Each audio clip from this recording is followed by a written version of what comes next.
For most, being sealed away would be the end of the road. But for Diablo Vonberg, the dark archmage who once nearly toppled the gods, it was merely the opening of a new chapter. He was granted the chance to be reborn. In this lifetime, he goes by the name Jamie Welton, the eldest son of the prestigious Count Welton family, and simultaneously, the official heir to the kingdom. From the moment he opened his eyes as a newborn baby, the first thing Jamie felt wasn't hatred, but the boundless love of his parents. For the past 9 years, he has lived as a quintessential noble youth, enjoying a life of luxury and peace. Even the servants praise him for being so sweet and affectionate. But behind that charming smile, Diablo is still Diablo, fanning the flames of revenge within him, vowing to make the 12 angels suffer a fate worse than death. Jamie's family life is honestly suffocatingly happy. The dining room atmosphere is as warm and cheerful as always. Jamie has to act innocent just to blend in. Laughter and chatter fill the entire room. His little sister looks so happy while devouring the delicious food. This energetic lady is Jamie's mother, the only daughter of the great Bell family. And his father is one of the 5 Grandmaster swordsmen in the Arhino Kingdom, Walton. Despite holding such an impressive title, to Jamie, Walton is just a man who's totally whipped for his wife and kids. Finally, there's Sarah Welton, the second child of the Welton family. It seems his current life is quite blissful and easygoing. However, as far as Jamie's concerned, it's annoying as hell. Just one family meal is enough to drain his will to live because Jamie will never get used to their overly touchy-feely ways. Though it's a lot better now than it was at the start. And one more thing to mention, right now, Jamie is incredibly weak, but he's cool with that. Onto a new opportunity, the 12 gods. Jamie hates to the core still exist, and they are still out here exploiting their followers, even though his power is currently nerfed, because dark magic doesn't exist in this era. But it's whatever. Jamie is sure that time will eventually be on his side. From here, the flames of revenge begin to burn even more fiercely. But first, he still has to play the part of a well-behaved and sensible young boy. For now, every time he has to act like this, Jamie wishes he were just sealed away again. His mother and sister were already waiting in the hall, ready for story time. Jamie puts on a cute act, asking who's going to read the book today. Both his mother and sister immediately hug him affectionately. And today's book is about the Sage Haines. She starts reading the story. Before long, it was over. She asks her 2 children if they enjoyed it. A sparkle immediately appears in Jamie's eyes. He really is a top-tier actor. Hearing Jamie say he wants to be a great mage like Haines, Sears reminds him that he's already defeated 3 of his magic tutors, so he'll definitely make it happen. Along with that, she reveals that his father said he would find the greatest mage for him. On the surface, Jamie smiles happily, saying that sounds great. Seeing Jamie about to leave, Sears guesses he's heading to the library. She's full of energy and wants to give him a hug. Jamie is seriously tired of this scene, but he still has to go along with his mother's wish. Sears keeps gushing about how cute he is, making Jamie scream internally in despair. A while later, he finished reading in the private library. This was the last remaining book on mana, but it didn't seem to be of much use. As dinner time approached, Jamie got up to head to the dining room. Just as he stepped out, he ran into a stranger. This old man looks like a grand mage. Invited here by his father, Jamie ignores the old man's words and focuses specifically on his mana levels. It's gushing out and clearly visible through his body, no different from a violent storm. Jamie is certain this person is at least a 7th-class mage. Many doubts begin to surface in his mind, wondering how he could have gotten here without anyone to guide him. Jamie now decides to ask him directly. But at this moment, the man is also doing the same as him, focusing his observation and certain that he is a genius. Jamie also realizes immediately that he is gauging his potential. His hands begin to shift. Jamie secretly decides to attack the moment he lets his guard down. As for the old man, he can't help but marvel at the mana and the actions of this 9-year-old kid, wanting to test Jamie's abilities himself. He activates his mana. A dramatic showdown is about to take place right now. After that, Jamie gently releases a stream of magic. It's slowly drifting towards Linmal, a beautiful streak of blue power like an aura. Looking at the mess before him, Jamie feels a bit helpless. It didn't work the way I expected. What surprised him even more than that was, holy crap, my magic didn't have even a bit of effect. However, on the other side, Linmal also had his mind blown. Holy cow, that's unreal. Is this really magic that a 9-year-old child could achieve? Then the old man mustered his strength. Not bad at all. Is it my turn now? Because of that, Jamie cursed silently. He is truly unscathed. Damn, Linmal's power is already flowing. And Jamie noticed, but regarding his magic, he can confidently assert, it won't be able to harm me. There's no reason for me to even defend against it. Suddenly, Jamie opens his eyes wide. That takes Lin Mal by surprise. This kid didn't even blink. The situation was getting tense when Arno rushed in to cut it short. He shouted angrily, "Sir, you are going way too far." Then he turned to ask Jamie, "Are you okay, son?" Jamie blankly replied, "Yes." But once he grasped the situation, he immediately acted clingy. "I'm only a little bit okay, sir." Arno became worried because of that. Thinking the boy was truly in shock, his blood started boiling, leading him to flat-out challenge the man. "We should have a little chat." Marcus Lin Mal. However, these tricks were seen through by the opponent. The kid is just acting shy in front of his pops. The old man burst into a fit of laughter. "Ha ha ha ha ha ha ha! What a surprise, this is truly interesting." Lin Mal couldn't stop cracking up. "Count, I'm quite envious." Meanwhile, Arno was completely bewildered. The man attacked someone else's son for no reason. After a while, Arno and Lin Mal were sitting formally on the sofa. Arno held a teacup in his hand. He couldn't control the tone of his voice. "That boy is my son, and also the heir to the Welton family." Yet he only received a nonchalant reply from Lin Mal. "I know," which made Arno's mood even darker. "You just said you knew that?" Seeing this, Lin Mal had to tell him to chill out. "How can we talk with all that killing intent you're oozing? You truly are a master swordsman through and through." Then the old man spoke up and asked, "How much do you actually know about your son?" Arno kept his grumpy attitude and asked, "About what?"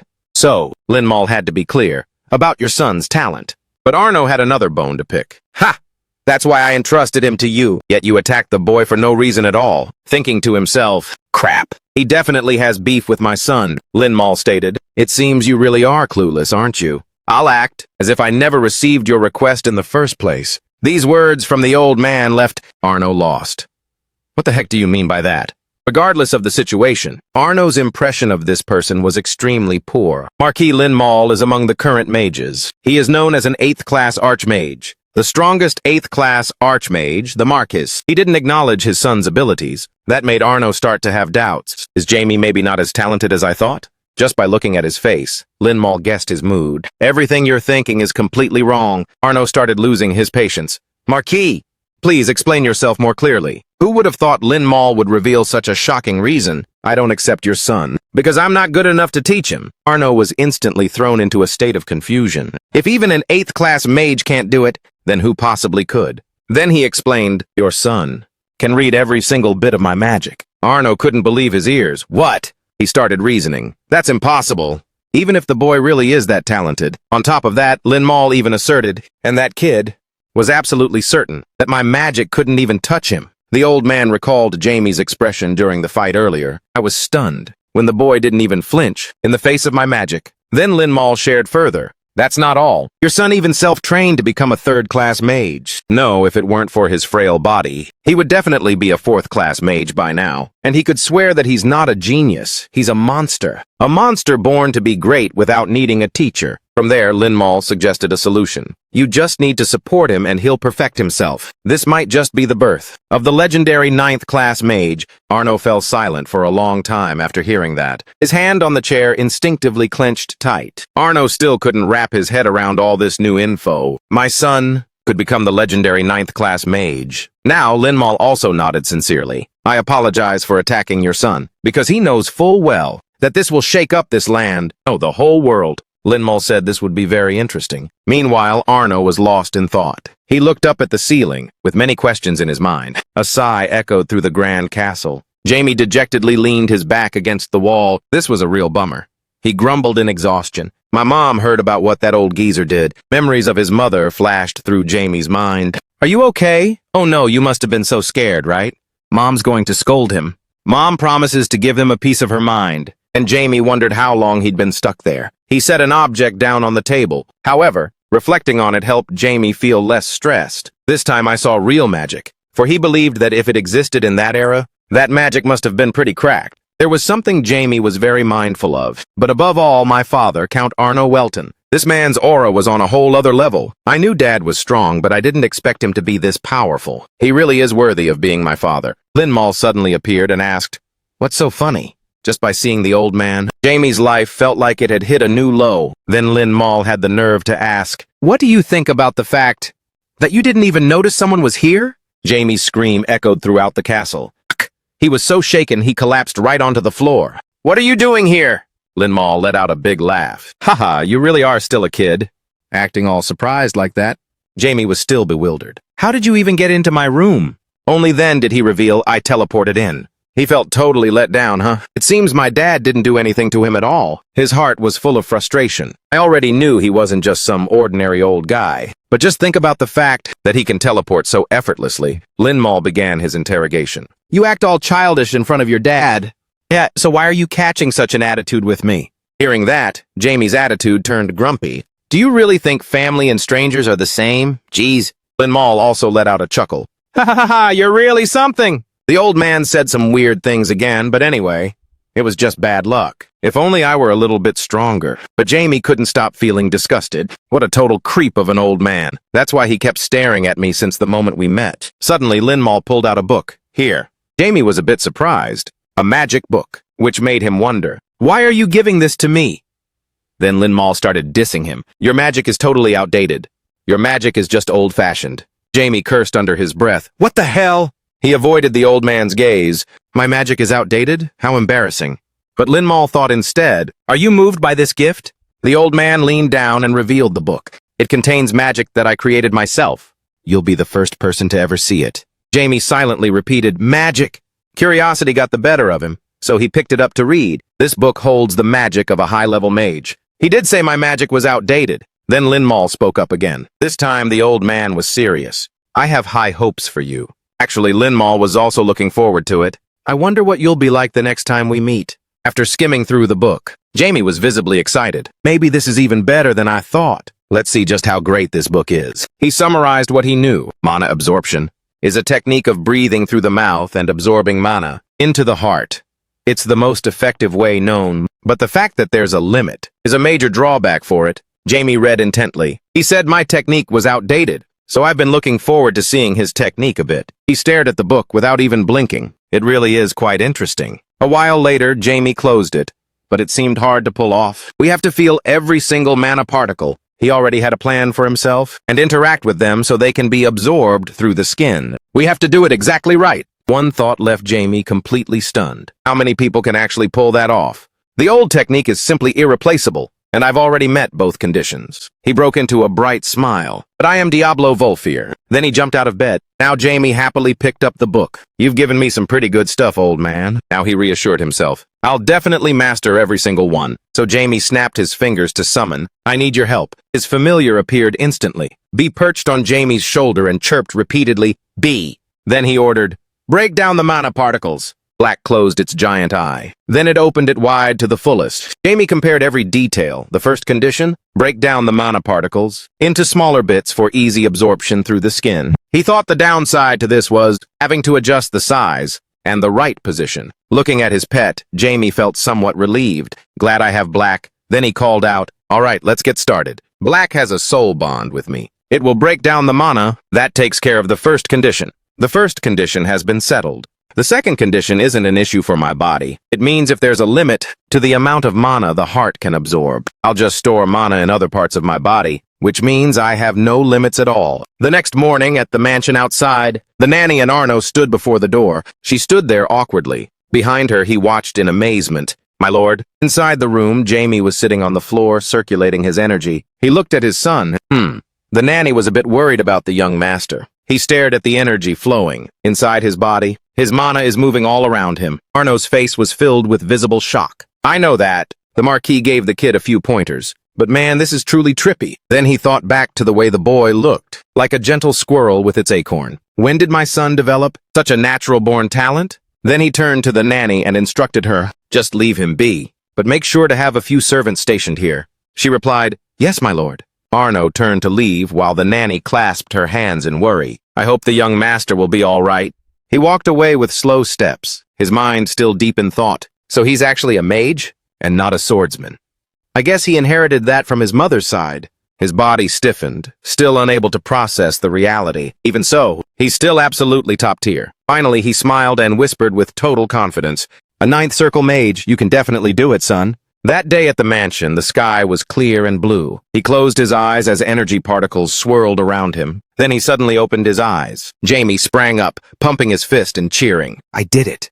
The step where you have to separate the mana elements was pretty tough because it's so complex. But if you can do it once, you can do it 10 times. At any rate, he stood there, feeling the energy coursing through his body, exclaiming in awe, "I think I've reached the 4th circle already." Thinking of this, Jamie let out a sigh. God damn it, I was so close to the 5th circle. Suddenly, black appeared on his head, chirping incessantly. B, B, B. He looked up and replied, "I don't plan on overworking this body, because this body is weak as hell right now." It slid down to his shoulder, checking on him. B, B. He nuzzled it with a happy laugh. All right, all right. I won't rush it anymore. It's fine, I've already succeeded once. Seeing that, it seemed a little taken aback. He added, so the second time will be easy. Immediately after, he pointed his finger and chanted the command, invisibility. Black's body also began to fade. It looked at him in total confusion. Jamie looked up and instructed it. I'm about to go see my father, so hide your mana. Do it right, okay? Because I don't want him to know about you. He turned around, leaning on his hand with a smile toward it, praising it. Oh, I almost didn't even notice you. He smiled excitedly and declared, I've got it all calculated. There's no way he can detect you now. Then he quickly turned on his heel and left. Let's go. Jamie's retreating figure carried a dense aura of dark magic. Black was still hovering around the top of his head. In Arno's room, he looked at the representative from the Janus Church. You seem quite busy. What wind blew you here today? The man clasped his hands and gave a gentle, fake smile. I only came to pay you a visit, my Lord Count. His face was full of deceit. His eyes narrowed. I know that. There has never been a religious precedent here before. I want to thank you for allowing the Janus Church. Hearing this, the Count smiled back at them. I think it will be the great source of encouragement. For the people living here, that's why I permitted it. The Janus Church representative's face contorted in confusion. Huh? What do you mean by that, my lord? Arno didn't hesitate to explain slowly. Since I always want the best for them, I will make Janus the biggest denomination, starting right here in my territory. The man realized the implication. Oh, he's letting me know exactly who is the boss around here. The Janus Church representative's expression darkened. He frowned, thinking to himself, he's warning me. I've heard the rumors about him before, but this is looking pretty intense. Then he clasped his hands calmly and said, You must be busy, my lord. So let's leave things here for now. The Janus Church representative played along. Yes, of course, my lord. Arno stood up with a wide smile. Safe travels back home. The man also stood and bowed flatteringly, wishing you constant good fortune. As he left, Arno kept up the smile, but immediately after, his face turned cold and dark. Out in the hallway, Jamie leaned against a corner of the wall. Watching the Janus Church members leaving, he gnashed his teeth and peeked out tensely. I knew it. Then he sank deep into thought. The logo on his hood, the emblem featuring a crescent, with a golden cross in the center, and what he was just saying, questions kept looping in his mind. How the hell? How the hell? Why? Just why? His face was full of loathing and rage. Why does Janus dare to be right here? At that thought, Jamie bit his thumb in endless anxiety. Why did Father allow his sect into this region? Why did it have to be Janus? He bit his nail off in a fit of fury. I can't let this slide. I have to take action. But for now, I only have one choice. He stood silently in the mansion's hallway. Since this sect is operating within the Count's territory, the only way is to get the Count to kick them out. He made a silent resolution. I must see Father first, then I'll start the investigation. Right after that, Jamie stood at Arno's door and announced, Father, it's me, Jamie. He walked in. Sitting on a chair was Arno with some tea and cakes. This was the Welton family's tea room. He looked at Jamie with excitement. All right, so you succeeded, didn't you? He happily replied, Yes, sir. Seeing his expression, Arno folded his hands and remarked, You must really love magic, huh? His voice sounded a bit endearing. Yes, I love it so much. Suddenly he fell silent. Jamie also looked over with a faint smile. What is it, Father? He was a little hesitant. I only wish you could grow up, like a normal boy. He faced him confused. Wait, what? His eyes were filled with scrutiny. Remembering that the kid is an incredibly talented individual, then Arno closed his eyes. But the life of a genius is actually the most grueling thing in this world. When a child prodigy grows up, everyone will be green with envy. And then once that child reaches adulthood, those same people will attack them relentlessly. He thought of the judgmental eyes, watching Jamie closely. He hesitated. I wonder if this is truly good for Jamie. His hand rested on the chair, then tightened, his gaze filled with uncertainty. He probed Jamie. If you feel the path of magic is too difficult, then you can give it up. But I will always support you with everything I have. Jamie gave a bright smile and replied, Don't worry, Father. Seeing that he was still cheerful, Arno closed his eyes in satisfaction. That's my boy. Arno's gaze followed the flow within the child's body. He couldn't help but be amazed. But damn, is this really the mana of a 9-year-old? Seeing this, he was also a bit startled. I already felt a massive amount of mana coming from the boy's body, and yet he's still absorbing more. Wait. His eyes widened, drowning in shock. What the fuck? Isn't mana only supposed to be contained in the heart and have a certain limit? Then Arno looked at him and asked, Jamie, that magic book Marquise Lin Mayo gave you yesterday, have you mastered it already? He smiled calmly. Yes, sir, while thinking to himself, not only that, but I've even made it better. Hearing that, he became even more astonished. Marquise, just what have you created here? The room fell silent in Arno's utter disbelief. How? How the hell can a child achieve this? In just a single day? Is this kid? In his eyes, Jamie's body was glowing with sheer potential. Someone with the potential to become a mage of the legendary Ninth Circle, perhaps? Come here. He closed his eyes, chuckling at his own thoughts. Ha ha ha ha, comparing myself to my own child. My talent isn't even 1/10 of his. He could truly become a Ninth Circle mage. He looked at him with utter confusion. What's the matter, father? Arno? Arno looked at him with an excited smile. I am so proud of you. I feel so incredibly proud of you today. He remained seated, smiling gently, while the older man stood up and approached. He. His hand reached out and patted Jamie's head. He smiled back. He. In reality, his face and mind were screaming with boundless annoyance. At this head pat, stop patting my head already. Suddenly, he pointed his finger up, right at Black, who was invisible on Jamie's head. By the way, is that your familiar? Seeing this, it spun around in total panic. Go! He also turned abruptly in a fluster. Dad, you can see it? His eyes were full of panic and suspicion. What the fuck? I'm positive I made Black invisible. Yet father can still see Black? He smiled cheerfully. His hands gestured to describe it. A bat? No, it's a bit rounder than a bat. It's so cute. It's about this big, right, Jamie? Confused, he thought. Just how strong is Dad?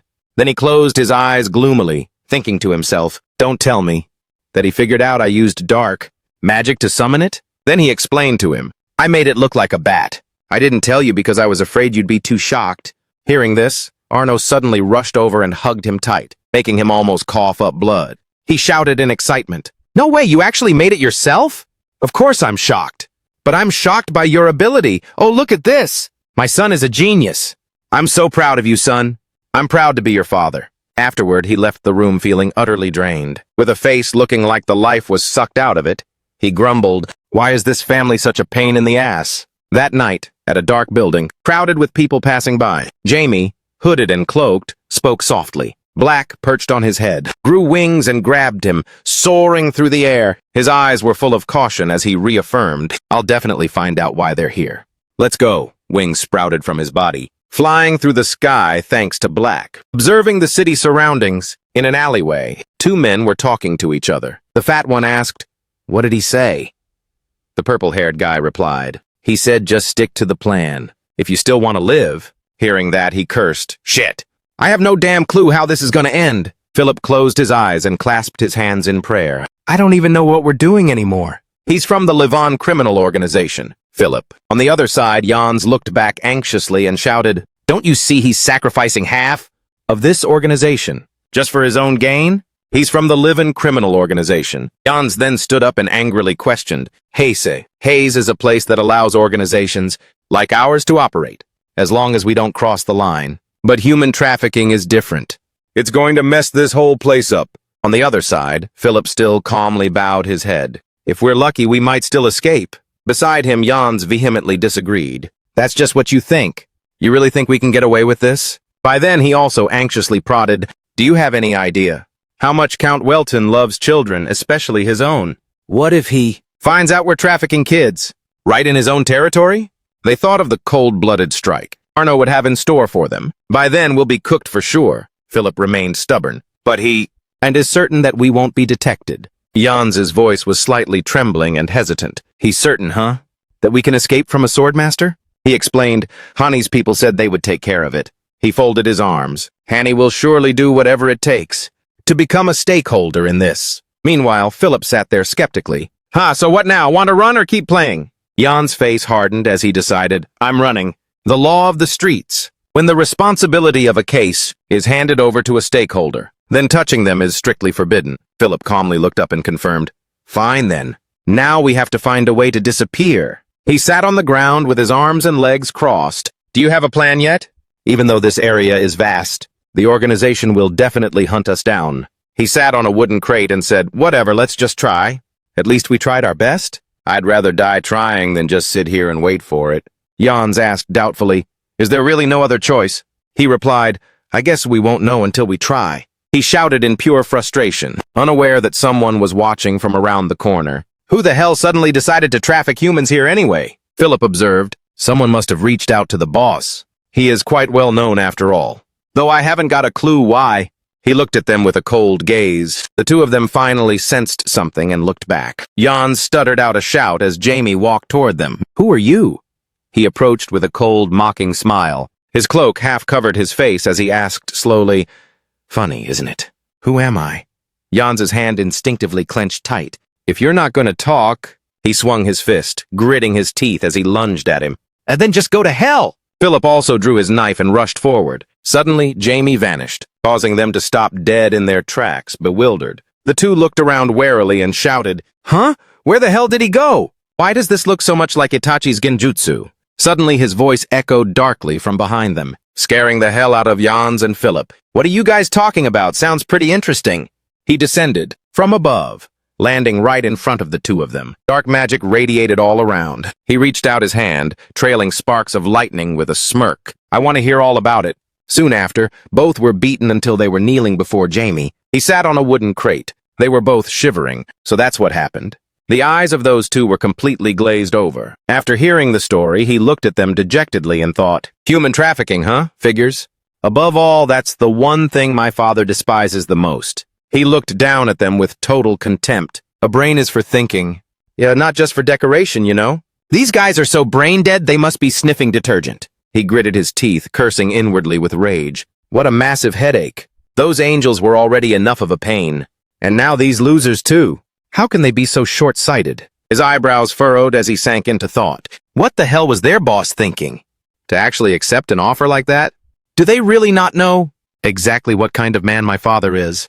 He muttered to himself, I've got a really bad feeling about this. Then Jamie stood up abruptly. He placed his hand on Jans's head and activated his magic. The two of them stared wide-eyed, completely hypnotized. He gave the command, Go to the Duke's manor yourselves and confess every single thing. They answered in unison, Yes, sir. Immediately after, they stood up at the same time. He watched them leave with a cold, piercing gaze. Tomorrow morning is going to be interesting. They walked away, leaving him behind. With his work done, he turned to leave. Black, let's head back. Black formed wings on his back using dark magic. Suddenly, someone was blown back through the air toward him. Jamie turned around, slightly startled. It was Philip, beaten so badly he was gnashing his teeth. His body was pinned against the wall behind Jamie. Blood splattered across the ground as Jans was also sent flying. They collapsed while he watched in confusion. A burst of laughter startled him. Ha ha ha ha ha! You idiots! The group that found them shouted. He also looked toward them. Hey, you're being way too loud. The guards will be here to bust us all any second. With a cold gaze, he wondered where that psycho came from. He channeled dark magic into his hands, fuming with rage. How dare he do that? Then Jamie raised his hand. A massive, dark magic circle appeared behind him. He gestured toward the other two. Energy poured down on them as he urged, I've kept you alive a bit longer, so go on. Finish your mission. Their bodies healed through magic as the leader arrived. The group approached, laughing smugly. Oh, look who it is. Grab those guys and I'll deal with this one myself. He was a lowlife from the Hani criminal organization. He looked at Jamie, who was still healing the other two, and demanded, How do you want to die? Hearing that, Jamie glanced back. Oh? He ordered his lackeys to drag the two men away. Drag those two over here, I'll take care of them. Philip, barely breathing and in tears, shook and gasped. Help! He stood silently, watching them get dragged off. His eyes were burning with rage. In a cold, low voice, he muttered, This piece of trash. The man quickly aimed a strike at Jamie's head, leaving Jamie caught off guard. Hani shouted, Ha ha ha! What were you trying to say? Just die already! He screamed while relentlessly attacking him. Die, die, die, die! Then he laughed hysterically and howled, Eureka! I love this! I absolutely love this. With that said, he raised his hand, sticking his tongue out in a vile manner. Now let me hear you beg for your life. Jamie's body was scorched, lying in a crater. A follower looked on anxiously. "Sir, are you sure about this?" Hearing that, Hani looked back angrily. "What are you talking about?" "I'm positive I killed him." Jamie stood right behind him. He smiled and whispered, sending Hani into a panic. "Is that all you've got?" The man turned around, gritting his teeth, while Jamie vanished once again. He stood right in front of him. "Having fun yet?" The man gasped in panic. "What?" His eyes were cold as he looked at him with a smirk. Raising his hand, he said, "I have a question. Is it fun killing your own subordinates?" His eyes widened, sinking into pure shock. What the hell is this guy? Why isn't he dead yet? Hanny's gaze was fixed on the flows of dark magic, surrounding Jamie's body in total confusion.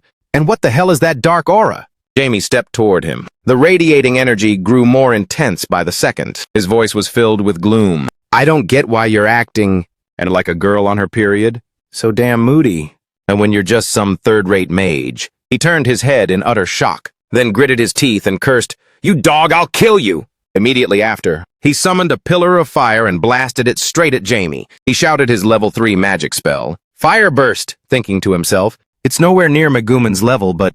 He glared, certain of the outcome. And oh, it's more than enough to burn him to ashes, cursing under his breath. "Go to hell, you little brat!" A bright light flashed. Suddenly he froze as dark magic spread toward him. Jamie sighed. These kids really haven't seen the real world yet. Hanny looked on in disbelief. "Huh?" Jamie scoffed. "You really thought you could beat me? Just go down already, kid." He raised a hand and invisible thread seized him. Jamie smirked with absolute satisfaction. "And that's why... And I love flexing my skills on silver-tier scrubs. Trash like you." The man fell to his knees on the ground. Before his head hit the dirt and his body collapsed, his henchmen saw the dark magic surrounding them and their leader falling. They began to panic. He took him down so easily.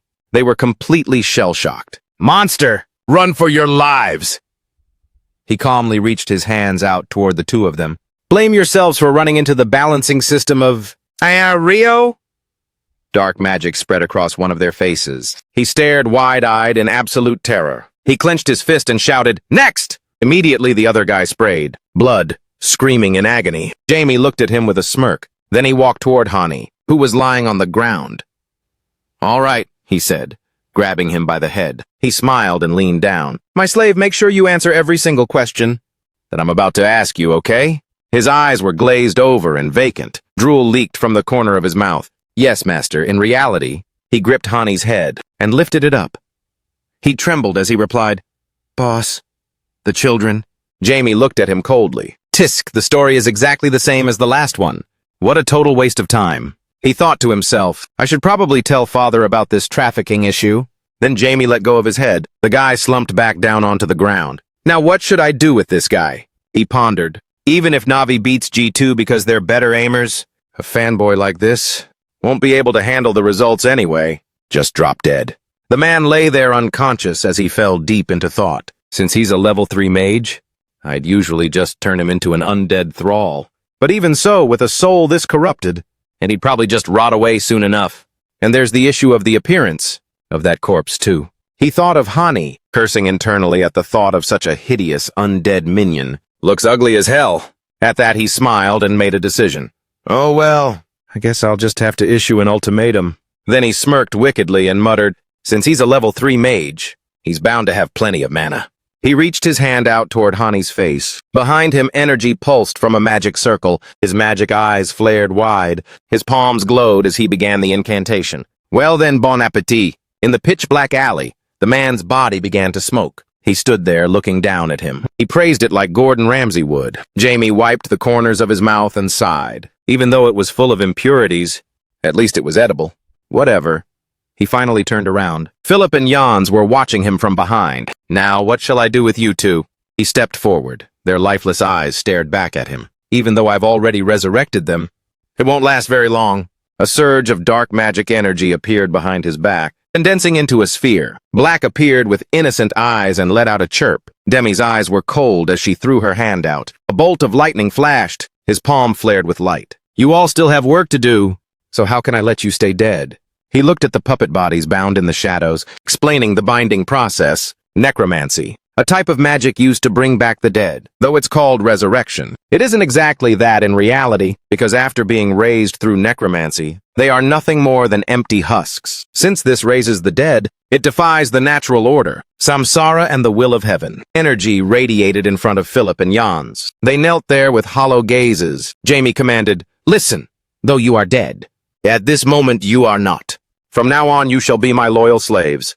The energy grew increasingly more intense. He looked at them and reminded them, "You shall be granted life once more." Then he called for Black. It also radiated dark magic energy. "Black, help me out for a bit." From above, it kept pouring energy into him. He channeled the lightning energy toward the two of them. Jamie's eyes glowed with a purple light. The energy surged. "Let's begin. Spurn death and arise." Body. Philip's veins popped out from the energy exposure. Beside him, he also winced, cursing internally, "Holy crap. This guy is still in the spirit realm." His eyes glowed an even more intense purple. Dark magic enveloped them, urging them on. "Awaken, you all. You shall be resurrected." Jans's eye sockets were constantly streaming, a massive amount of pain. Philip was no better, eyes wide and weeping. He furrowed his brow, veins bulging on his face as he urged, "Rise up now!" Suddenly, Philip raised his head and let out a loud cry. Beside him, Jans was also dazed, drooling with his eyes rolled back. From above, Black continued to pour down energy. The ritual was drawing to a close. He looked down at them. Both knelt before him like knights, full of reverence. Their bodies were emitting dark magic. "Sir, do you have any orders?" His face darkened with a bad vibe. "What the fuck? Something is definitely sketchy here." He looked around at them. Those two were also staring intensely at him. Jamie cursed, "How the hell is there still dark energy here? Did I miss a step somewhere?" Above, Black also perched on his head to explain. PPP, it seemed to be complaining. He felt a bit awkward and explained, "What did I even say? I didn't say anything to you." Then he held it in his palm with great care. "You did it perfectly, so don't worry." It also nodded back in response. His face darkened with disappointment as he pinched and pulled Beck's cheeks. June trembled, feigning self-blame. "I think I'm the one who messed up. I knew I might fail. But man, this is so salty." It cried out in protest, "BBB!" He pulled it until its head was spinning. His mind was still mumbling. "Even though I don't usually lean on my achievements or my skill level. But it's just a pity that it's all gone in a flash. It's dazed, BB." Then he stepped toward the two still kneeling on the ground. "Yeah, well, I can't use them like this anyway. Maybe I should just donate them to some sketchy charity." Jemmy stood there with eyes closed, hesitating slightly. If they keep emitting dark energy like this, then they won't be able to do a damn thing. Above, Black shook its head in fierce protest. Then it lunged forward and bit his cheek. Seeing that, he flinched in anger, sending it flying away. "Are you some kind of girl or what? Why the hell did you just bite my neck?" Black cried out helplessly. Then it hopped onto Jan's head, looked down, and screamed. Immediately after, it began to suck away the dark energy, the remaining magic lingering on his body. Seeing this, he was slightly surprised. "Oh, so you can actually do that?" Black, with a mouthful of energy, raised its head proudly. Right after, it went into full gear, absorbing the energy. Then he looked toward Philip and Jans, who were still kneeling respectfully. "Judging the situation, now I don't need to donate them to any charity anymore." He turned to look at Black, who had collapsed on the ground, looking gloomy. He leaned down, stroked its body, now swollen with energy, and praised. "Black, amazing, good job, kid." Next, he turned toward the other two. Excitedly, "Time to name you, I guess," he urged.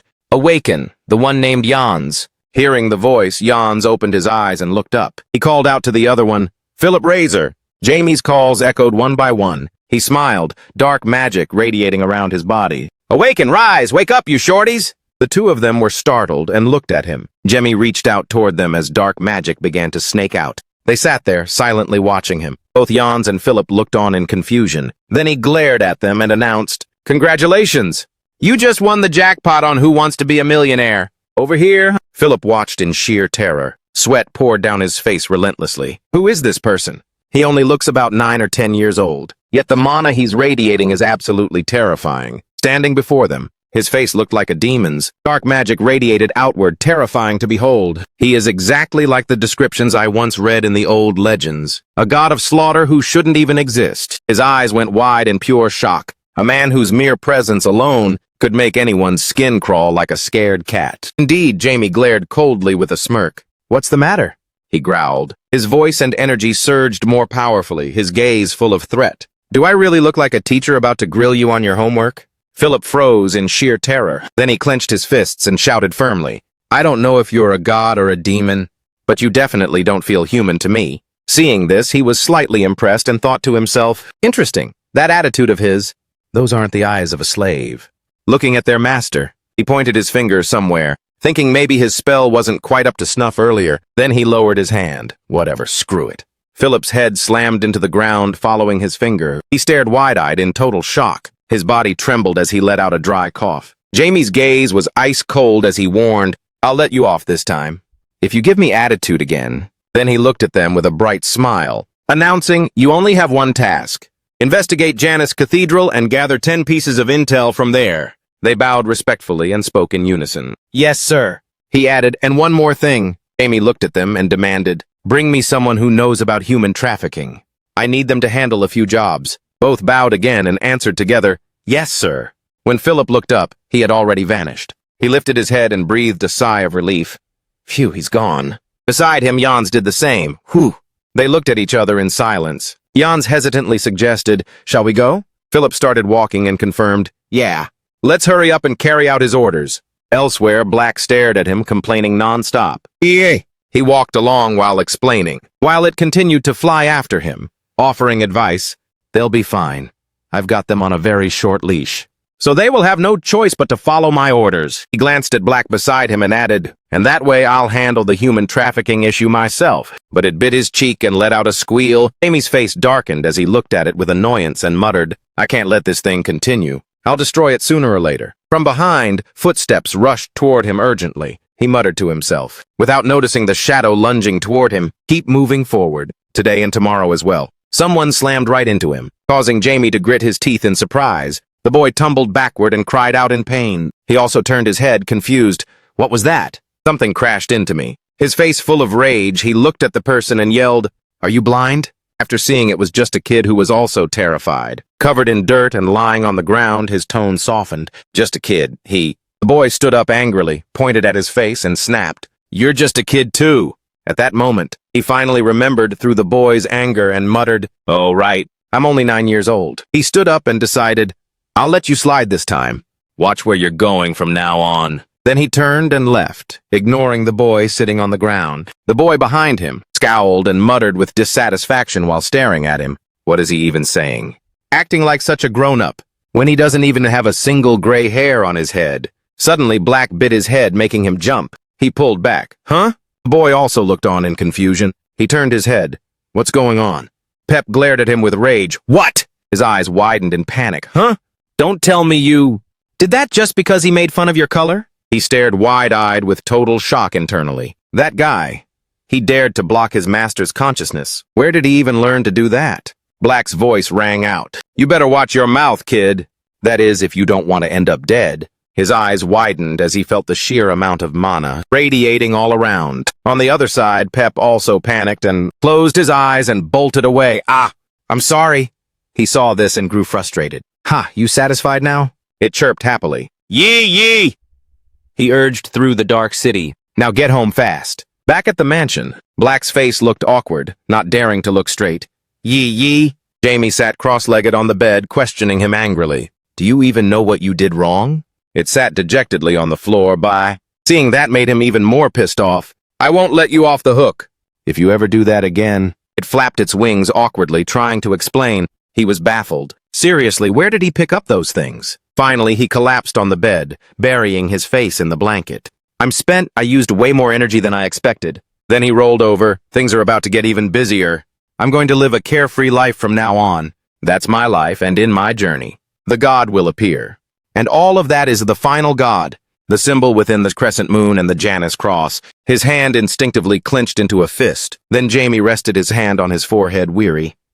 "Bring it on, just as you wished, no matter how many followers you have." His eyes flashed with a cold purple light. "I'll drive them all away." In a lit alleyway, a voice called out, "Where's the big brother?" Ricky saw Jans and screamed in shock. "Jans, you're alive?" He interrogated him. "I'm asking you, where is the big brother?" The man's face was filled with terror as he trembled. "Hanny said he already killed you guys. How are you still alive?" Ricky thought to himself. "Don't tell me he was defeated by people who can't even use mana." Suddenly, a fist swung toward him, making him close his eyes in fear. Philip. His punch grazed his head, but his voice was full of threat. Pep, I'm not asking a second time. He trembled in shock. What the hell is this power? What happens to him doesn't even matter. Then he looked toward the crowd's usual hangout spot, realizing he didn't see any other members. They'll flip out if they see Jan's come back. Ricky's face was full of terror as he raised his hands to show he was no threat. I guess everyone else has been taken out. What should I do now? First off, I have no clue where your brother is locked up. Someone stepped up from behind, making him panic even more. Is that so? Ricky was confused. Ugh, Philip's here too? Philip questioned him coldly. I'm asking you, is that the truth? He stuttered, putting on a nervous smile. Of course. You can ask anyone, and they'll tell you the same thing. Hearing that, he scowled in annoyance. What a pain. I need the leader of this place to carry out my master's orders. The leader has already received the reports on everything happening in the city. He likely knows something about Janus Cathedral. Suddenly, Ricky's voice turned more threatening. His eyes glared with a red light as he emphasized every word. Hey, Pep, where do you think the boss is? He felt the killing intent and paled in fear. I need to give him a straight answer, or my head is gonna roll. Ricky's body went stiff as he hesitated. Since the boss is all about women and booze, he's probably at a bar or somewhere with both. Hearing this, Jans looked at Philip and nodded. He's right. His brother confirmed. Then to the bar we go. Ricky breathed a sigh of relief. Phew, I'm saved. Suddenly, Jans threw a punch straight at his face. He collapsed onto the ground. He suggested, regarding the person their master wanted brought back, why don't we just pick this guy? Then he looked around, wondering, but where should we keep him? Should we just tie him up in the woods? Philip walked over and gave him a few kicks. Why not just lock him in our warehouse? Then he turned and urged, let's move out. We've wasted enough time already. Behind him, Jans threw Ricky over his shoulder and followed. Yes, sir. Meanwhile, elsewhere, the door swung open. That person saw the gang inside slumped on the ground and started panicking. Pep stepped inside. What the? He looked around at the corpses scattered across the blood-stained floor. What just happened here? He bit his lip in fear. Is everyone dead?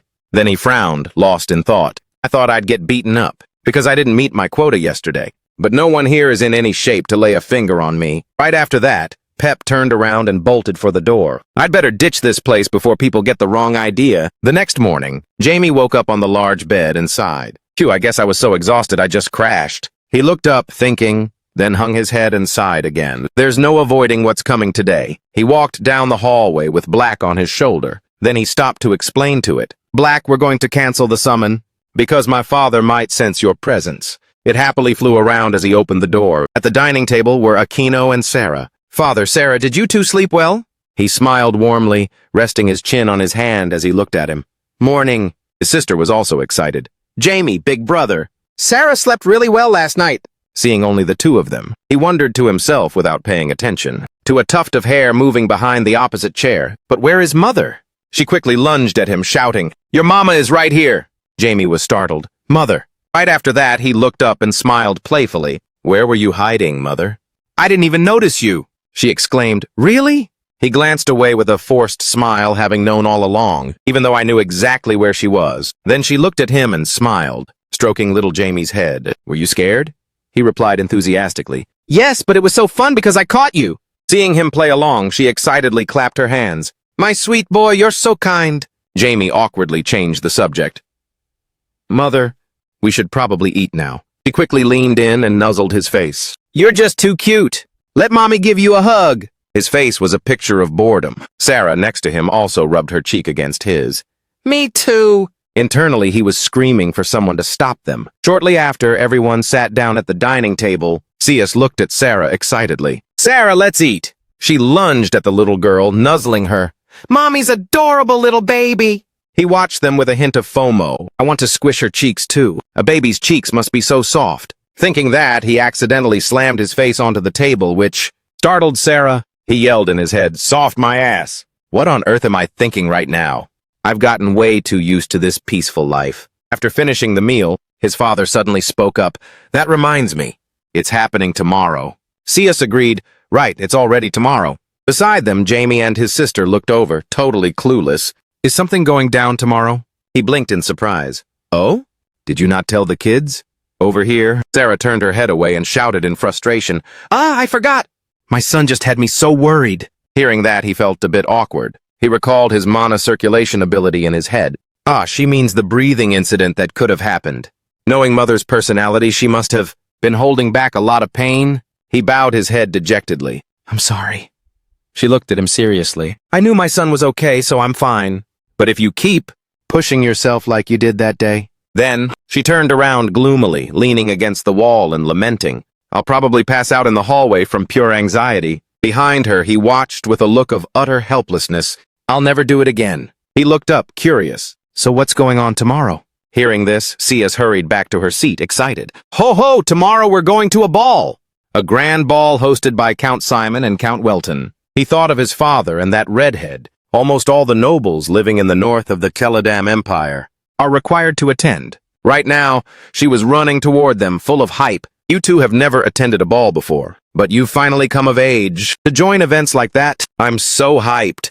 Sarah clung to her sleeve nearby. Then it clicked for him, which means my precious free time is about to vanish. That night at the massive mansion, he stood in his room already wearing his cloak. Black. Immediately, black appeared behind his back, forming wings. Jamie stood by the window ready to take off. Let's go pay those two a visit. It let out a response. As they arrived at a certain alleyway, he landed on the pavement. A door was opened. Inside, Philip and Jans, who were sitting down, jumped to their feet, looking toward the door. Master, you've arrived. He walked over, removed his hood, and looked at them. Indeed. Have you done what I asked?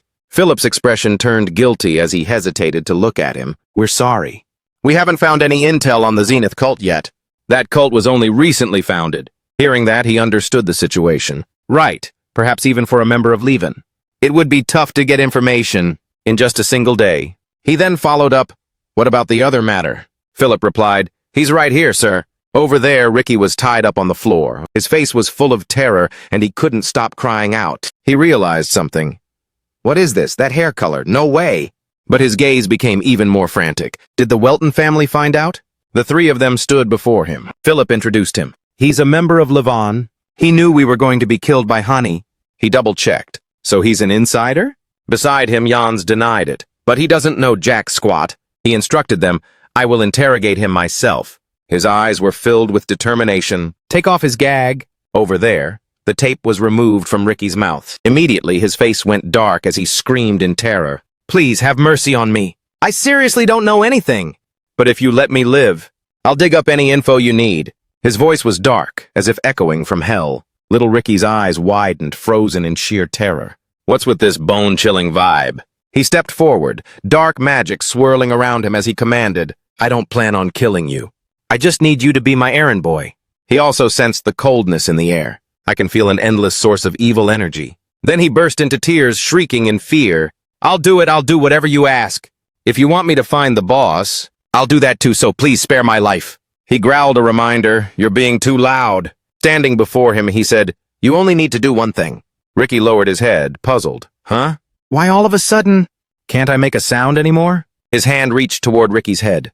His eyes glowed with a cold purple light. His palm touched Ricky's head and flashed. Dark magic spread all around. He commanded, go to the Count immediately and report everything your organization has done. Immediately after, Ricky stood up like a puppet. He staggered toward the door. Jans and Philip watched him go. With black on his shoulder, he looked that way and warned, don't pity him. The organization won't even get to hunt him down. The Count will deal with him first anyway. Next, he turned to them and gave instructions. You two should skip town as well. The two of them looked at him and confirmed, yes, master. Beside him, Black suddenly touched his cheek and said something. His eyes widened in slight surprise. Aren't you guys going to ask me why today? Meanwhile, Philip and Jans also bowed their heads in acknowledgement. Master's orders are absolute. We only need to obey. Suddenly, Philip looked up cautiously. And I think I know why you gave that order. He praised him. You've got a good read on the situation. He looked at them with total seriousness. Yeah, you're right. He thought to himself, Father will definitely take down Levon. Meanwhile, the existence of these two neglected guys will no longer be significant. Having said that, he turned back to look at them and added, I'll be away for a few days. Keep a low profile until I return. They both answered in unison, yes, master. His silhouette moved through the night of the city. Suddenly, Philip ran after him, calling out, Master! He turned his head to look at them, confused. What is it? His face was full of panic. Clutching the shirt on his chest, he looked at him. What have we turned into? He understood it himself. I know we are corpses. Since there's no going back, I've accepted it. I don't want to go back to how things were before anyway. I'm satisfied with this power. The hand clutching Philip's shirt tightened even more. But I have to know exactly what kind of creature I am. Seeing that he was still approaching, he also turned to look over. What exactly are you curious about? He asked doubtfully. Our strength has skyrocketed compared to when we were alive. Then he prodded further. Is it possible that we've become high-level immortals now? His eyes widened in surprise. Snort, seeing him laugh, he became confused and stammered. Sorry, was that a stupid question? He smiled genially and pointed as he explained, No, I just find it funny. A normal person would ask if they've truly become immortal. I've never seen anyone adapt as fast as you guys. You're very interesting. Philip hugged his body, looking a bit awkward. Ah, thank you, Master. He kept smiling harmlessly while sinking into thought. I've never seen anything like this in my life. Jemmy thought of the stitched-up zombies crawling on the ground in pools of blood. Normally, they would refuse to accept their condition because they've lost their humanity and turned into monsters. But these guys are the complete opposite. He looked toward Philip and Jans. As they were talking, maybe I've picked up some hidden gems here. He looked at them and explained, You guys are just zombies. However, your appearance is preserved exactly as it was before you died. After turning into zombies, your strength has become far greater than that of an average person. Over there, Philip lowered his face, having expected this, but he still felt a bit shaken and trembled. I see, just a regular zombie. He smiled and turned away while Black also looked hyped up. But who knows? Depending on what you do, you might even become high-tier zombies. Hearing that, the other two's eyes lit up with excitement. He turned away. I'm leaving. Stay well hidden. Behind him, they said in unison, Yes, Master. Please return safely. Beside him, Black suddenly whispered to Jamie, BB. He replied, Don't call them pathetic. I actually think they're quite interesting. They also remind me of that guy from my past life. After that, he headed back to the mansion. Man, I've spent way too much time here. Better hurry back. That night, a major commotion broke out in the Welton household. A member of Levon, a notorious criminal organization originating from Heiss, snitched on his own group. The Count had to postpone the departure time to settle the entire matter. Therefore, only the three of us headed to Reagan, the largest trading city in the East. He sat in the carriage, lost in thought. I could get there in a heartbeat using teleportation magic. Across from him, CS was holding Sarah as she slept. Things must be looking up compared to before. He smiled with deep satisfaction. They've leveled up so much that they can't even be compared to the Age of Legends. The problem is, I don't even know how long I've been dead. The events of the era following my death were rewritten in the history books. The Demon King and his demons launched a war with total madness. The demon race invaded and the Demon King descended. Right now, Jamie is sitting cross-legged in the carriage, eyes closed, sinking deep into thought. Of course, peace has lasted for several hundred years, and nothing like that has ever happened. Maybe I'm the being that will end this tranquility. Then he began to radiate dark magic, thinking about those 12 foolish gods. After all this time, they still haven't formed an alliance. I'll defeat them more easily than last time. Countless lives were lost back then, but that's none of my business. Nearby, Sarah was shaken awake by his energy and began talking in her sleep. Startled, he first withdrew the dark magic and regulated his mana. The little girl fell back into a sound sleep. He thought about the Imperial City. I have to get through this ball safely first. Afterward, the carriage quickly entered the city gates. Inside, the houses were packed closely together. The marketplace was bustling, with magnificent castles all around. Jemmy poked his head out of the carriage window, blushing as he marveled at the sight. Reagan really is an incredible place. Inside, CS remained calm and smiled. After all, it's the biggest commercial street in the kingdom. You won't find anywhere better than Reagan. When it comes to the massive cash flow in the economy across these 6 regions, it's lit, isn't it? Hearing that, he exclaimed, Whoa, that's insane! Then he stood still by the carriage door, lost in thought. I heard Reagan is the biggest factor in making the Seldom Kingdom so rich and powerful. I guess this is undeniable proof. Moving on, they stood in front of a building in the city. We've arrived now. He smiled excitedly, thinking about meeting Count Simon. My heart is literally pounding right now. She looked at him with a bit of surprise. Right after that, Sias rushed over and hugged Jamie tightly. My son is so adorable. You're very nervous, aren't you? That caught him off guard. Wait, what? She shouted excitedly, while he cried out in despair. My son's heart is thumping so hard. You're just too cute. Mommy will hold your hand, okay? Afterward, Sias calmed down and explained, Count Simon is someone you should look up to, since you're so thirsty to become a great mage. His expression looked utterly miserable. Drooling, he replied, "Yes." She squeezed him into the middle, hugging his shoulders while praising Marquis Linmeo. "Count Simon is truly gifted. He is an amazing mage. He reached 7th circle when he was only your father's age. He is one of the 2 leaders of the Eastern Noble faction, alongside your father, and also the Lord of Reagan." His sister also huddled close to them. Then Cius thought of the lotus petals in the pond stained with blood, comparing his magic to a red lotus, just like his nickname, the Red Lotus Mage. I heard it has claimed thousands of lives. Hearing this, Jamie curiously looked up and asked, "What kind of person is the Count?" She tried to recall. She gave him a somewhat eerie look. "He has hair as red as blood." He looked terrified. "Wait, what?" In his mind, Jamie was also lost in contemplation. "A 7th circle Red Lotus Mage. I don't really care about all that stuff. But that power, taking thousands of lives in a single strike. I'm curious about the kind of magic that can pull that off." Their carriage pulled into the mansion's gates. He made up his mind. "I want to have a conversation with him." The conversation with Marquis Linmeo was underwhelming because it was so short. I wonder how a talk with Count Simon would turn out. Cia stepped out of the carriage. She lifted her dress gracefully. "Come with mommy, children. Take it slow." He followed immediately behind. Yes. The butler was already waiting ahead. He bowed to them respectfully. "You must be the wife of Count Welton." She looked at him and replied, "Yes, that's me." People were bustling all around. The butler suggested, "I shall escort you into the mansion." They were led to an empty room. The chandeliers were glowing brightly. The butler looked at them and announced, "You may wait here until the ball begins. If there are any issues, please call for a servant." After that, Cius looked around and praised Count Simon for being so thoughtful. He also smiled and replied to her, "Yes." The butler opened another room and looked toward him. "Young master, please use this room." He observed this gesture and felt a silent appreciation. "He's quite kind. To be given a private room like my parents at this age, I hadn't even thought about that." Up ahead, Cius turned back to give instructions. "Come back as soon as you've finished unpacking, okay?" He confirmed, "Yes." After a few minutes, the maids were applying makeup and helping Cius change her clothes. They kept praising her nonstop. "Your hair is so silky, oh my goodness. You are truly gorgeous, my lady." Nearby, when he saw her, even he had to marvel at her beauty, making her feel a bit shy. "Whoa." His eyes sparkled as he stared at her and complimented her. "Mom, you're really beautiful." Then she excitedly teased him back, "Heh. So you think your mommy is stunning too, right?" Jeremy was also hyped up, saying yes after being praised by him. Cius clapped her hands and cheered, "This is so much fun!" Right after that, she ran over, looking at him with a face that screamed, "I'm obsessed. You're looking so sharp today, I just want to squeeze you. I want to hug him." Behind her, a maid reminded her, "My lady, please restrain yourself. You'll ruin your makeup." Hearing that, she was stunned and pleaded with teary eyes.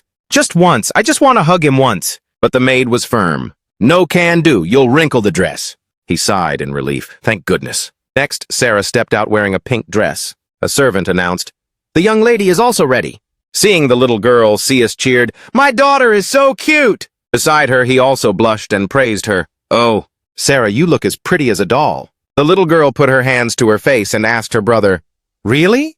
He stepped closer, leaning on his knees as he bent down to look at the little girl. He affirmed, "Yes, you're very adorable, but it's not very comfortable, is it? Just bear with it for a little while." Sarah cheered, "Okay." The maid reminded them, "Young master should also get ready. We're heading out right now." Soon after, the 3 of them finished their preparations and made their way to the banquet hall. The interior of the party was absolutely dazzling.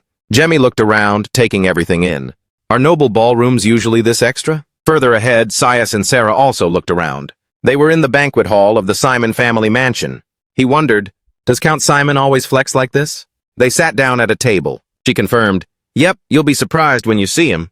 Elsewhere, several young ladies and noblewomen approached with friendly greetings. "Lady Welton! It's been so long. Oh my, you're as stunning as ever. Just look at that dress. Exactly what I'd expect from the mistress of the Welton house. This is a cloak, made from the finest cotton of our lands. I've prepared it for you, to wear during the winter." His mother replied with perfect grace, "Thank you for your kindness." Jamie sat to the side, leaning his arm on the chair, looking bored out of his mind. They're just clout chasing with the Welton family. I've seen this scene so many times before. Throughout the age of myth, things that weren't even recorded in history. He thought about the religious fanatics, those with symbols of the thorny moon and the cross. Foolish people trying to suck up to the gods. Then Jamie closed his eyes and turned away in gloom. So cringe. Luckily, my mom is a pro at dealing with people like that. Suddenly, the host stood on the podium. He cleared his throat. Ahem. Ahem, can everyone hear me? At those words, the entire crowd turned toward him. The man in charge stood in the center of the stage, introducing the distinguished guests in attendance. To this ball hosted by the Simon House, it is an honor to welcome you all. I am Rain Banner, the one responsible for managing this territory. Whispers rippled through Reagan without end. Juan announced with a smile. The ball will begin shortly. Everyone please take your assigned seats. And let's give a warm welcome to Count Simon and his family, who are entering right now. He reached out, pointing toward the person over here. A man with red hair and an icy gaze stepped forward coldly. He felt a jolt and stood up abruptly upon seeing him. Count Lehitter muttered, "It's been a long time."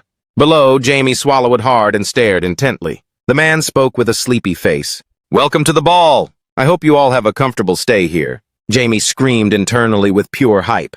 A seventh circle mage in the middle of this loud party? He stared toward the stage, lost in thought. No way. He must be around the same level as Marquis Lin Mayo, or perhaps slightly better. Suddenly, he, the Red Lotus mage, approached Jamie. Jamie grinned excitedly and thought to himself, "He's even better than I expected. This is getting interesting." Nearby, Count Lehitter and his family stood behind them, bowing in greeting. Cius was sitting on the chair. "Long time no see, Lady Welton. You look even more beautiful than last year." Startled, she turned her head. She immediately stood up, lifting her dress to bow. A smile remained on her face. "Don't mind me, I'm also relieved to see you both in good health." He then looked around, looking a bit let down. "Anyway, did Count Welton not come this time?" She confirmed, "No, he'll be arriving tonight. There were some urgent matters at our estate." With that, Count Lehitter glanced toward Jamie. "I see. And this must be your son." Jamie also looked up at him. "Yes, my son, Jamie Welton." Cius looked at her daughter and introduced her further. "And this is my daughter, Sarah Welton. Say hello, kids." The two quickly stood up. Jamie bowed. "I am Jamie Welton, the eldest son of the Welton family." Beside him, Sarah also lifted her dress with a smile. "And I'm Sarah." "Hello there." Seeing this, Lady Simon blushed and praised them. "Oh my. The kids are so adorable." Cius immediately replied, "Thank you, they're quite bright children." She smiled, "Ha, I can tell just by looking."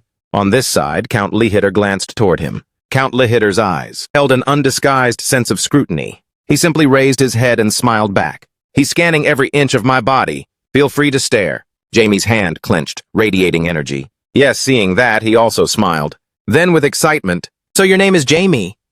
He frowned, then gave a firm smile. "Yes." He narrowed his eyes at him, intrigued.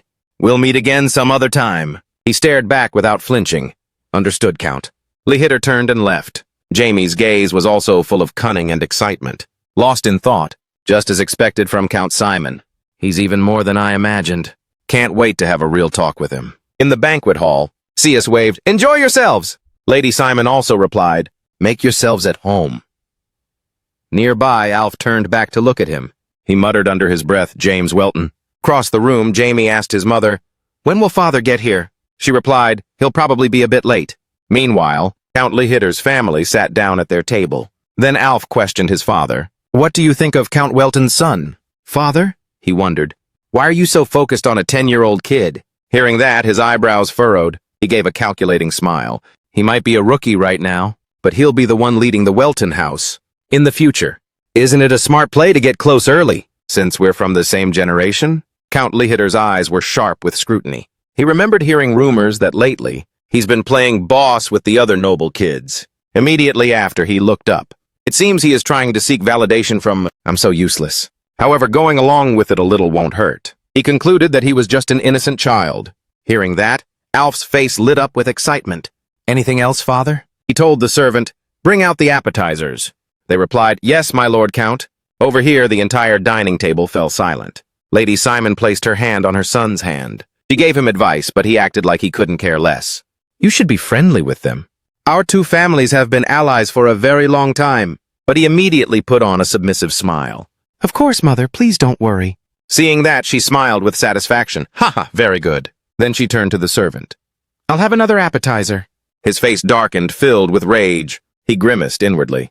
"I'm sorry, mother, In the crowd, Alf stared intensely at Jamie. He had zero intention of making friends with that lowlife. He imagined him kneeling on the ground, his body covered in blood, coughing fitfully. I'll make him crawl at my feet. Suddenly a hand grabbed his shoulder, giving Alf a real fright. Just like that, from behind, Count Hitter leaned in, smiling and whispering, into his ear. That's my boy. Alf's face flushed as he looked back. I'll make father accept me. He smirked triumphantly. Lennon, standing nearby, also glanced over. He smiled as if he'd realized something quite interesting. The party was still buzzing with noise. Sia stood with her hands on her hips, checking in behind her. Sarah stood awkwardly, hiding behind her mother's dress. Have you made any friends yet? He replied, yes, mother. Then she turned and walked away. He waved goodbye as she left. Once she was gone, his eyes turned mischievous. Lost in thought? Friends? My foot? I'm going to enjoy the private time you've given me, in a very wise manner. I wonder if there's a quiet spot around here. Jamie stood in the silent grounds of the mansion. A greenhouse appeared before his eyes. He stepped closer and looked at the tea table inside. He couldn't help but marvel, oh! Then he approached the flower cages, and the various flowers scattered around the garden. He marveled, it seems he has a talent for something other than magic. To think he could nurture things. His talent is actually on another level. I'm really looking forward to our chat. Before he could even finish his sentence, someone interrupted him from behind. Who are you talking to? His hand, instinctively on guard, summoned a lightning bolt. Next, he spun around and swung his arm, ready to throw it back. The arrow lunged forward instantly. The sharp tip of the arrow pointed directly at a young girl. Her face turned pale, filled with sheer terror. Jamie flinched in surprise. He then halted his attack and glared in that direction. Seeing she was harmless, he waved his hand and withdrew the arrow. Asfel trembled, sweating as she let out a sigh of relief. Then, with tears welling up in her eyes, she shouted in protest, How could you be so rude? He looked at her, equally annoyed. Well, why did you sneak up behind me and speak so suddenly? The girl's face darkened as she gnashed her teeth. She glared at him and reminded him, Doing that to a lady is incredibly disrespectful, you know. He shot back, You should feel lucky that I didn't actually stab that lady. Then he coldly interrogated her, So who are you? And why were you creeping behind me? At that, Asfel looked at him with renewed interest and confidence. Me? Are you curious about who I am? Should I tell you or not? I really don't want to tell you at all, since you just hurt this poor little soul's feelings. Hearing that, Jamie knit his brows, a flash of irritation crossing his face. This is really annoying. The fact that she completely erased her presence behind me is what truly gets on my nerves. And that tone of hers, too. He growled, I'm not in the mood for games. Suddenly, another arrow came flying like this. It struck the ground right next to G's feet. She looked on in pure panic. She stood frozen, watching the smoke hiss from the impact point. He explained that it was an air bullet, a Tier 2 magic spell. Jamie's face contorted with impatience as he pointed his finger. If you don't have strong enough defensive magic, it could punch a hole right through you. I'm pretty sure a little girl like you would be toast. Hearing that, Asfel was deeply shocked, screaming internally, What's wrong with him? Is he actually playing for keeps? Jamie's hand snapped again, full of annoyance. So are you still not going to answer? The girl dashed away in fear, her mouth never stopping as she screamed, No, I'll answer, wait a second. He threatened her, Hurry up or I'm blasting you. This only made Asfel even more flustered. I'm Asfel. Asfel? He asked again. From the Viscount Asfel family? She squeezed her eyes shut and replied urgently, Yes, I am the eldest daughter of Viscount Asfel, and I am a spirit elementalist. Jamie pressed her. A spirit elementalist? Explaining her profession. Spirit elementalist is a term for a mage who can communicate with mystical forces, spirits born from nature itself. There aren't many spirit elementalists on the continent, and their mere existence is considered an extraordinary talent. They can even receive the title of Baron. He was skeptical, but this girl is a spirit elementalist?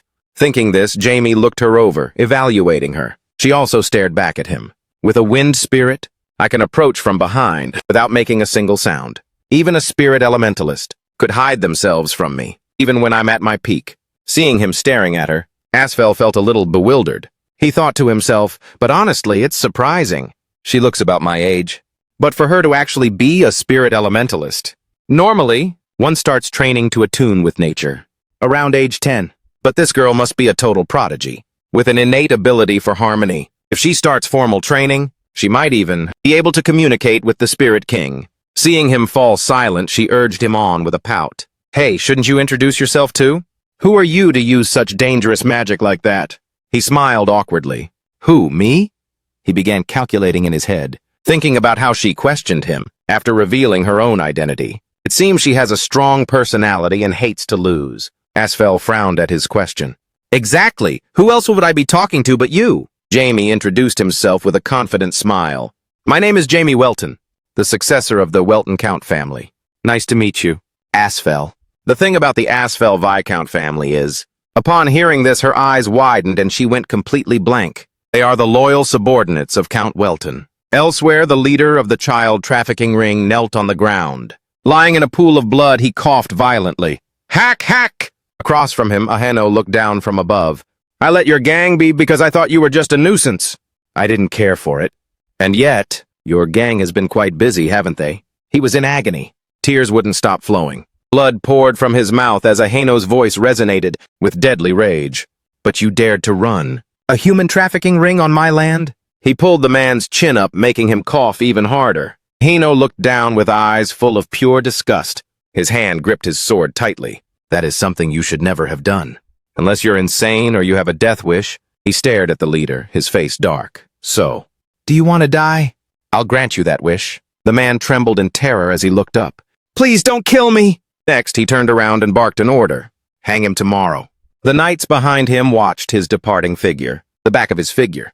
Understood. Aheno's face was full of resolve as he ordered the carriage to be prepared. We leave immediately. The subordinate confirmed, Understood, my lord. The carriage quickly rolled out of the mansion. A crowd of shackled prisoners was dragged along. High up on a tree branch, a mysterious cloaked figure looked down. Holding a shattered gem in his hand, he muttered, The plan failed. Initiate Plan B. Meanwhile, back in the garden where Jamie was, he walked away with Asfel trailing right behind him. He looked completely out of patience, biting his lip. The girl behind him kept following with an innocent look. Finally, losing his cool, he spun around and shouted, Hey! Why the hell are you stalking me like this? He glared intensely at her. Even if your father's is a servant. To my father. That has absolutely nothing to do with the two of us! At that, Asfel's eyes welled up as she looked down sheepishly. And enough with that, he snapped. Fake two-faced act of yours? Then Jamie yelled in frustration.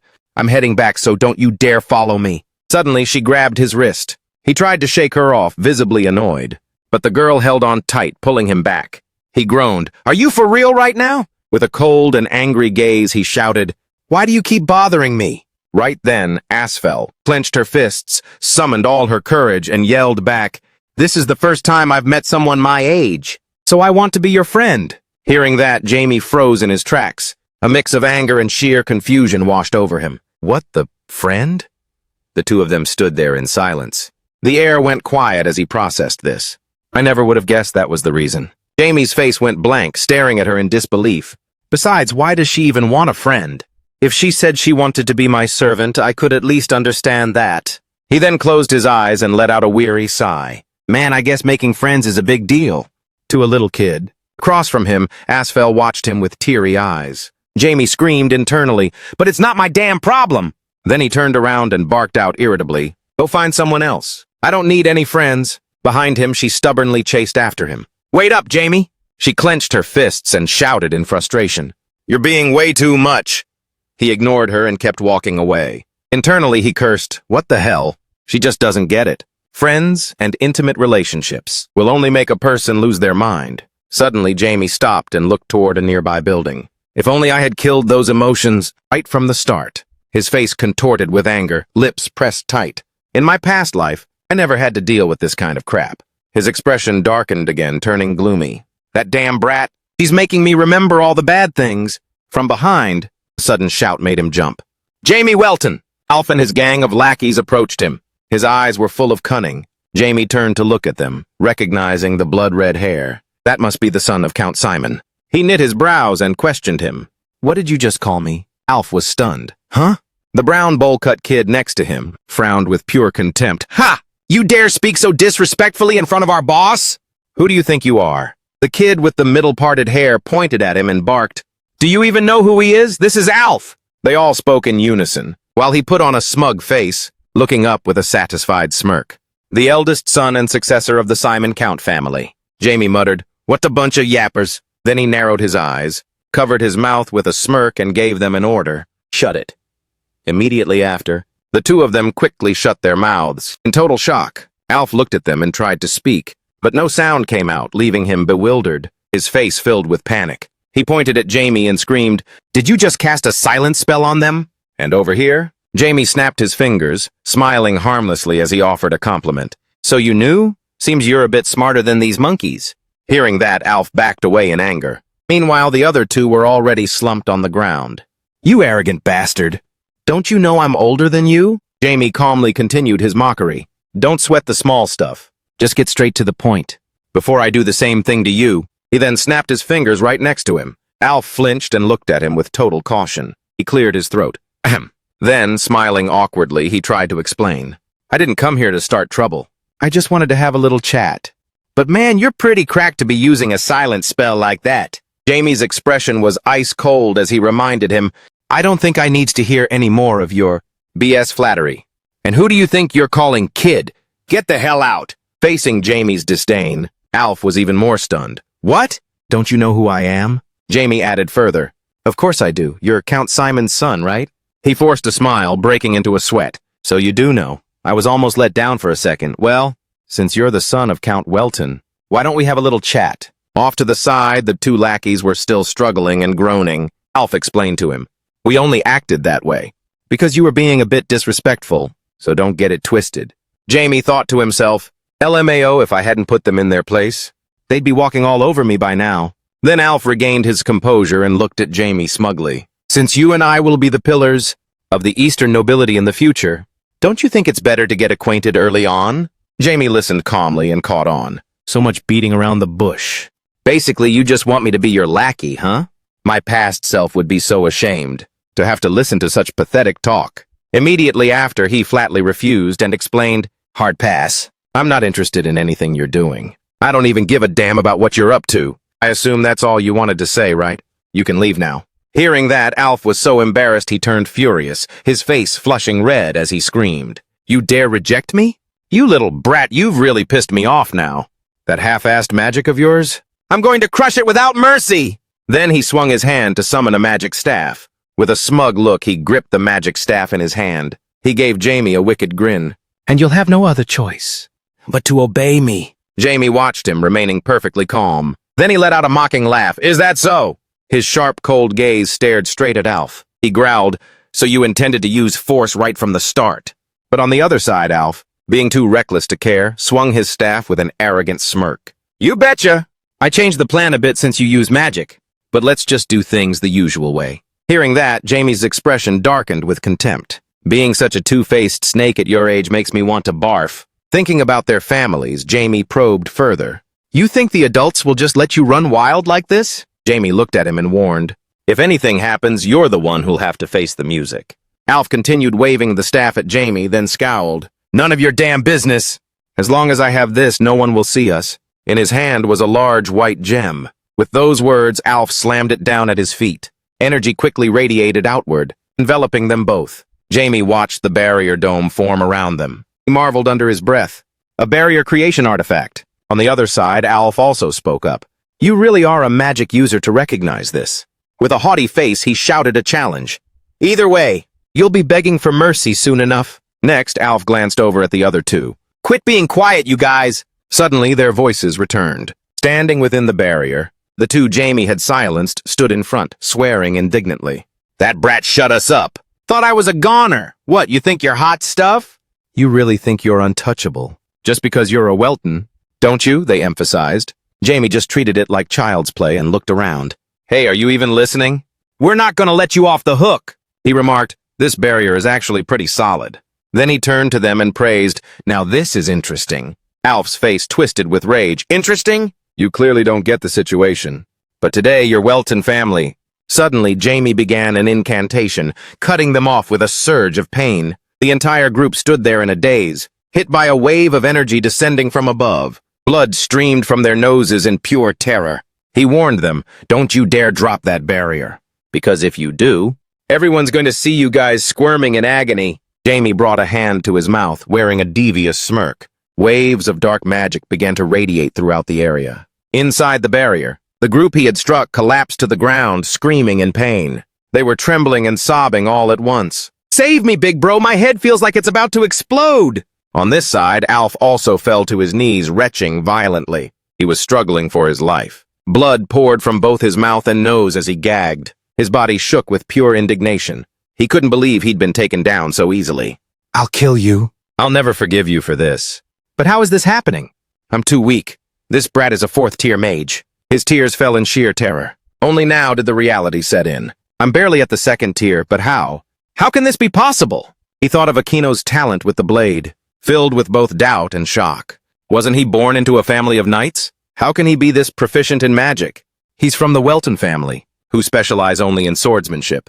A sense of utter helplessness washed over his mind, a talent that I could never reach. His tears wouldn't stop falling, steeped in humiliation and resentment. Alf pressed his hands into the grass and stood up, whispering, I'm never gonna forgive you for this. His eyes were filled with pure fury. His body trembled as he screamed internally. That's right, I can't stand that kind of talent. I'm going to rip him to shreds. I'll make sure he can never touch magic again. After being totally flexed on, the group left. Ann wasn't about to let it go, so he started low-key searching for something. As they were moving, one of them spoke up in fear. Boss, are you sure this is actually okay? Stealing a magic artifact is a bit much.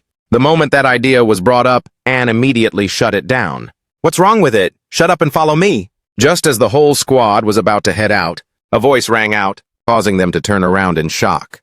Big brother.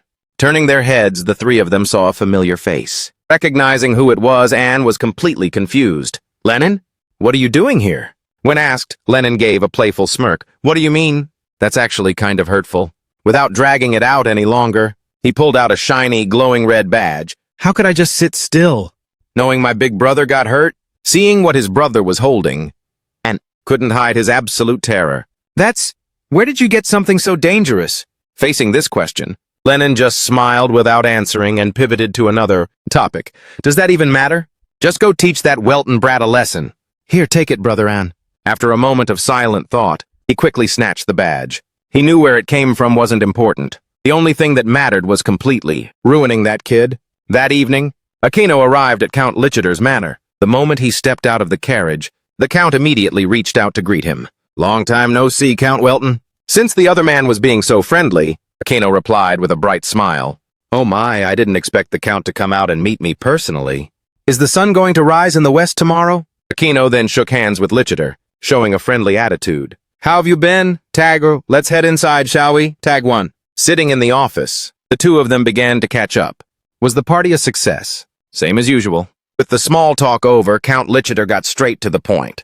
Anyway, I've met your son. Seeing how blunt he was, Akino couldn't hide his curiosity and asked, Oh, really? What did you think of him? Observing that interested look, the man across from him just smiled without answering. You always answer so quickly. Everyone knows how much you care for your children. Realizing he'd been read like a book, Akino replied with a bright grin. They're my whole reason for living, after all. This cheerfulness left Count Lichiter unsure of what to say next. I'm actually jealous that you can feel that way. Hearing those words, he sensed something was off. Is it still the same lately? When asked, he glanced away, avoiding the question entirely. After a brief silence, Count Lichiter changed the subject. Regardless, your son is truly incredible. No, not just that. I was completely blown away. Seeing the person across from him dodging the issue, Akino felt a bit anxious. Watching him for a moment, he had to admit that the man was trying to beat around the bush. Even though he was annoyed, Akino kept a smile on his face and asked, Does my son seem that talented to you? The Count noticed he wasn't going to dig any deeper. Count Lichiter smirked as he replied, Talented? That's putting it mildly. Pausing for a second, he didn't hesitate to speak his mind. The boy is the GOAT. From what I can tell, there has probably never been a human as gifted as him. At such high praise, Akino smiled proudly. Marquis Remo said the same thing. Hearing that name, the Count was instantly alert. The Marquis met Jamie? Knowing the Count was probing him, Akino rubbed his hands together and answered honestly. I knew Jamie had talent when he was just a kid, but I never would have thought that his gift was on such a whole other level. That's why I reached out to the Marquis, bringing up this topic. He couldn't hide his deep anxiety. Because someone with that kind of magical talent ought to become a mage. It would benefit both themselves and the entire world. In total contrast to Akino, Count Lichiter was beyond hyped. It must be amazing. For the boy to have a master like that, Witnessing that reaction, Akeno dropped a bombshell. But the Marquis turned us down.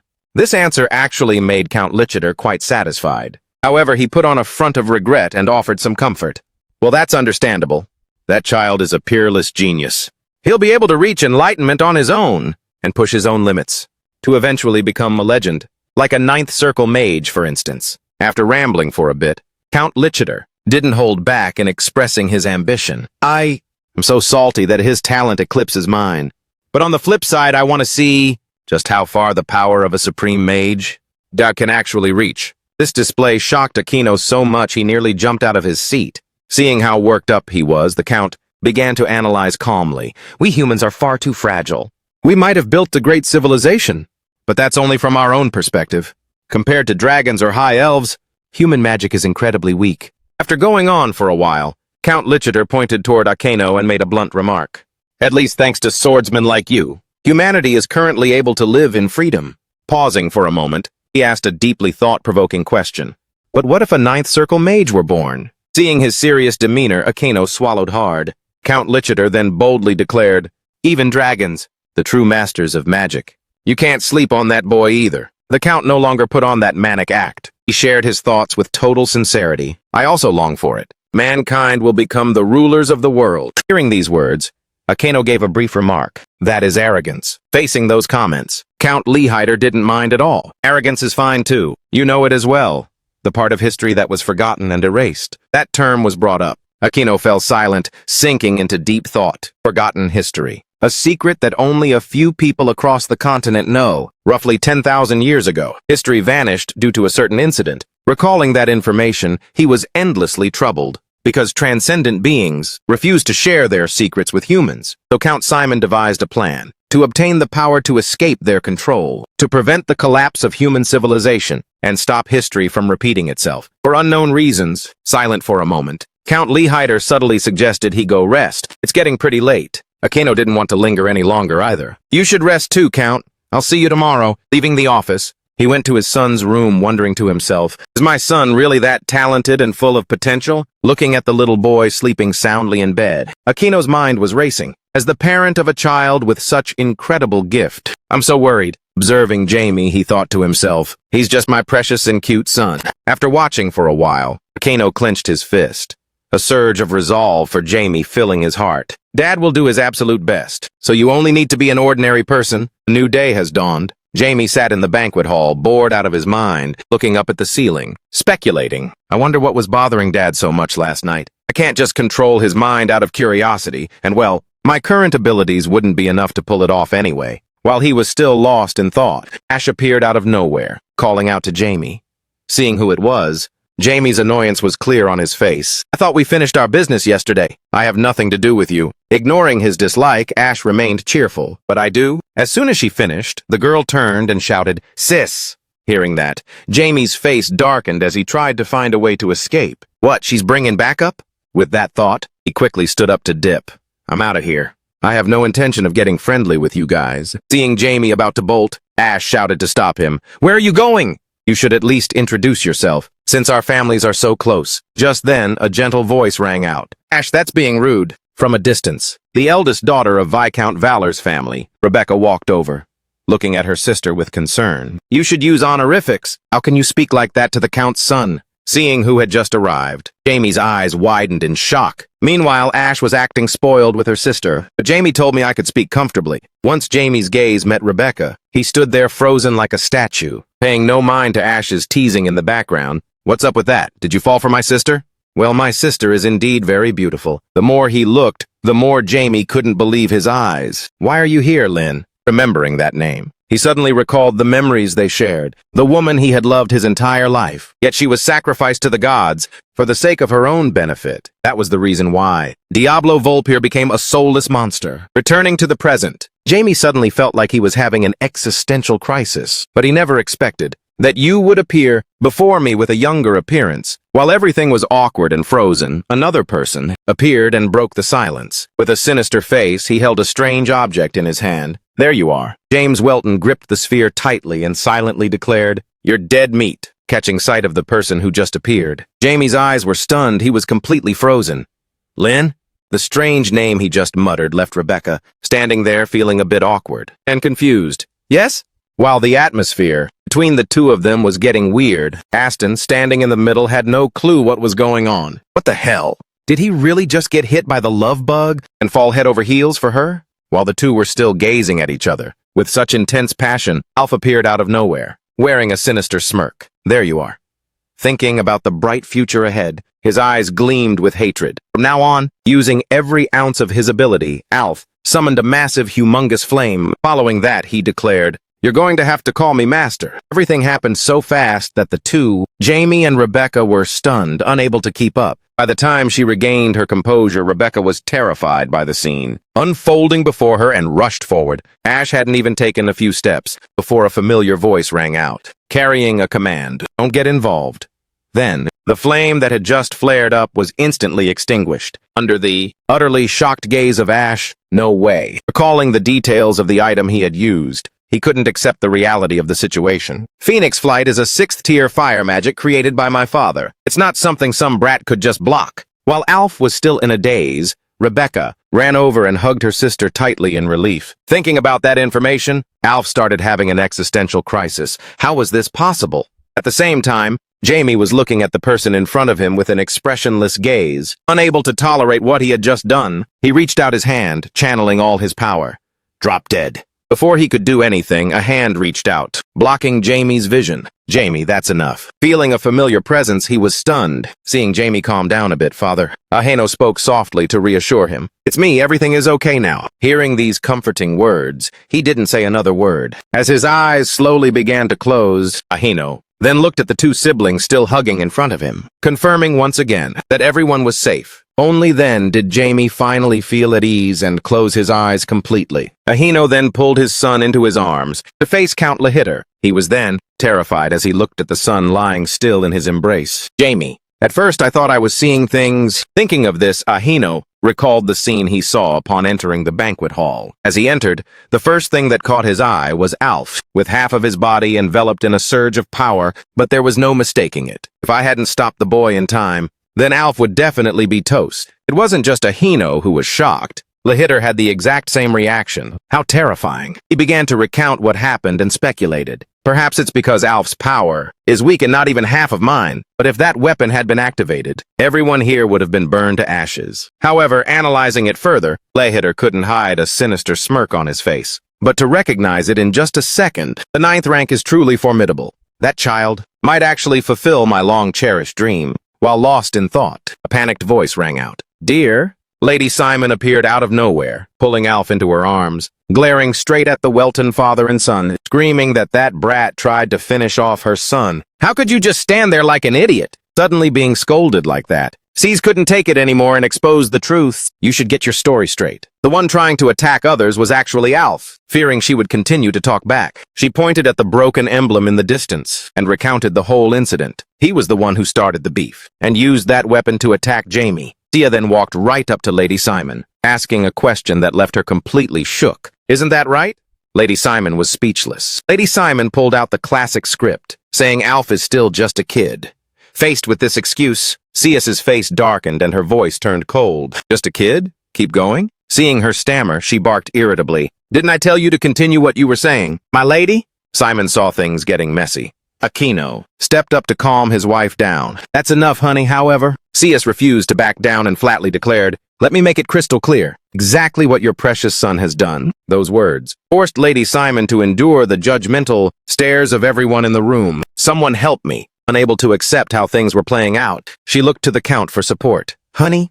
As she spoke, she thought of something that made Lady Simon grin with joy. Right, he might be a bit cold, but he'll definitely take his son's side. However, the Count's next words were like a cold reality check. "It seems our son has behaved quite rudely on such a fine day like this." Hearing this, Lady Simon was terrified, unable to believe her ears. He didn't stop there. Count Lahitter even took full responsibility. "I sincerely apologize, Lady Welton." Immediately following that, the hall fell silent. Cius reflected for a moment and decided to drop the matter. Shocker. I can't stay mad since he has apologized like that. "Thank you for your sincere apology. Now I'll take my leave." Seeing that she was no longer annoyed, he turned to make a suggestion to Aquino. "All right, You should go inside and get some rest, Welton. Aquino didn't think twice and immediately agreed. After Aquino led his wife and children away, Count Lehiter loudly announced, "I'm truly sorry for ruining this party. I hope you all go home and get some good rest. Furthermore, the party ends here." Hearing that, everyone quickly turned and left. When everyone had gone, Lady Simon looked at her husband trembling. "Honey, how could you do that?"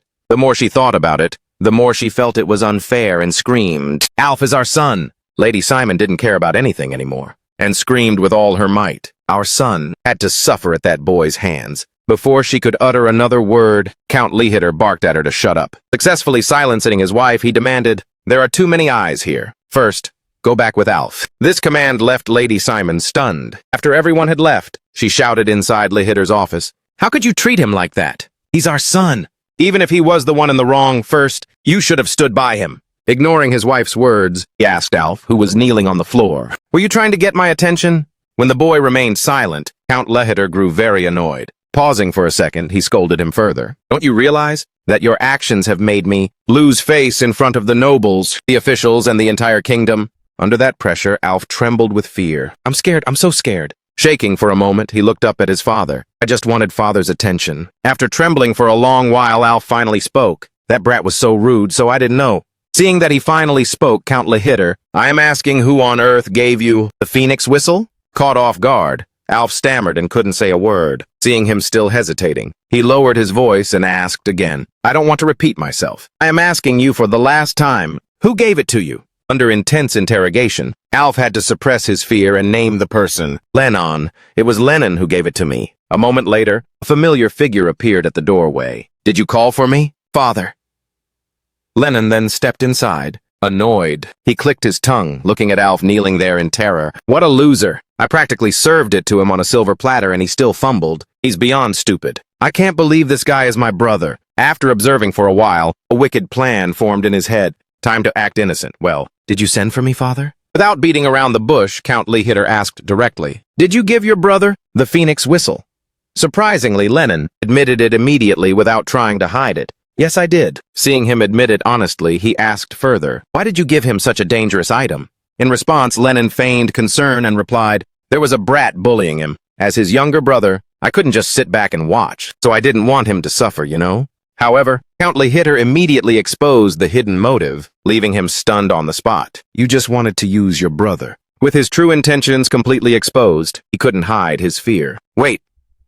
As he witnessed his younger brother's face turn pale, out of terror, Alf also realized in shock that Lennon, seeing that his two sons remained silent, Count Lehiter stopped beating around the bush and declared flatly, "Both of you have realized this by now, but I have no interest in either of you." Pausing for a moment, he spoke up and asked a question. "Do you two know why?" Without even waiting for the two of them, Alf and Lennon to answer, the Count Lehiter said it straight. "Even though you two carry my bloodline, neither of you is as talented as I expected. However, that doesn't mean that I don't know what you two are thinking." Just when it seemed things were over, he twisted the knife even further. "You two, if you want to get my attention, instead of wasting time on this childish crap, prove that you are worthy of my bloodline." Having said everything he needed to, Count Lehiter gave a few final instructions before leaving. "I won't interfere with what you do anymore, but you must clean up the mess you've made yourselves." Pausing for a second, he ordered his two sons, "Go apologize to Jamie Welton at first light, and stay there until he forgives you." With that, Count Lehiter walked out without looking back, leaving his two sons standing there dazed. Once Alf calmed down, he couldn't help but feel annoyed. "Showing my face. Just thinking about it makes me cringe." Unable to figure it out, he turned to Lennon for help. "Lennon, do you actually plan on apologizing to him?" Asked that question. Lennon remained frozen and silent. This strange state made Alf confused. "What's wrong with you? Did he get scolded by father so hard he can't speak? Why isn't he saying anything?" Ignoring his brother's words, Lennon only replayed Count Lehiter's words, in his mind wearing an extremely excited expression. "Prove that you are worthy of my bloodline." "I'll show you, father. I will prove my worth." At the same time, Cease was feeling incredibly anxious. Standing by the bed watching over her son, watching Jamie sleep so soundly, she felt even more heartbroken. Recalling what she had witnessed, Cease couldn't help but be puzzled. Jamie's desire to end Alf was real. What could have made a 9-year-old child have such a thought? "I thought it was just a typical scuffle." The scene of Alf picking up the orb and the resulting burst of flames flashed through her mind. Was the artifact activated properly? Remembering that moment, Cease angrily clenched her fists, unable to forgive him. Even though Count Simon apologized, I need a more sincere apology, even if I have to return to my own family clan. While she was lost in thought, the sound of Jamie's moaning snapped Cease back to reality. Looking at the boy huddled under the covers, she suddenly felt conflicted, recalling her previous thoughts. What was I thinking? Just then, Aquino appeared and gently checked on his wife. Are you okay? Seeing that it was Aquino, Cease was surprised. Facing his question, she avoided answering directly. After a moment of reflection, Cease leaned into her husband's arms and asked him back. How could I not be okay? Despite what Cease said, Aquino was perceptive enough to notice, is there anything you want me to do? I will grant any wish you have. Seeing her husband's eagerness, Cease gave a faint smile. You stopped me before I could say those things. Aquino explained the reason for his actions. I was worried you'd ruin your own mood. Since Aquino had explained it that way, Cease had no choice but to speak her mind. Count Simon apologized politely. I didn't want to split the northern nobles into two factions over this. Thinking of something, she became satisfied. Besides, that kid already got chewed out. Hearing this, Aquino just chuckled and played along. That kid was absolutely terrified by those words. Cease giggled. I'm fine now. After he finished speaking, the two looked at the pile of blankets on the bed and wondered, should we head out? He won't be able to relax if we stay here. Let's do that. When the two finally left, Jamie stirred. A moment later, he poked his face out from the covers, recalling what his parents had said. I understand my parents' concerns. I couldn't control myself back then, but still. After tossing and turning for a bit, Jamie suddenly sat up. Thinking of something, he closed his eyes and groaned. It seems she has also been reincarnated. The thought immediately made Jamie sink deep into thought.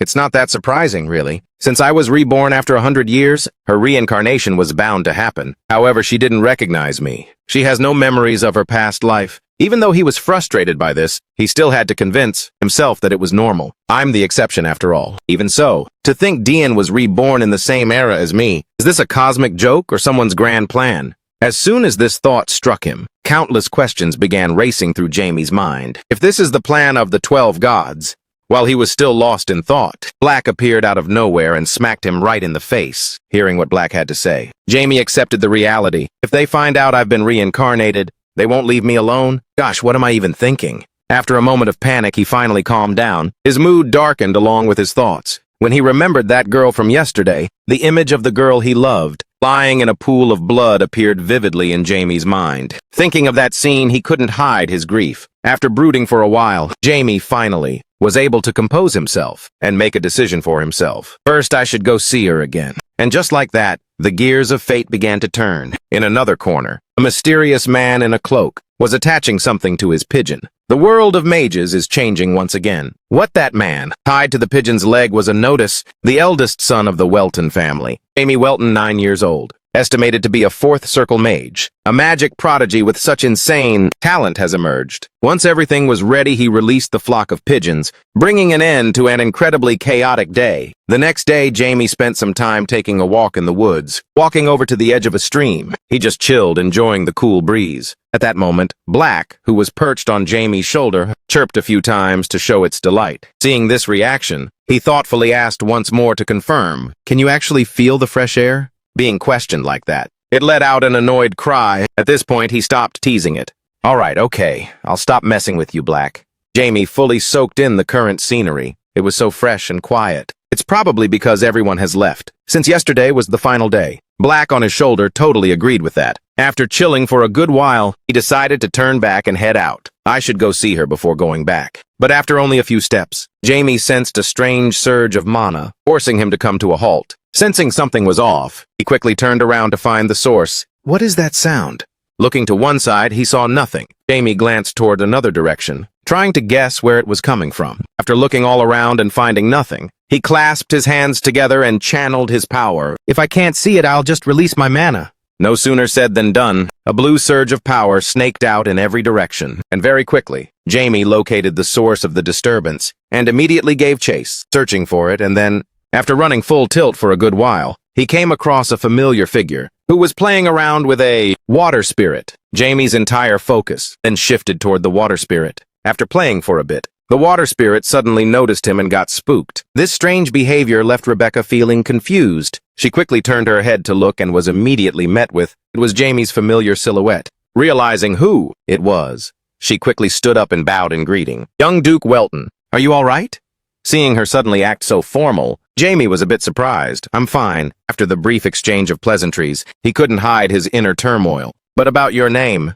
Witnessing his reaction, Rebecca gave a strained smile. She then introduced herself once again. I am Rebecca. And surprisingly, Rebecca turned out to be a water elementalist. Upon hearing that name, Jamie fell silent, carefully observing the girl before him. After watching her for a long while, he couldn't hide his heartache. Wondering why both of them were water elementalists, this question left Rebecca completely puzzled. Just at that moment, a familiar voice echoed in Jamie's mind. Diablo, don't forget me? While he was still dazed, she spoke up. Young Duke Welton. Suddenly called out, he snapped out of it. After a pause, Rebecca hesitantly asked, Why do you look so sad? Jamie remained silent, recalling those earlier words. The phrase, don't forget me. Diablo, it was a promise from a past life. Rebecca saw Jamie, standing there blankly in front of her, and couldn't help but wonder why the long face.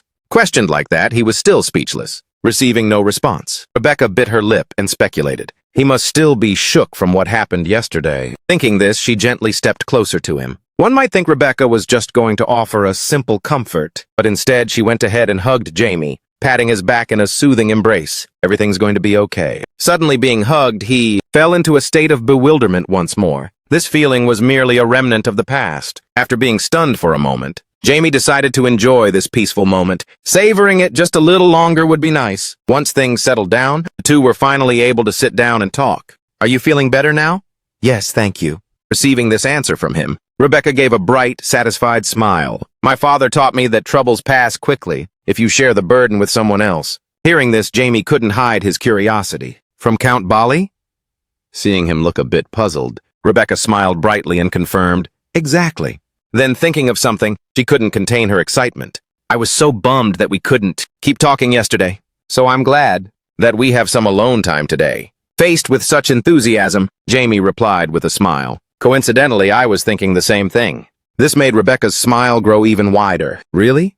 To her question, he answered with absolute certainty. Indeed, carefully, observing the person he was talking to. Jamie accepted the fact that she was a different person. Perhaps it's better this way. Letting himself go with the flow, he switched to a topic he had wondered about for a long time. I heard that the Bali family has a tradition of contracting with wind spirits.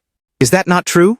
This question made Rebecca feel a bit awkward, but she could only admit, Oh well, I also wanted to contract with a wind spirit, but it didn't work out. After a pause, she began recounting what had happened. Wind spirits used to visit me because I had a strong bond with them, but they refused to make a contract and left. After that encounter, it seemed like that was the end of it. But then, an event occurred that left Rebecca bewildered, confused. Then one day, a water spirit came and said it was my destiny, and that I had to contract with them. Even though it's all in the past, bringing it up still makes her feel awkward. It was a major decision, and I really should have discussed it with Father first. But I accidentally made the contract right on the spot. Hearing this story, Jamie thought of something. Oh, the Elemental King probably knows. Thinking about this, he recalled some information he knew. A contract with the Elemental King. A contract made with the Elemental King is unlike any other elemental contract. It is a soul contract, bound to the very lives of both parties. Remembering those details, Jamie speculated. The moment Juyeon's soul was reincarnated as Rebecca, the Elemental King must have noticed. Breaking out of his thoughts, he asked, I see. Did the Count scold you for that? Asked this, she replied honestly. He wasn't angry, but he seemed a bit disappointed. I feel the same way. Looking at a Rebecca, who was uncertain and hesitant before him, Jamie spoke up to reassure her. However, that is something truly special. This statement surprised her, but he didn't stop there and continued. An element approaching someone and offering a contract. I've never heard of such a thing happening before. After going on for a bit, Jamie smiled brightly to comfort her.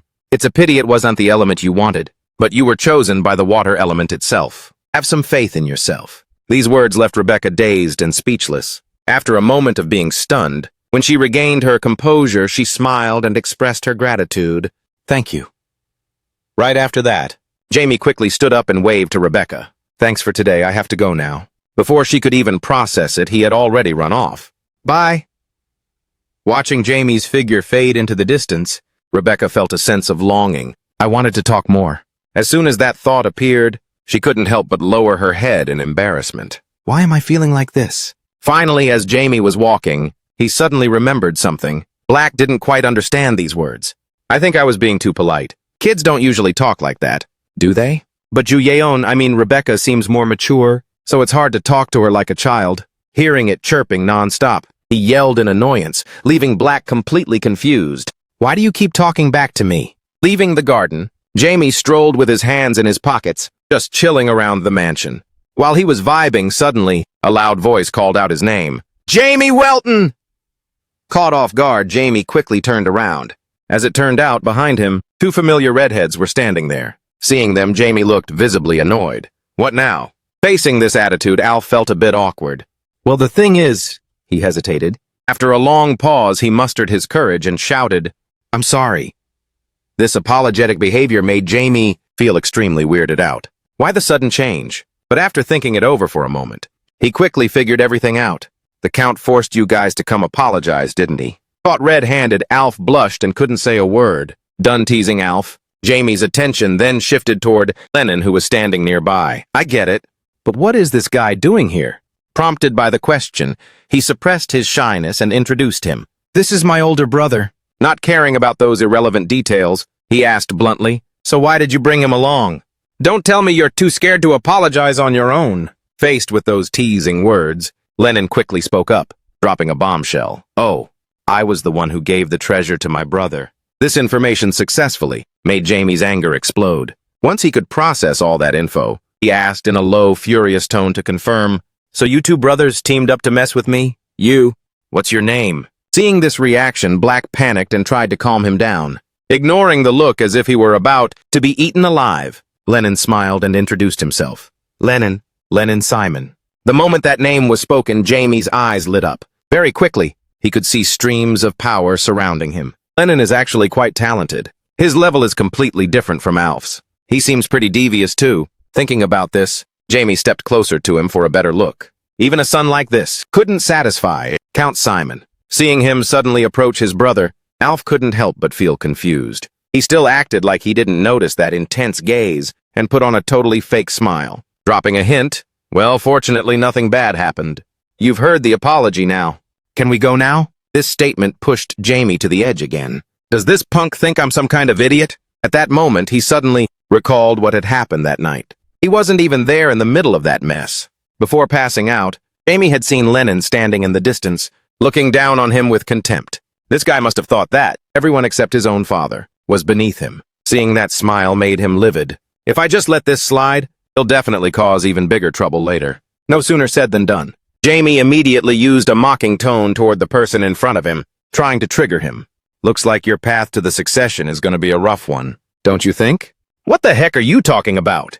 Satisfied with this reaction, Jamie turned to needle Lennon, making him jump in surprise. Isn't that right? This reaction from Lennon amused him. Stepping even closer to Lennon, actually, it's none of my business. Jamie got right in his face, placing a hand on his shoulder threateningly. If you're really the one behind that crime, then you should face the proper punishment. Seeing him not responding, he whispered, not forgetting to show off a bit of his power. Don't you think so? This question finally got a reaction out of Lennon. What did you just say? Right then, Jamie vanished, and he was thrust into a pitch-black void. Pant, it's so dark. Where am I? My body temperature is dropping. I feel like I'm going to freeze to death. After experiencing that sensation for a few minutes, Lennon finally broke down. At that very moment, a massive eye appeared, followed by Jamie's menacing voice. This is your last chance. Right after those words, Lennon was returned to the familiar mansion, but he was still in total shock. Kneeling on the ground, his eyes were filled with pure terror. Did I make it out? No. Was it all just an illusion? I'm not sure, but thinking about it all, Lennon couldn't take it anymore and screamed while clutching his head, making Alf, beside him, wonder what was going on. Lennon didn't care about his younger brother. The more he thought, the more terrified he became. After a while, once he managed to steady himself, Lennon timidly looked up at Jamie. The only thing I know is, this is my final chance. I have to bow down right now. Following his thought, he stammered out an apology. After that apology, Jamie could finally return to his beloved home. Watching the servants moving the luggage, he breathed a sigh of relief. Finally back home. Thinking of something, his expression suddenly soured. I'm seriously dead tired. I just want to be smothered in Mom's kisses and stay home. As soon as that thought hit him, Jamie quickly shook his head to banish it from his mind. No, wait, what the heck was I just thinking? Seeing his flustered look, Count Lihitter slowly approached from behind. You seem to be in quite a good mood, don't you? Jamie quickly turned around to face him. Dazed for a moment, Jamie quickly flashed a bright smile and spoke to him cheerfully. Of course! I'm having a blast right now, because I'm finally heading home to chill, sir. Hearing this, Count Lihitter chuckled, acting all regretful. What a pity I didn't get a chance to vibe with you more. Facing those words, he was secretly throwing shade, but still put on a friendly smile to play along. I'm a bit bummed too, since I was actually hyped for our conversation, sir. Waiting for exactly this moment, he quickly made an offer. You can stay longer if you want. Without missing a beat, Jamie threw up a no sign and shut him down hard. No way, sir. The urge to go home and crash is just way stronger, because I'm straight up exhausted. Not wanting to let the small talk drag on, he flashed a grin and tested the waters. As for the reason, well, I bet you already know, sir. Caught off guard by the question, Count Lihitter was shook and looked confused for a sec. He gave a forced laugh. That's true. Ending the topic right there, Count Lihitter looked up at the mansion in front of them, speaking somewhat randomly. The magic world has started keeping tabs on you. Jamie glanced at the building and gave a basic, I guess so. This I-de-gaff attitude made the Count a bit salty, but he kept his cool and probed. Seems like you already know who you are, huh? Facing that question, Jamie grinned with confidence and gave a solid yes. Of course. The two then started walking around, talking as they went. I think that guy's name was Reno. I gave him the karma he deserved. Hearing this, Count Lihitter was very pleased. I've been waiting for that. He seems to have changed since yesterday. This happy reaction left Jamie pretty confused. You're not mad that I clapped back at your sons? His panicked reaction left the Count completely puzzled, acting like it was totally obvious. They just faced the consequences. It's just because of what they did. Why on earth should I be mad? This indifference is shaking his worldview. Jamie has been completely revamped by a fan. Unbelievable, the person in front of me is a total clown. Now I understand the reason why. Those two golden boys are such a hot mess. However, those thoughts remained unspoken. He turned to the Count and gave a sincere assessment. Besides that, it seems Reno is quite gifted in magic, sir. It would be better to nurture his talent. Hearing these comments, he was a bit dazed. After pondering for a while, he put on a cold expression and gave a blunt remark. No, I know his talent better than anyone. He has no talent whatsoever. These comments made Jamie absolutely furious. With a low voice, he gave a thorough analysis. Giving it a try wouldn't hurt anyone, so why not just give him a chance? He could be on par with you if he trains hard enough. The reason he doesn't show his talent is because the people around him are holding him back, unable to take it anymore. He pointed straight at Count Lihitter's face and scolded him. This is all your fault. The Count suddenly being told off, he was a bit shook as, seeing his dazed and clueless expression, he got even more annoyed and didn't hold back his criticism. I'm saying those two golden boys of yours became such a hot mess because you ignored them, thinking they lacked any talent. Being scolded repeatedly, Count Lihitter was shook and speechless, and while he was still, before he could say a word, Jamie gave a very honest evaluation. Alf is pretty average, but Reno has massive hidden potential. After being lectured like that, finally, Count Lilithter's confidence began to waver. Did I misjudge him? Seeing that he finally came to his senses, Jamie smiled with satisfaction and nodded repeatedly. Faced with those remarks, he was bewildered. He said that his son has talent, but even as an 8th-class mage, I couldn't recognize it. Yet this child could. Thinking about this, Count Lihitter felt more astonished than ever before. It was almost like there was a great archmage standing right in front of him. Just when it seemed like everything would end there, Jamie then smirked and suggested, and who knows? What if you could reach a breakthrough with the help of your son? These words made his eyes widen in shock. Before he could say anything else, Akeno called out to Jamie, saying it was time to go. His parents had called him, so he quickly turned back. But before leaving, he didn't forget to advise, please just let what I said go in. One ear and out the other, okay? Since those were just the words of a child, I'm off. After saying that, Jamie quickly ran away, looking at his retreating figure. Count Lihitter was startled at first, but finally calmed down. Not wanting to watch anymore, he turned away just as I thought. What a shame. That evening, Jamie and Breck were wearing very suspicious-looking cloaks. In the silence, Breck suddenly made some noises. Right then, the bushes near him rustled slightly. Seeing this, Jamie couldn't stand it. He shouted loudly, "You guys hurry the hell up! Why are you so late?" Hearing this, two figures jumped out from the bushes. The two of them then walked up to him. Jamie took the initiative to admit the mistake. We were late because Azad was wandering around aimlessly, sir. Having been exposed, the tall man stammered, I'm sorry. Witnessing this scene, Jamie let out a helpless sigh. Forget it. Just tell me what you've managed to find out. Seeing they weren't being held accountable, the two got excited. Immediately.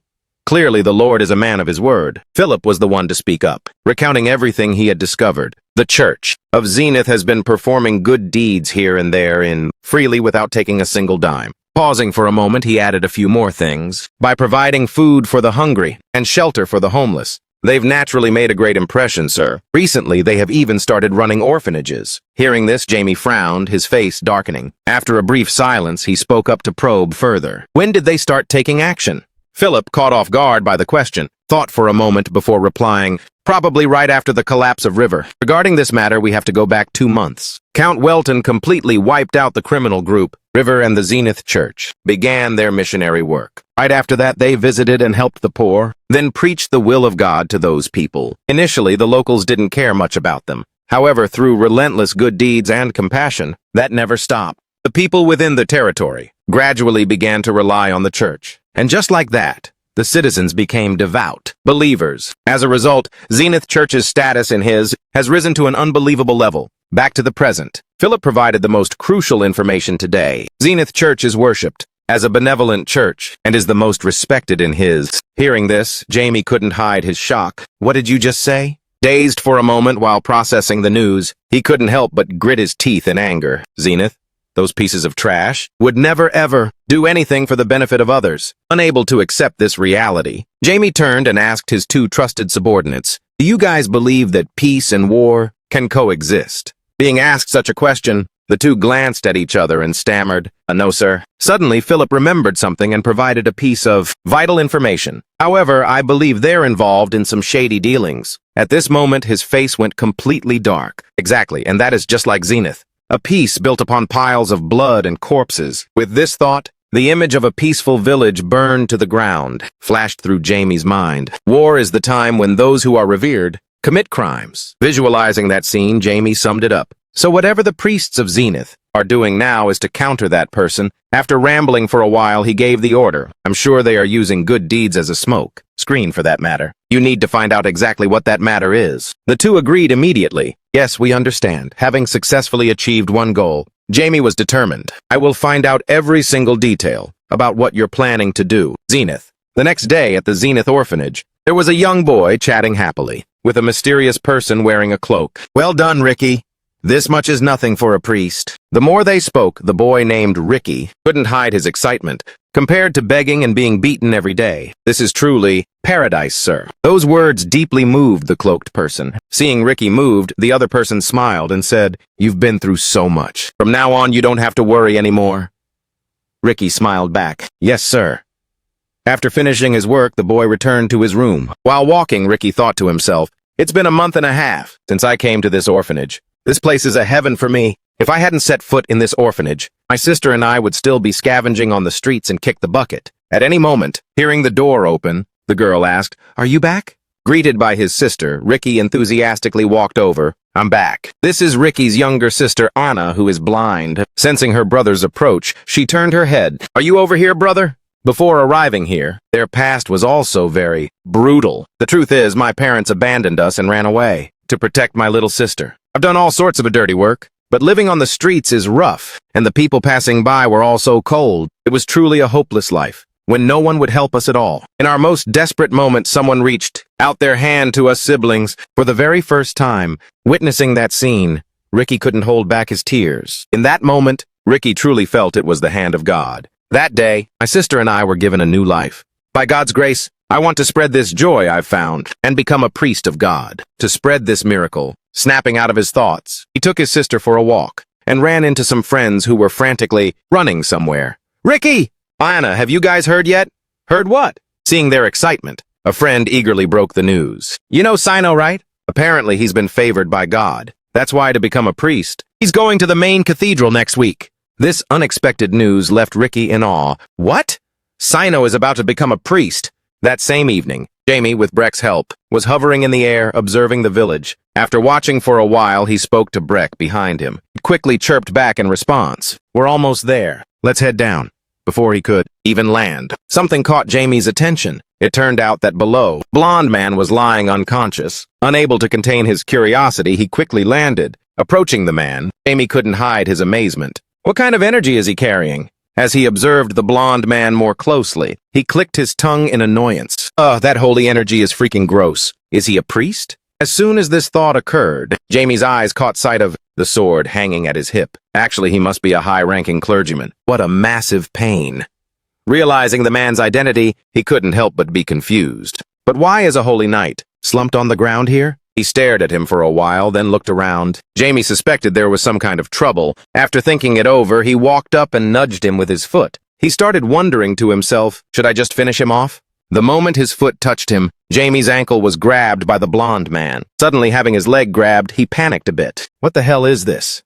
The man had woken up without anyone noticing. With a haggard face and a weak voice, Jamie couldn't understand a word he was saying. Then the man still failed to give a proper answer, only repeating those meaningless words. Unable to take it any longer, he snapped and yelled, "What the hell?" Only then did the blonde man use all his strength to moan, "I'm starving."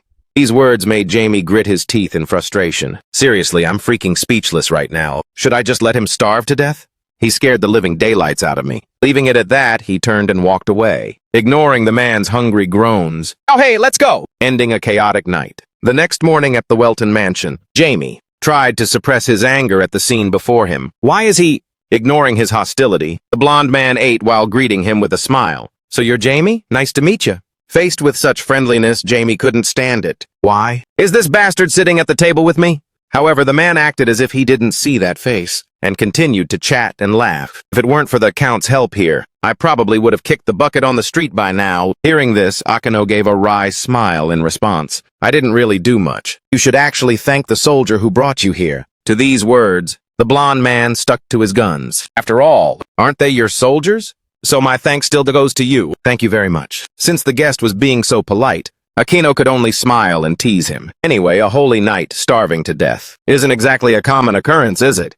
Missing the underlying joke, he said. The blonde man still smiled brightly and replied with total honesty, "It's not very common, but we're still human. Once we reach a higher realm, we can hold out longer than ordinary people." This relaxed and friendly scene made Jamie, who was feeding strawberries to his little sister, feel quite annoyed. It's so uncomfortable. Extremely uncomfortable. Why are Mom and Dad being so nice to him? After chatting back and forth for a while, Akeno began to ask for some information. "You mentioned you belong to the Pizzo Church, right?" When asked that, the blonde man smiled and confirmed, "That's right. We serve the goddess of mercy and retribution." Receiving confirmation of Pizzo, he smiled gently at the woman beside him. "My dear, you must have been quite surprised to hear that, right?" When I asked earlier, Sears smiled and expressed her interest. "Yes, I was indeed quite surprised." This answer left Jazz confused. Surprised? Why? Is there a problem? Knowing he didn't understand, she smiled softly and asked him a short question. "By any chance, do you know Saphira Bishop?" Hearing that name, Rush realized something. Could it be that this lady is from Afton? Seeing he'd somewhat understood, Sears introduced herself. "I am from the Bell family." Upon hearing this name, he couldn't hide his surprise. Right after that, under the bewildered eyes of the entire Welton family, Rush stood up. One might have thought it would end there, but he quickly knelt down. His hands were crossed over his chest, and with a voice full of reverence, he offered his greetings and respect to her. This spectacle left everyone stunned. But Jamie had the most dramatic reaction. "What the heck is going on? I know the Pizzo Church is based in Afton, which is the same territory where the Bayo clan lives. But that's still no reason for him to bow to my mom, to bow and kneel before another person. The only real reason for a holy knight to act like this is if she were at least a bishop. What the hell is happening right now?" Unable to hide his curiosity, he called out to his father. "Daddy, Daddy!" Being suddenly called, Akeno quickly responded to Jamie. "What is it, son?" Seeing his response, Jamie put on an innocent act and asked the question on his mind. "Why is that man greeting Mommy like that, Daddy?" Even he hated himself for talking that way. God, this is so fake. Thinking about having to act like a curious 9-year-old kid makes me want to just drop dead. Faced with the question, Akeno just smiled and didn't give a straight answer. "Well, it's a bit of a long story, so I'll tell you more about it later. If I get a chance, okay?" Failing to get what he wanted and losing face, too, Jamie was left shook. "Oh, great, I totally missed the mark." The mood around him tanked. Damn it. Crap, even after acting like that. I can't believe it didn't work. What an epic fail. His sister patted his shoulder to comfort him. "Oh my. You are seriously so cute, brother." Putting that aside, something else came up, making Jamie ponder. If the Bell clan has close ties with the Pizzo Church, then this is going to be a real pain in the ass, because she is the one I'll eventually have to finish off. After the two finished breakfast, Akino and Rush headed into Akino's office together to discuss further. So how do you plan to end this? As far as I know, the Piso Church shouldn't have any business operations in the eastern region at all. Before he could even mumble a word, he had already made his own assumption. You're here to expand the Piso Church's influence. Being asked that, Jazz hurried to deny it. No, not at all. I'm chasing after someone, and somehow by some miracle I ended up all the way here. Hearing these words, Akino couldn't help but wonder, chasing someone? Who? At that question, Jazz shook his head and shared what he knew. That person is performing cruel experiments. Indescribable things. The kind of things no human should ever do. The Chimera Creator. The moment that name was uttered, Akino couldn't hide his shock, and his power exploded along with it. What? You're saying the Chimera Creator is at ISS? Who exactly is that? When asked that, Rush grit his teeth and hesitated, unsure if he should answer. After weighing his options, he finally declined to answer. I'm sorry, but this piece of information is top secret. Even within the Piso Church itself, I can't tell anyone. However, I will give you more information if you listen to my request and make a deal with me. Hearing just that, Akino understood the hidden meaning. He was asking for help. Seeing that he understood his purpose, Jazz started buttering him up. Exactly. If a swordmaster like yourself were to help me, then I'm certain you would be the best ally I could ask for. Faced with this request, Akino took a moment to think it over. The Chimera Creator. Chimeras out there are creatures made by stitching different beings together. But those who create them are worse than any ordinary criminal, because the core of a chimera is often human. A creator could theoretically avoid using humans, but so far no chimera creator has ever managed to pull that off. Considering everything, Akino set some ground rules. I can't promise that I'll always be able to help you, but since I've learned about the relationship between my wife and me, and the Piso Church, there is no way I can just turn a blind eye to this. Hearing this, Rush couldn't hide his joy. Meaning, without keeping him in suspense, Akino confirmed once more, I will help you. Upon receiving direct confirmation, Rush stood up abruptly, unable to contain his excitement. Thank you very much. Witnessing this, he chuckled and didn't forget to ask for some details. That's enough, thanks. So why is the Piso Church going all out against this Chimera Creator like this? And why haven't you asked for help from the kingdom? This question put Rush in a tight spot again. He could only scratch his face awkwardly. I know the kingdom would definitely help if they knew about this, but after hesitating for a moment, he explained further. The Piso Church's reputation would take a massive hit. The Chimera Creator the church is hunting. Thinking for a second, Rush finally chose to be blunt. Everything. It's already cost us the lives of over 10 holy knights. This info made Akino hesitate slightly. Knowing he got the point, Rush dropped a bombshell. He has created a chimera capable of using holy power. While the two were talking, Jamie was taking a stroll in the garden, calculating things as he walked, thinking about how much he was looking forward to afternoon tea. Right then, Sarah spoke up excitedly. Jamie, you're here! Come here and sit down, hurry! Jamie quickly walked over to sit and have tea with his mother and sister. Seeing his gloomy expression, Sias didn't know what to say. Oh my. Not wanting to beat around the bush, she asked directly, My lovely son, what exactly are you so curious about? Seeing his mother bring it up first, he didn't hide it and asked her straight out. Earlier, why did that guy kneel before you? What made him show such deep respect to someone he just met for the first time? At that question, C's chuckled. I knew you were going to ask about that. You're curious about our family's connection with the Piso Church, right? Not keeping anything from her child, she spoke plainly. Basically, your great-great-grandfather, who was also my grandfather, the man you never had the chance to meet, is the savior of the Piso Church. This news left Jamie shook to the core. What? Mom's grandfather is the savior of the Piso Church at the Bow tea table, Sias explained. Jamie's great-grandfather is indeed the savior of the Piso Church. Hearing this piece of information, Jamie was stunned. Say what?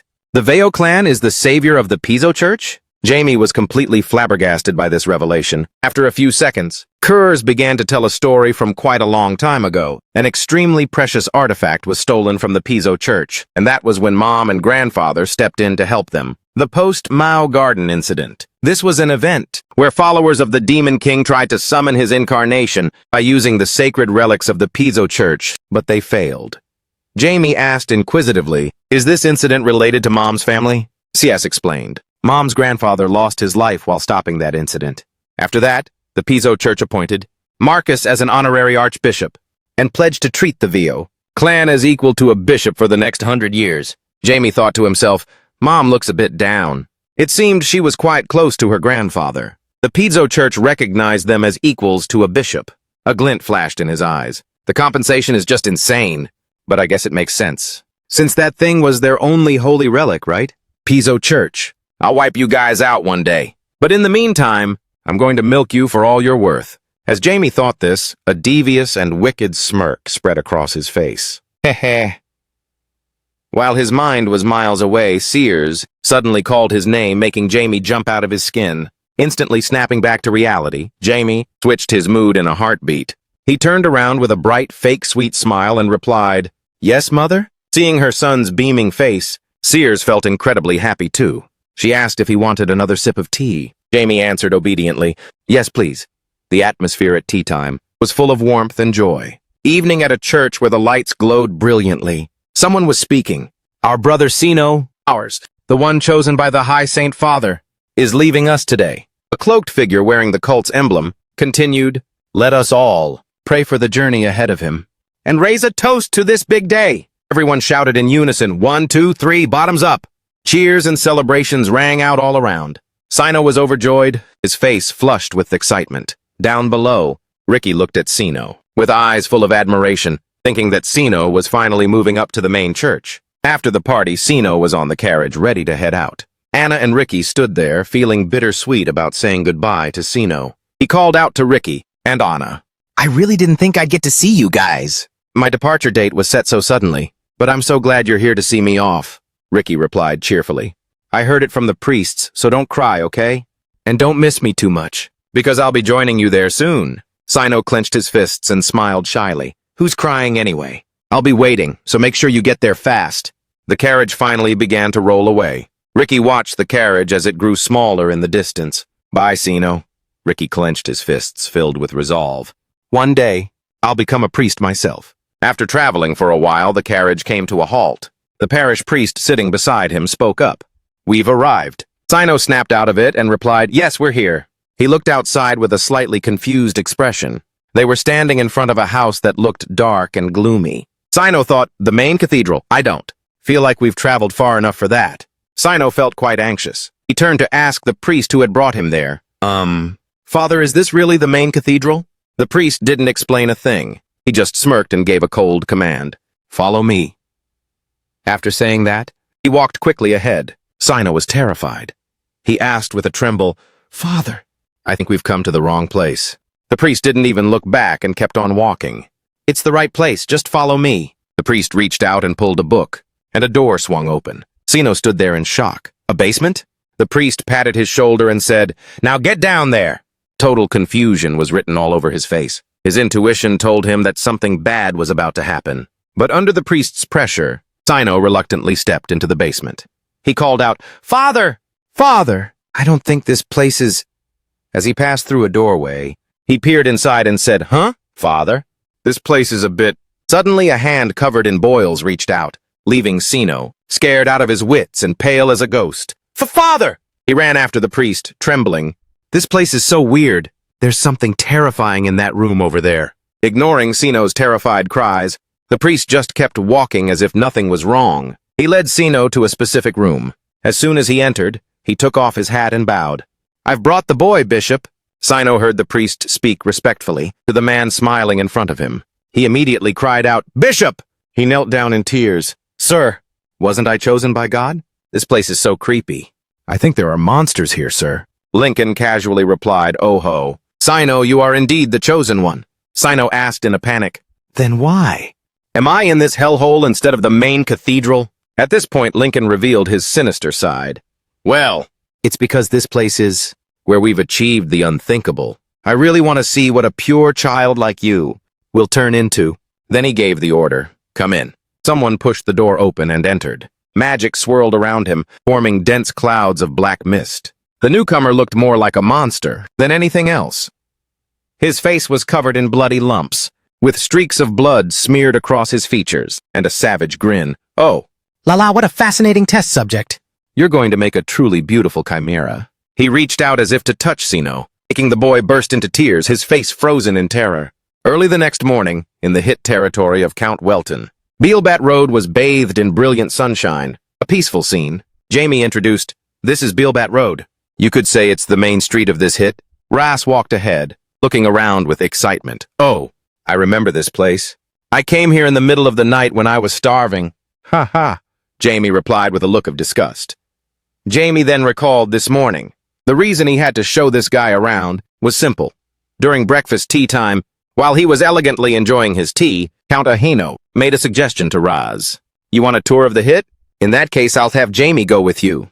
My son is very bright, you know." "See," Raz happily agreed. "Sounds good." Jamie felt his blood boil hearing that.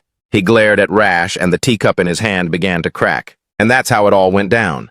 Jamie sighed to himself as he walked. "Man, why did this have to happen to me? Talk about bad luck."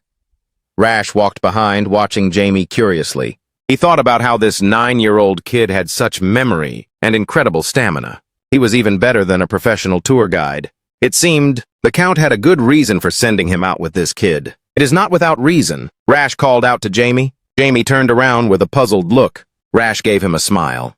"Thanks a lot, kiddo. Thanks to you, I could explore the hit territory without running into any trouble." Jamie gave a polite smile. "I'm happy too. I haven't been out in a while." Suddenly, Rash reached out his hand and said, "That's enough sightseeing. Now let's take a slow walk back home." Jamie stared blankly at Rash's gesture. He replied bluntly, "Put your hand down, dude. I'm curious about something. And I was wondering if I could ask you a few things, Getting rejected, Rash awkwardly scratched his head. Sure," Jamie asked seriously. "What did you talk to my father about last night?" Rash was caught off guard. Damn, I didn't see that coming. He thought the kid would ask stuff, like what it's like to be a knight. "Then what on earth are you going to do?" Rash laughed nervously and made up a random excuse. "Oh, that? We were just talking about how handsome you're going to be when you grow up. Because, you know, you're a good-looking kid." Jamie snapped irritably. "Quit the cap!" Rash realized Jamie wasn't easy to fool and started sweating. Geez, are all kids his age this mature? Rash scrambled to double down on his clumsy lie. No, for real! We talked about you the whole time. Your father's love for you is truly something else." Jamie turned away in anger. "Fine, keep your secrets then. Save the sweet talk. Even a kid wouldn't buy that BS. Rush apologized sheepishly. "Haha, sorry for playing you like that. But this is grown-up business, so I can't really let you in on it." Jamie speculated. It seemed like something was hiding in Hit. That was likely why he was sent to scout the area. What the hell is going on? Rash saw Jamie standing there in total silence. It made him panic, and he rushed over to comfort Jamie. "Are you salty, kiddo?" Beside him, Jamie ignored Rash, still deep in thought. What could it be? What exactly is it? Rash looked awkward, his face twisting. He's definitely mad. What should I do now? Suddenly, Jamie remembered. "Oh, there's still one place we haven't visited," Rash asked curiously. "Oh, where?" Jamie smiled and pointed. "The Zenith Church in Hit." The two of them immediately got into the carriage and headed for the church. Upon arrival, Rash was still rambling. "Jamie, you're not still mad at me, right?" Jamie ignored him. "This is the Zenith Church in Hit. And like I said, I'm not salty." Ricky was nearby, diligently sweeping the church courtyard. He looked up and was surprised. "Huh?" He spotted Jamie, who was walking with a grumpy expression, with a cheerful Rush following right behind. "Oh ho, so this is the Zenith Church?" As soon as Ricky saw Jamie, he shouted, "Hey, you're that black-haired guy from before," Rush asked, puzzled. "Is that a friend of yours? I think he's looking at you." Jamie turned to look, feeling confused. Jamie suddenly remembered in a panic. "Don't tell me it's that kid." It was the same kid who had crashed into him. Jamie quickly looked away, pretending not to know him. "I have no idea who that is." He thought to himself, "Looks like changing my hair color was totally pointless." "What a pain." Rush looked at Jamie's reaction, completely clueless. Ricky shouted angrily, "Why are you acting like you don't know me?" Just then, a carriage came speeding down the road. Ricky tried to run across to get to Jamie. "Did you dye your hair? I almost didn't recognize you." Suddenly, Ricky was seen bolting across the road. The coachman screamed, "What the hell is wrong with these kids?" Startled, Ricky looked to his side. The driver turned pale and yelled at the top of his lungs, "Get out of the way!" Both Jamie and Rash were caught off guard and froze in place. Ricky was staring down a carriage slamming on its brakes, along with two horses twice his size, charging right at him. Realizing things were going south, Rash dashed in to save Ricky. He thought to himself, "I'm not going to make it." Ricky was a mess of tears and snot, trembling so hard he couldn't even speak. Am I about to die? Standing to the side, Jamie began to cast his magic. His eyes started glowing brilliantly. A flash of light struck down towards Jamie, forming a magic circle, filled with complex symbols. The spell manifested, shooting countless chains of energy out from the magic circle. These chains created a protective barrier that shielded both Rash and Ricky. This intervention gave Rash the opening to successfully rescue Ricky. However, he was also completely floored. When he saw the technique that Jamie had used, the carriage on the other side had been seized by the chains and hoisted high into the air. After the ordeal was over, Ricky was still in shock. He stood there pale and shaking as he stammered, I'm not dead, yeah. Ricky lunged forward and gave Jamie a crushing hug, making the latter's eyes pop out. Ricky thanked him repeatedly. Thank you so much. However, Jamie, who was being suffocated, wasn't exactly feeling the love. Choking from the hug, Jamie angrily scolded Ricky. I get it, get off me! How the hell are you so strong? Rash stood by, watching them in awe. The magic Jamie used while I was saving that boy is even more advanced than the spells used by the mages I work with. It's hard to believe a 9-year-old child could be this powerful. That kid is a total genius. In a few decades, in just a few years, Rash couldn't stop praising Jamie's skills. Ricky was currently hugging Jamie tightly, refusing to let go while bawling his eyes out. Thank you so much, you're my lifesaver. Jamie irritably shoved him away. Quit clinging to me, you're heavy. Rash felt that this boy would become an existence that even he couldn't look at as an equal. While he was lost in thought, Jamie spoke up. What are you staring at? Hurry up and get inside. Rash jumped, finally snapping back to reality. Huh? Inside where? Jamie sighed. What do you mean, where? Into the Zenith Church. Rash stammered awkwardly. Right. He thought to himself, was I seeing things? I felt like I was being looked down on. The three of them walked toward the Zenith Church together. Ricky happily ran ahead to lead the way. It's a good thing you two were planning to stop by. Let me show you the way, Ricky explained as they walked. This is an orphanage for kids who have nowhere else to go. Suddenly, someone called out to Ricky. Seeing the old woman before him, Ricky joyfully called out to her. She asked, Where have you been? Noticing Ricky had brought 2 others along, she questioned him. And who are these people? Ricky quickly introduced them. They saved me when I was about to be hit by a carriage. They're my lifesavers.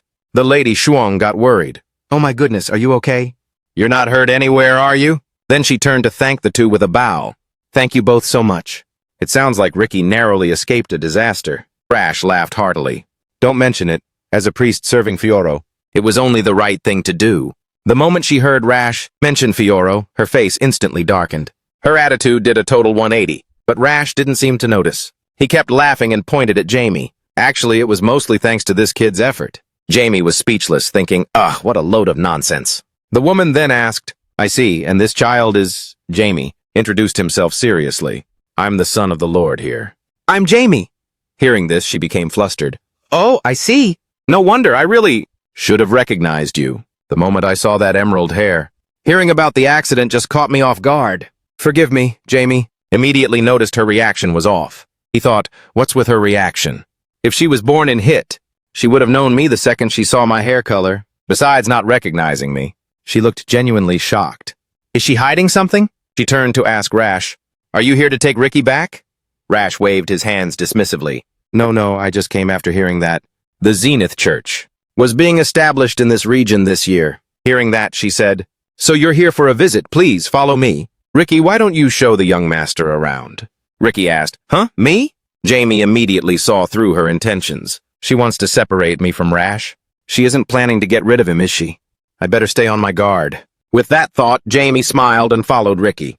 I'm having dinner with my parents, so I'll see you later. Rash was a bit surprised by Jamie's attitude. He stood there dazed but seemed to realize something. He cheerfully waved back at Jamie. See you later. Ricky was awkwardly introducing the church. So this place is where I live? I mean, stay temporarily, and that's the cafeteria. Jamie couldn't help but look annoyed. Just talk like you did before. Stop being so weird. Ricky still didn't quite get it. Jamie emphasized again.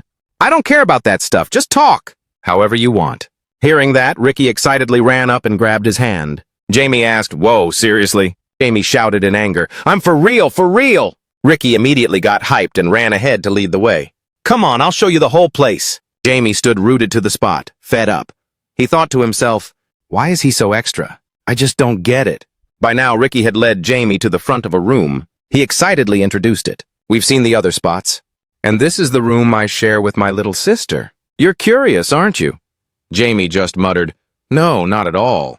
Ricky swung the door open and called out, Anna! I brought a friend over. Jamie, looking bored out of his mind, thought, Who said I was your friend? The little girl, Anna, sitting in the corner, let out a soft gasp. She held onto the table to stand up and asked quietly, Really, brother? The moment he saw Anna, Jamie was completely stunned. Ricky went over to support her and reminded her, Say hello, Anna. He's totally awesome. Anna leaned on her brother and smiled as she greeted him. Hello, my name is Anna. Ricky noticed Jamie, staring wide-eyed at Anna. He called out to Jamie. What's up? Jamie thought to himself. What the? This child was born? With the qualities of a saintess. Especially those eyes, they are overflowing with holy power. Jamie saw a brilliant halo above Anna's head, which left him utterly amazed. Anna is truly God's messenger sent from heaven, someone who can wield the power of the deity they serve more effortlessly than anyone else. These individuals are gifted with immense holy power within a specific part of their body, Jamie mused. Her name is Anna, right?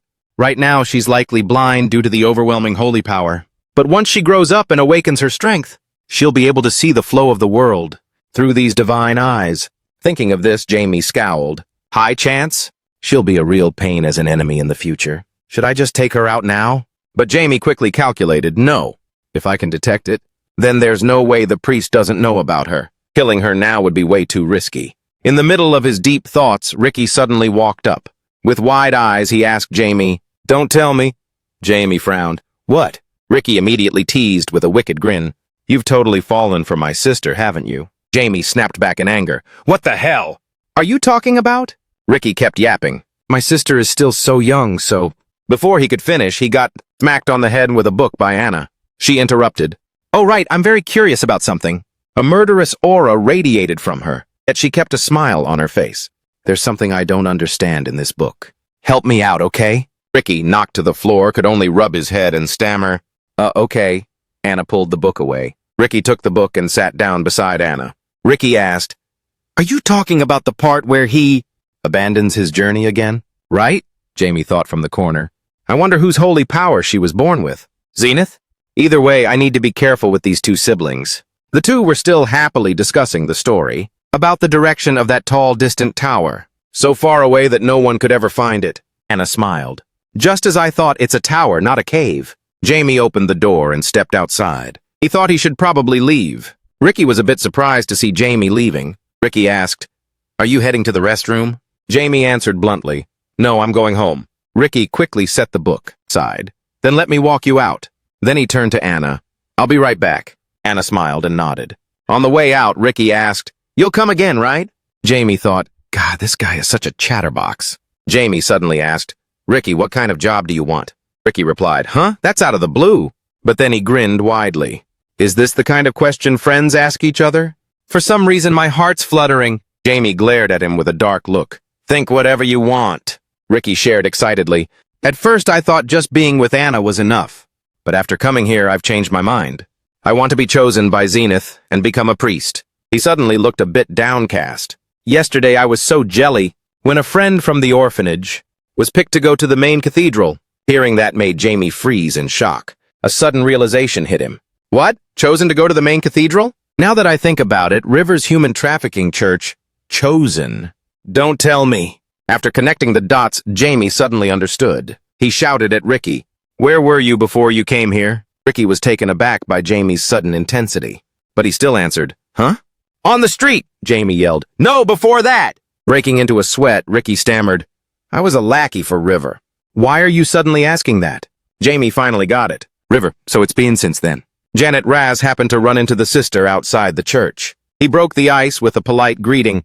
It's an honor to speak with you. The woman replied politely. The pleasure is mine. With one glance, she already guessed Raz's intention. So she took the lead and offered, You're planning to head back, right? I'll take you to where the young master is. Raz didn't hold back, nodding with a bright smile. Yes, thank you. As soon as the woman turned away, his gaze sharpened instantly. A sudden doubt surfaced in his heart. She's certainly keeping things low-key. Is it because she doesn't trust the priests from other churches? These people might be connected to that Chimera incident. The sister led Raz through a long hallway. At the end, they ran into Ricky, who was with Jamie. She raised her voice to ask, "Have you shown the young master around yet, Ricky?" Ricky replied playfully, "Duh, of course I did." Just then, a sigh broke through the atmosphere, half joking and half serious. This caught Ricky's attention. He immediately turned toward the source of the sound. Lincoln and his subordinates suddenly appeared there. They were chatting as they walked. "It seems a prestigious guest has paid us a visit." While I was away, hasn't he? Ricky's face lit up as he called out the bishop's name. Lincoln brushed past his greeting, smiling warmly at Jamie. "It is an honor to meet you, young master." Jamie showed no visible reaction. He greeted him in a steady voice. "Hello, my name is Jamie." He absolutely did not let his inner thoughts show. Outside, it was quite a coincidence. This is the place. Thanks to Zenith, who has been targeting those children. The bishop glanced at Roz and wondered. And this is... Before the sister could speak, He quickly introduced himself. "I am Rash, a medic, currently serving Fioro." The man smiled cheerfully. "Oh, Fioro, really? Jamie didn't join their conversation, but he had his own thoughts about them. But I don't know what their goal is. What on earth are they trying to do? I think something must have happened For him to show up here, Rash and Lincoln were still absorbed in their conversation. How embarrassing. That I was away when you arrived. I apologize. No, it's fine. I already had a nice talk with the sister." Jamie observed the bishop in front of him once more. This time he felt more and more like something was off. What is this strange energy I'm sensing? The mysterious person standing behind the bishop was the main cause for suspicion. He guessed that with such powerful holy power, he must be a knight, but Jamie shifted his gaze back to Rash right in front of him. He was sweating slightly. This raised even more questions in his mind. Rash's reaction wasn't normal at all, but he didn't dwell too much on Rash. Instead, he focused on the mysterious knight behind. "Lincoln, there's something about that knight." At that moment, the bishop also realized that Jamie had been quietly observing him. His eyes began to narrow unpleasantly. The brief meeting came to an end. Raz and Jamie happened to be walking back the same way. Both were preoccupied with their own thoughts. As a result, throughout the walk away from the church, not a single word was exchanged. Surprisingly, Jamie was the one to speak up first.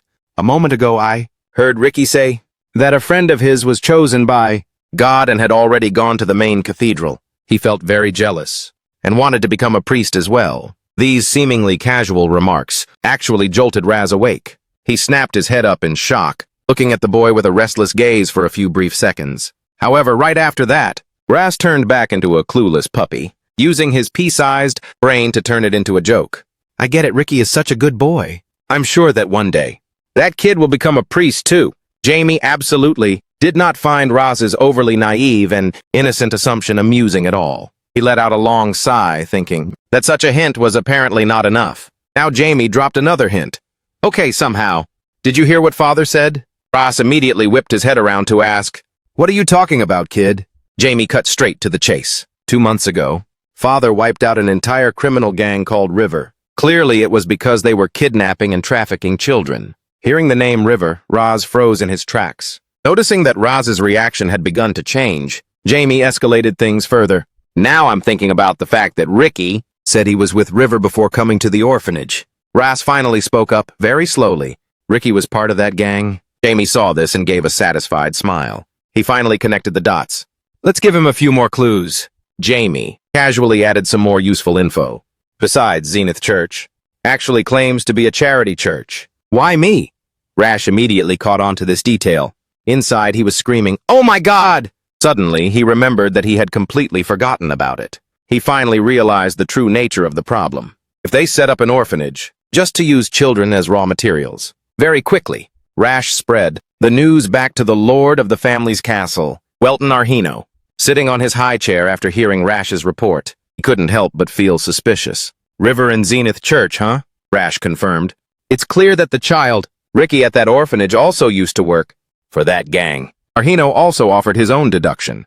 "I've noticed Zenith Church is having a positive impact on the territory. Actually, I met the bishop and the knight on their way to the church." But Rash spoke up honestly, feeling uneasy. I still can't quite figure it out. Arhino asked doubtfully, "Figure what out?" He had also observed the flow of energy coming from the mysterious person walking beside Lincoln. "I sensed a powerful holy power, but I couldn't tell if that person was a Zenith Church knight or something else entirely." He also detected something different about him. I felt like there was something else mixed in with that holy power. Lord Arhino was a bit confused by Rash's words. Don't tell me a chimera can use holy power now. He trusted Rash's word implicitly. After hearing Rash out, he immediately sprang into action. If this is true, then we can't just sit idly by. We will lead the knights right now. But before he could finish, Rash interrupted him. However, we need to be certain first. He volunteered to go ahead. I'll go find proof. But Arhino didn't dare let his most important general charge into the jaws of death all by himself. He immediately brushed off the idea of you going alone, as it would be way too dangerous. Despite that, Rash didn't show even a hint of fear on his face, determined to prove his point to the old man. I'm already prepared to face the risks. Hearing that, Aquino questioned him seriously. Then what are your odds of winning? This time, he was truly locked in for this vital mission, having even calculated the probability in advance. I feel like I can gain the upper hand in this situation. Upon hearing that, Aquino felt somewhat more at ease about him. He had also made preparations to make sure the process doesn't go sideways.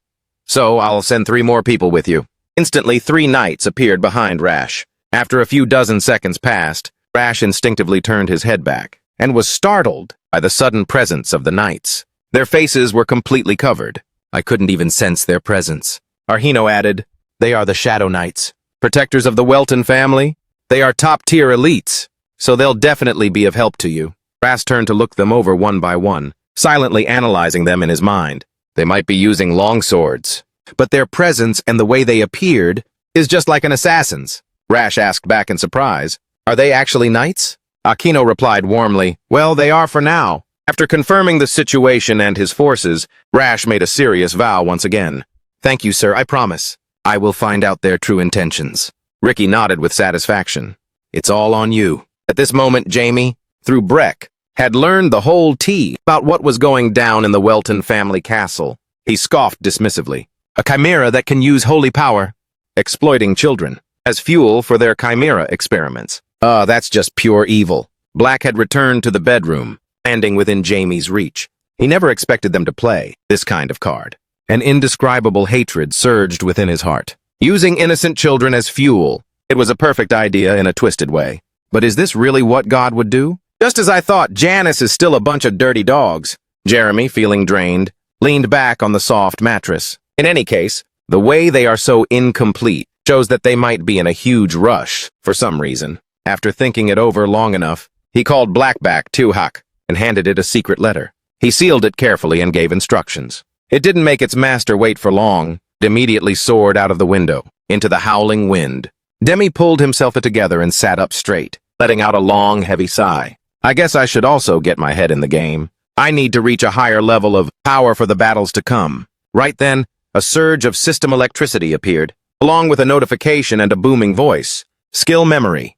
A skill that allows you to use magic seamlessly by engraving incantations and mana patterns into one's mind beforehand.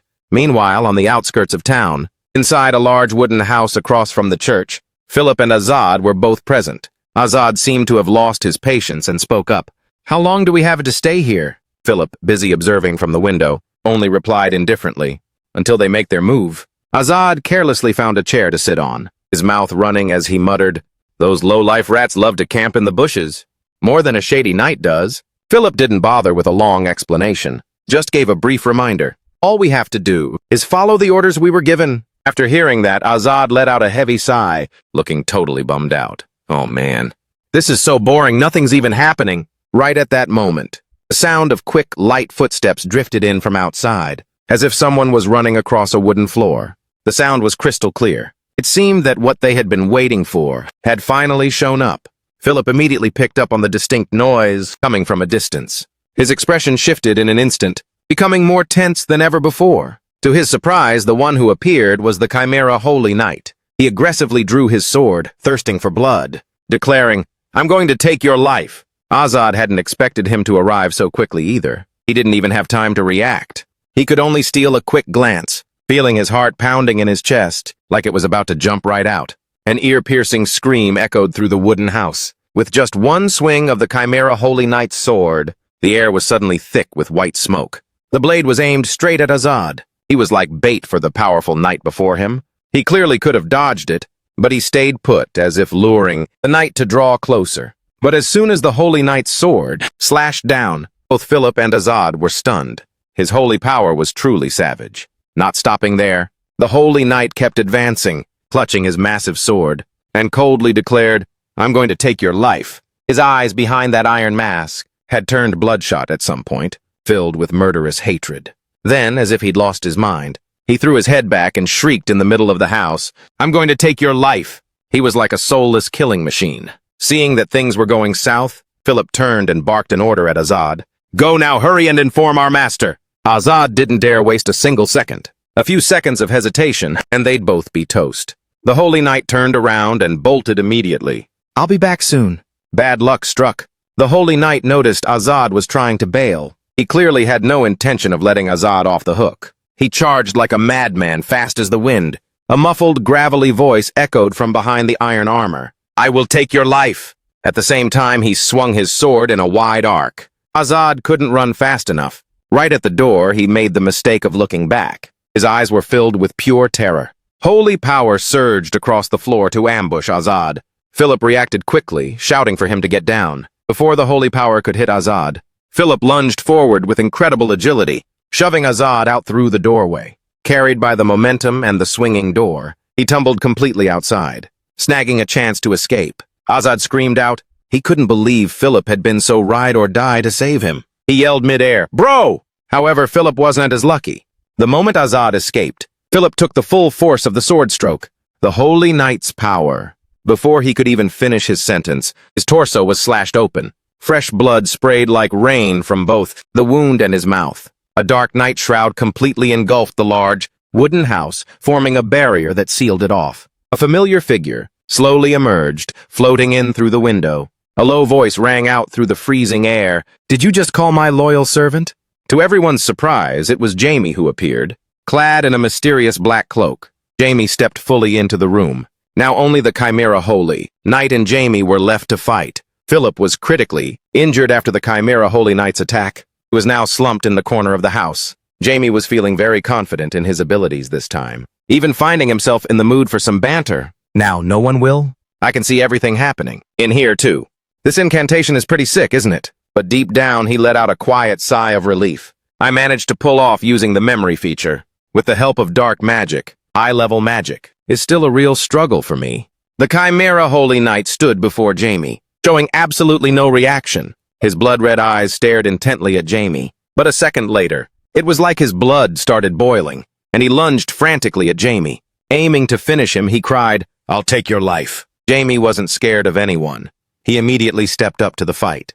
Before the knight could even touch him, he cast a 5th-tier gravity magic spell. A surge of magical energy instantly wrapped around the Holy Knight's legs. "Chimera," Jamie continued his impromptu speech. "It intensifies the gravitational pull in the area and traps the target, making it impossible for them to move." The Holy Knight, Chimera, immediately fell forward. Due to the momentum, he couldn't even keep a grip on his sword. All that came from his throat were a few pathetic whimpers. Jamie didn't give him a single opening to exploit. He proceeded to cast the next spell, Dead Grip, a magic that summons the dead to restrain the target.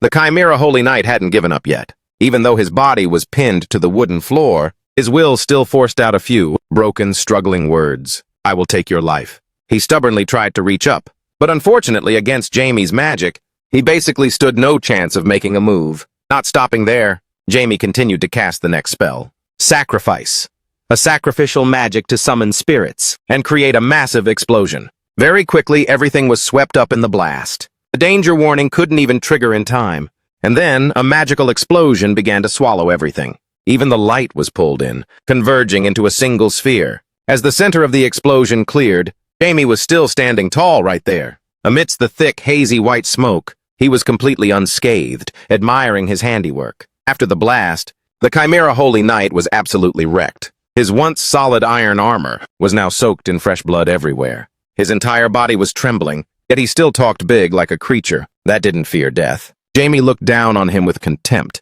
his voice slow and mocking as he spoke.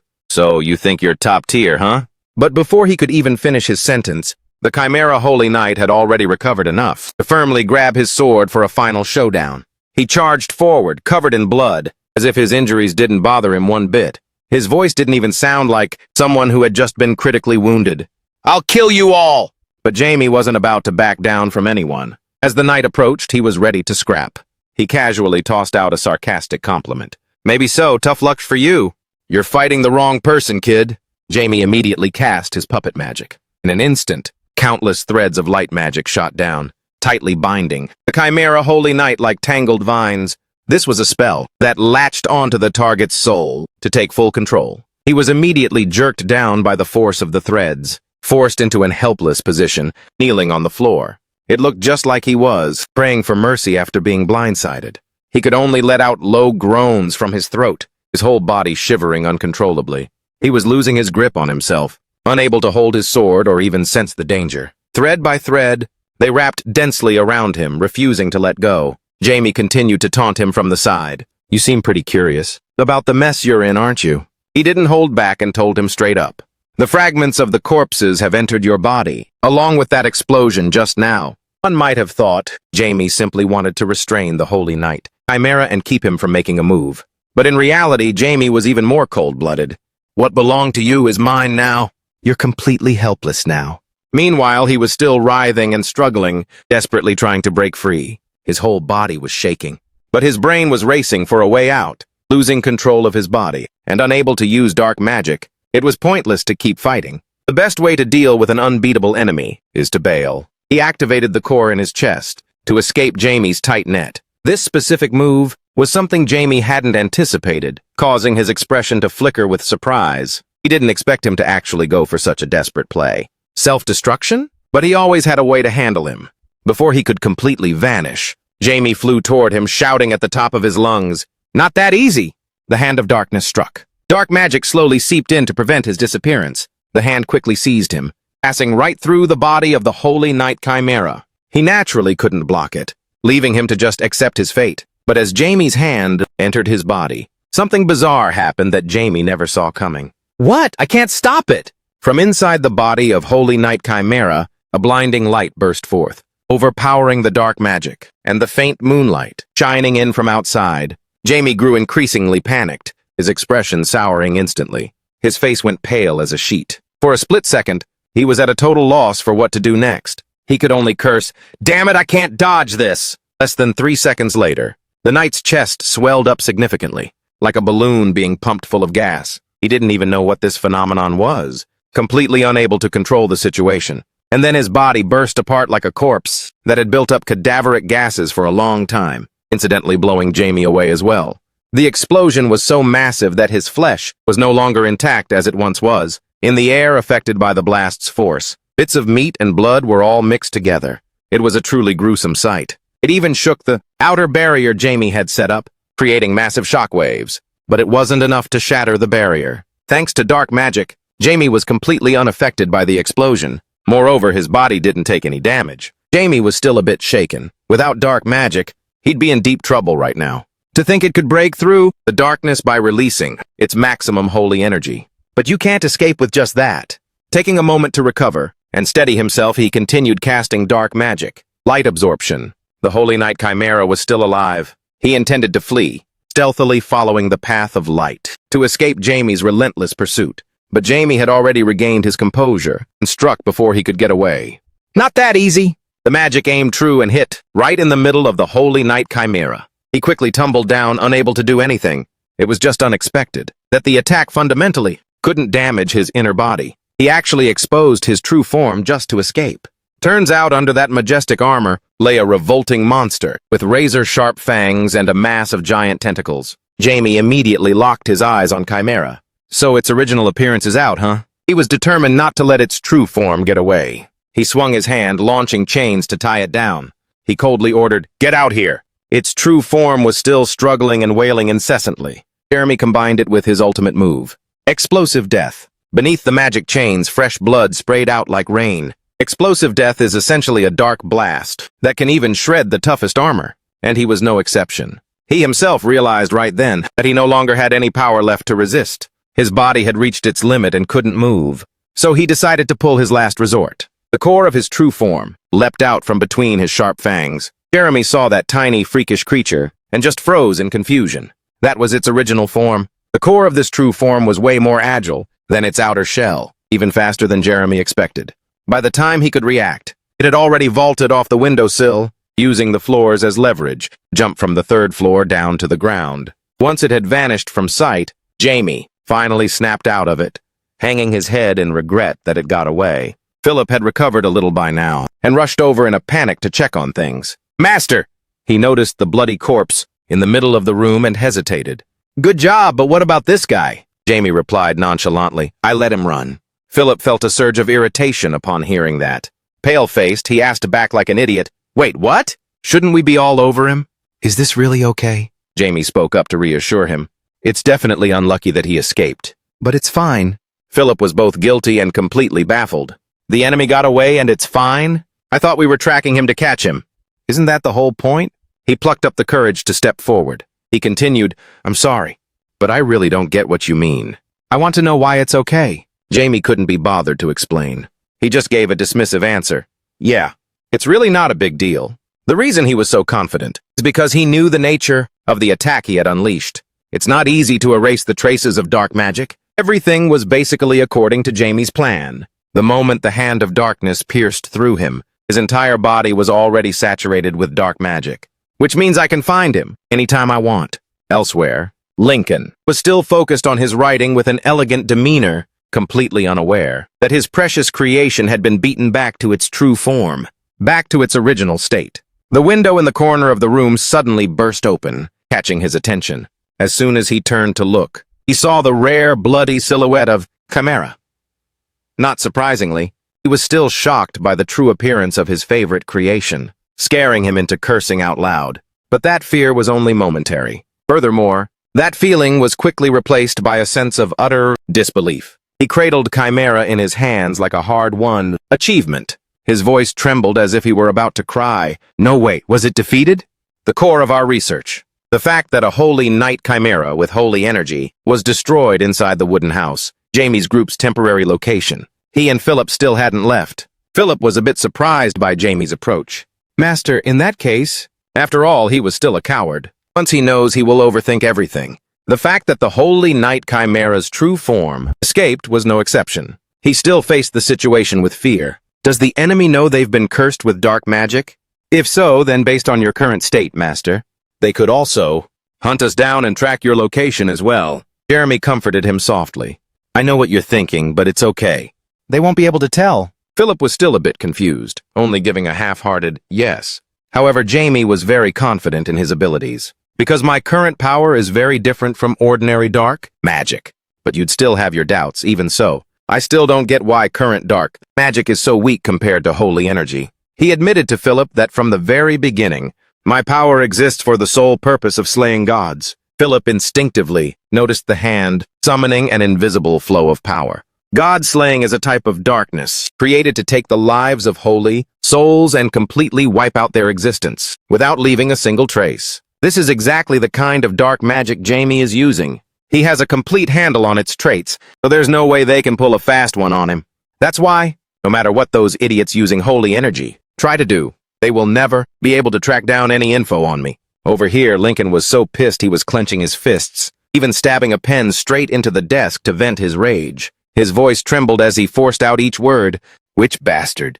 But one thing's for sure, no matter how hard he or his people try, he will never be able to trace the person he's looking for. Jamie finally recounted the whole truth about his own power. "From the start, my power has existed to slay gods, so don't sweat it too much." After hearing the explanation, Philip understood and nodded. "I see." He then noticed that he hadn't seen hide or hair of Azad this whole time, so he asked curiously, "By the way, where did Azad go?" Philip just remembered him now, his voice hesitating as he hurriedly looked around. As for him, before Philip could finish his sentence, the wooden door nearby swung open. Azad shouted as soon as he stepped in, "You okay, bro?" He was so busy checking on his good buddy that he only noticed when he turned around that Jamie was also there, and immediately looked beamingly delighted. "Master, there you are!" What a relief. Azad smiled so hard his eyes turned into slits, showering him with endless praise. "I totally thought you had turned into a pile of bleached bones by now. After all, that night guy was scary as hell. But it looks like Master handled all of them." Ignoring his empty flattery, Jamie cut straight to the point. "Right, I've cleared the aftermath. But where on earth did you run off to?" He innocently scratched his head and explained, like a total dummy, "Well, earlier I fell out the window, so I was knocked out for a bit. The second I woke up, I rushed back up here." Jamie heard this and asked, annoyed, "Wait, what? Unconscious?" Philip expressed a guilty look of apology, admitting I was the one who pushed him. Jamie felt completely helpless with these two literal, brainless right and left-hand men. For a moment, he didn't even know what to say. The scene turned into a silent stare-down between the three of them. Finally, Jamie chose the most embarrassing punishment. "Face down, ass up." He made him bend over into an inverted V shape, and then sat directly on his butt, propped up high like a stool. "I have the weight of an adult," he said calmly while assigning tasks. "I'm withdrawing the order to monitor them. They catch on too fast. You guys will get caught if you keep staring at them like that. So you need to act independently." Azad from below replied with a shaky voice, "Yes, master." Philip, standing nearby, also nodded. "Understood."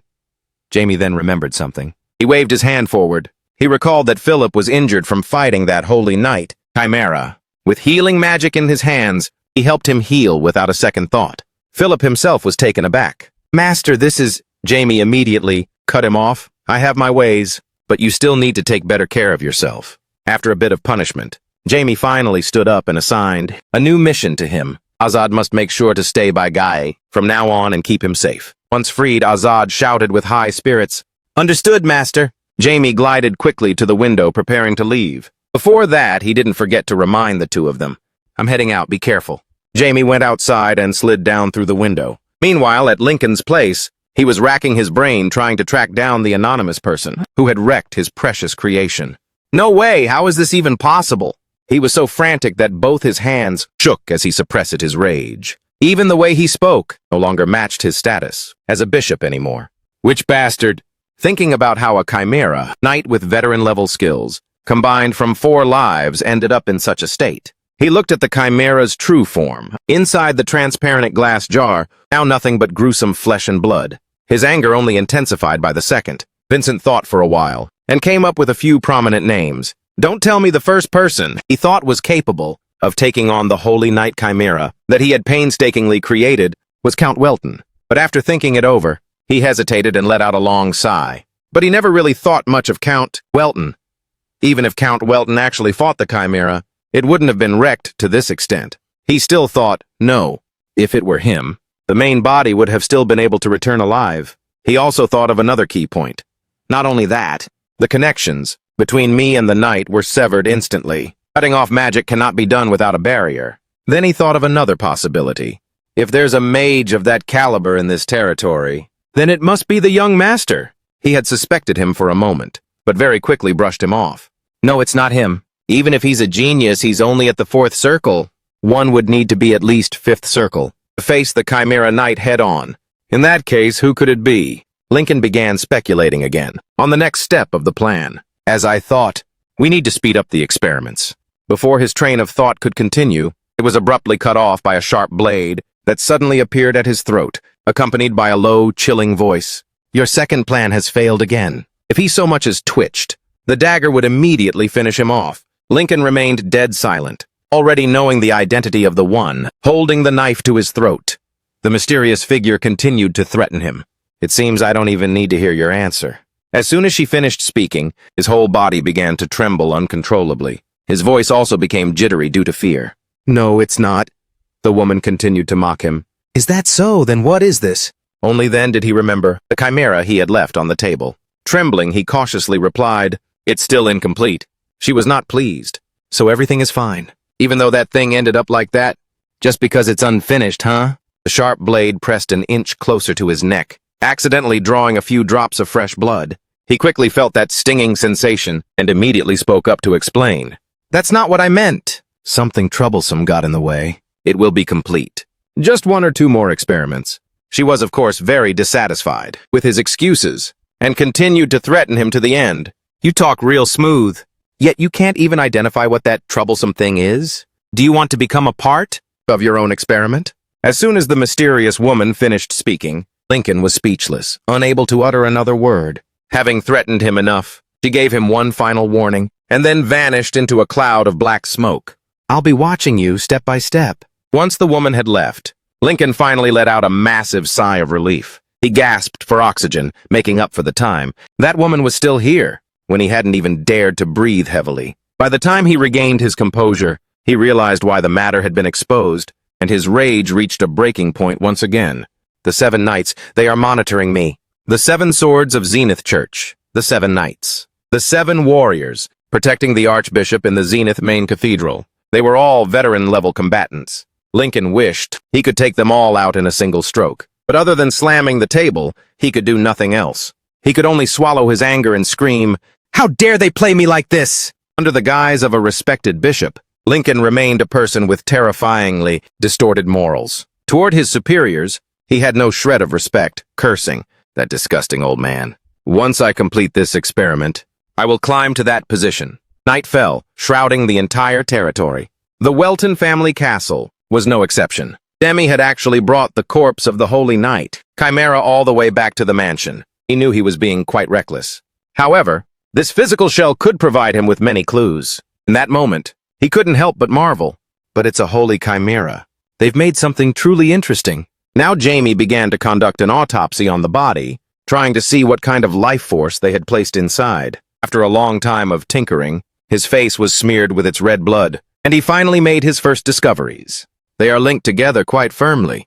A long leg full of teeth smeared with blood inside his body. He realized it was an insect leg. From the hollow chest cavity left behind by the main body's core, one could also observe internal organs that were fire-resistant. He also found something freaky tucked inside the insect's compound eyes. What was even more chilling was that he discovered they were ultimately based on a human body. It seemed a total of 4 life forms with magic resistance, and incredible speed had been combined. Demi found a transparent capsule, shining brightly inside his body. He held it up to his eyes to examine it carefully, and the core inside was a nucleus imbued with divine power. These chimeras in the form of knights meant to use that core, but why on earth would they make things like this? After inspecting for a while, the floor was covered in fresh blood from the corpse of the Chimera Holy Knight. Jamie guessed this was no simple matter. "Zenith, are you trying to start a war? You've always looked down on humans as bugs and tools, just like always." Every word from the past replayed in his head. "Diablo lives, Lord Von B. Our revenge. We'll see you in hell." Thinking of this, Diablo Von B, Jamie was absolutely livid. He just wanted to wipe them all out. Humanity once lost everything, all because of your atrocious actions. The hatred within him burned, fiercer than ever before. The reason I had to crawl back to this earth after thousands of years is to put a stop to all of you.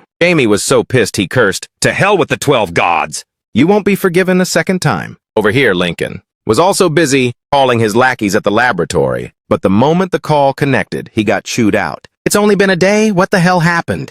He bowed his head, looking dejected. This was unexpected. But at least the main body survived. It didn't help one bit. The person on the other end lost their cool and snapped at him. "Do you think your excuses are gonna fly after letting all of my hard work go down the drain?" John Lincoln slumped down, his face filled with guilt. Guilt or apologies won't fix anything now. This was also due to the interference of a third party, that unidentified individual. However, the other guy wasn't buying his explanation. He stopped being reasonable and started cussing. "Motherfucker, seriously. So what the hell are you planning to do now?" Lincoln seemed to be waiting for this exact question from his partner. His eyes immediately showed his natural sleaziness. His voice sounded just like he was ready to hunt down some prey. "I'm thinking about picking another kid." The person on the other side quickly caught on to his intentions. "Don't tell me. You're talking about that kid with the Saintess potential. Look, if you give me that kind of fuel, then I can try testing my heart's condition." Unexpectedly, Lincoln got so mad after hearing that he slammed the table, warning the other person, "Don't even dream about it. The Saintess potential won't be used, just for some chimera project."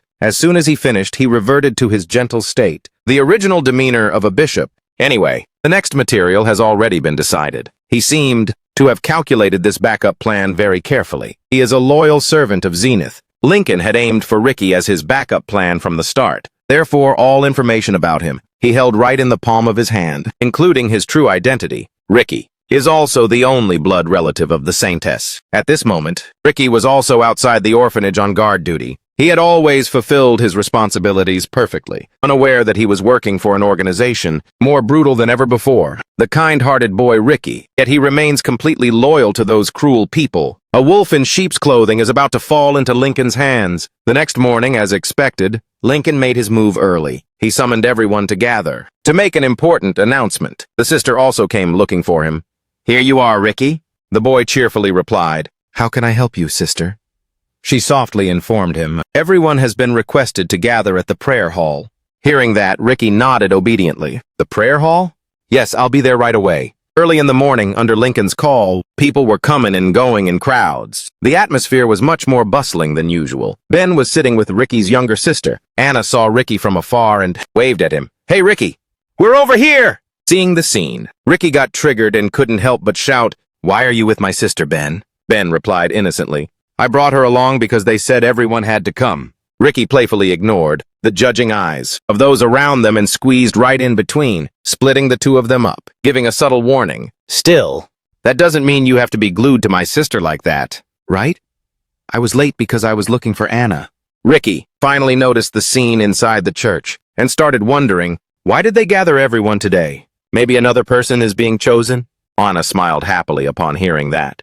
That would be awesome. Once everyone had settled into their places, Lincoln was already standing at the pulpit, setting his plan in motion. Before that, he friendly asked, "Are you all doing well, my children?" Everyone present responded to him respectfully. "Yes, Father." And so his wolf in sheep's clothing act began, starting with a deceptive announcement. "Today I have good news for all of you. Another miracle has been granted by our Lord." As soon as he finished his sentence, the whole place erupted into a buzz of excitement. A miracle? Just like what happened to Sino. Whoa, is someone else about to be chosen? Of course. Lincoln took in all those comments. He smiled with satisfaction. What you all are thinking is exactly right. Under that facade of kindness and virtue, he announced, "This time Zenith also wants one of you." Everyone was stunned, including Ricky. The solemn atmosphere once again gave way to the sounds of whispering and Lincoln's own cruel, silent laughter. Idiots, they only care about being chosen without knowing a thing. Then he quickly brushed the thought aside. No, for a child with no parents to become a knight is indeed a blessing. The orphanage children crowded around, talking non-stop, discussing it animatedly, as if it were a stroke of pure luck from heaven. The grin Lincoln hid behind his clasped hands became increasingly hideous. In an inhumane way, he was very satisfied with his strategy. That's right, it's a blessing. You should be more and more delighted about that. Once the joy passed and he regained his composure, he got straight to the point. Quiet down, the person Lord Zenith desires this time is... The hesitation in his speech made everyone more nervous than ever. And as expected, he finally pointed at Ricky and declared, "You!" However, in his heart was a thought darker than anything. You will be the next chimera. Time passed, and it was nearly noon. At the Welton family estate, the sun had long risen above the mountains, but there was a light drizzle, making the sky half gloomy and half bright. Jamie was currently with COs. Mother and son were having a pleasant chat. Looks like the rain is about to stop. Yes, the weather should clear up soon. COs chatted with a gentle smile. Having tea on rainy days is quite nice, isn't it, Jamie? However, Jamie was acting shy like a growing boy because he wasn't good at saying cheesy things. The scent of rain is so refreshing, and being with Mom is even better. CEOs. It's rare to hear my son say things like that. Overjoyed and on cloud nine, "Oh, my dear son, your words are so beautiful." Jamie wasn't used to this kind of intimacy. He definitely didn't return the hug. A pitifully reluctant look appeared on his face. "Mom, you're squeezing me." Suddenly, a knocking sound came from outside the door. A cold knock-knock caught both of their attention. The professional butler spoke respectfully and earnestly. "I apologize for disturbing your time, madam, but a guest is here to see the young master." Jamie heard this and asked in surprise, "To see me? Who?" COs was also so stunned she froze in place. The butler replied, "Yes. A commoner child claims he is your friend and has come looking for you. Should I send the boy away?" Jamie was still a bit confused. A commoner? Not a noble? Then it's not the Valor siblings. Do I even have friends? After thinking for a moment, he suddenly remembered something. He began to have a hunch about who it was. He stood up from the sofa and quickly gave the order. "I think I know who it is. Let him in." The butler immediately obeyed. "Yes, I understand." Meanwhile, Ricky was still waiting outside the main hall, at the intersection of several wings within the mansion, awaiting Jamie's response. After being led inside by the butler, Ricky gathered all his courage to bow to the noble lady before him. "It's an honor to meet you. I'm sorry for the intrusion." Instead of being difficult, CEOs gave a gentle smile and warmly welcomed the boy like a VIP guest. "It's wonderful to have my son's friend over to play." Jamie sat nearby with an unsurprised expression. It really is this kid. And who gave him the right to decide we're friends anyway? Co's was not just welcoming, but genuinely enthusiastic. Knowing the boy was a rare friend of her son, she didn't hesitate to ask kindly, "What is your name?" I'm Ricky. Do you live nearby? "I'm staying at the Zenith Church, ma'am." Jamie, standing nearby, looked salty because he was suddenly being sidelined. Co's continued to question him nonstop. I see. So why did you come to see our Jamie? Ricky only then remembered the original reason he came looking for him. Jamie, about that. Jamie just realized the core issue. His eyes suddenly widened. Ricky had barely uttered half a sentence about that night on the street. Jamie quickly moved to shut him up. Jamie forced a smile. "We're just going to play together." You should go rest first, Mom. But in the eyes of a loving mother like Cios, this was just awkward behavior and teenage shyness. She found it absolutely adorable. "Oh my God, Is he shy around me because his friend is here? our son is all grown up." Jamie, meanwhile, was imagining a terrifying punishment and felt a sense of dread. "I can't get caught. I have no idea how they'll punish me. If I'm found out, violent hugs, kisses, and sleeping together every night." Cios felt this was a good opportunity and took the chance to set a condition for her son. Fine, but you have to give me a goodbye kiss first. To Jamie, it felt like a bolt from the blue. He froze right there, faced with an even more difficult challenge. He grumbled internally, "Damn it, there's only one way." Jamie reluctantly gave Cios a kiss on the cheek. The woman was so happy her eyes crinkled into a smile. Ricky stared wide-eyed at this dramatic scene, feeling a unique sense of being a total third wheel for a moment. Task accomplished. Cios happily left, her puffy dress fluttering. Well then, I hope you two have fun playing. Ricky, out of careful habit, bowed low to see her off. Goodbye, ma'am. Being an orphan, deep down, the boy really admired Jamie's current family life. His mother must love him very much. Jamie quickly brushed it off and got straight to the point. "Forget about that. Why are you here?" Ricky remembered and answered immediately. Oh, right! Ricky still thought it was a great thing, so he excitedly announced, "I've been chosen. So I'll be leaving here soon." To Jamie, it felt like a total bombshell. Ricky added another blow. I came to say goodbye to Jamie. He knew Lincoln would make a move on Ricky eventually, but he didn't expect it to be this fast. What? As time went by, in a flash, sunset fell upon the lands of the Welton family estate. In a corner of the side hall, particularly loud sigh erupted. It was Rash. With Count Welton's permission, he had been hanging around, looking for the holy knight from a few days ago, but he could never find him. So he remained mopey and gloomy. For the past few days, there hasn't been a trace of that weird knight anywhere. He had no clue that Jamie had already smoked him and sent him back to his original form. For days, he never stopped searching for his whereabouts. After that day, I couldn't find anything while monitoring the church. Is that thing buried underground or what? Just then, Ricky's voice reached his ears, snapping him back to reality. Goodbye. Rash quickly recognized that familiar voice. That kid is Ricky. Having just walked out of the mansion's main wing, he bumped into Rash. He excitedly approached. Hello, mister. Rash pulled the boy close affectionately, putting an arm around his shoulder, acting as natural as if they'd been brothers forever. Come on, kid, you should call me bro. Ricky immediately agreed. Okay. He had never seen Ricky here before, so he wondered. Are you here to see Jamie? Ricky didn't hesitate to answer. Yes, actually, bro, I wanted to let you know too. I've been granted a miracle by God Zenith. The boy's words were like a bucket of cold water, poured right over his tiny bit of good mood. As if he couldn't believe his ears, he asked once more, "What?" Ricky grinned from ear to ear with pure joy. I've been chosen. Tomorrow morning I'm heading to the main cathedral. Rash's face immediately darkened and he fell silent. His mind was a mess of overlapping thoughts. So this is how they operate. How can they trick a child like this? Calling them servants of a god. Don't they have any shame? How can they treat children and human life so cheaply? After being lost in thought for a long time, Rash suddenly felt a wave of empathy and patted the boy's head. Even though Zenith was a complete scumbag, Rash didn't have the heart to crush the beautiful, innocent dreams in the hearts of these children regarding that so-called miracle. He wouldn't be the one to flat-out expose their hypocritical faces just yet. That's great. You're going to be an amazing priest, kid. Ricky laughed innocently. Yes, I'll become someone who helps people in need. Just like you. After a warm goodbye, Ricky finally waved farewell to Rash and left. I'll definitely come visit later. As soon as Ricky was out of sight, Rash turned around and got ready for action. You all heard that right? Rash ordered. Tomorrow morning we follow Ricky's carriage. I'll show those guys what a real punishment looks like. The next morning, Under the careful escort of Lincoln's henchmen, Ricky set off on his journey. Before leaving, he didn't forget to make a promise. Thank you all for seeing me off. I promise to come back once I become a priest. Everyone was happy for Ricky except for Anna, his little sister. No, they would be apart for a very long time. The little girl couldn't hide her sadness. Ben stood beside Anna and sent a message to Ricky. Don't worry about Anna. I'll definitely take care of her. From a distance, Ricky held a bouquet of flowers and smiled contentedly. Thanks, Ben. I trust you. Though Anna tried to look happy, her eyes were already welling up with tears as she gave her brother one last reminder. Don't worry about me.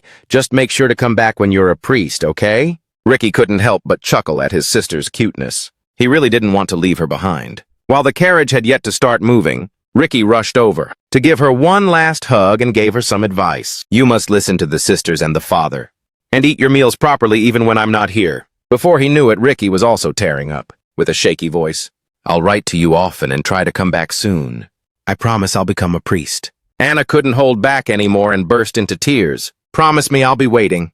You have to stay healthy, big brother. Ending the tearful goodbye. The carriage finally rattled down the street, carrying Ricky into a world of misery, just like the children before him. Rash appeared along Ricky's route, witnessing the boy's sad face inside the carriage. His gaze grew even colder as he watched the boy get closer and closer to a gruesome death. Let's move. Meanwhile, Jamie was still in the family mansion, activating his magic to track Ricky's path.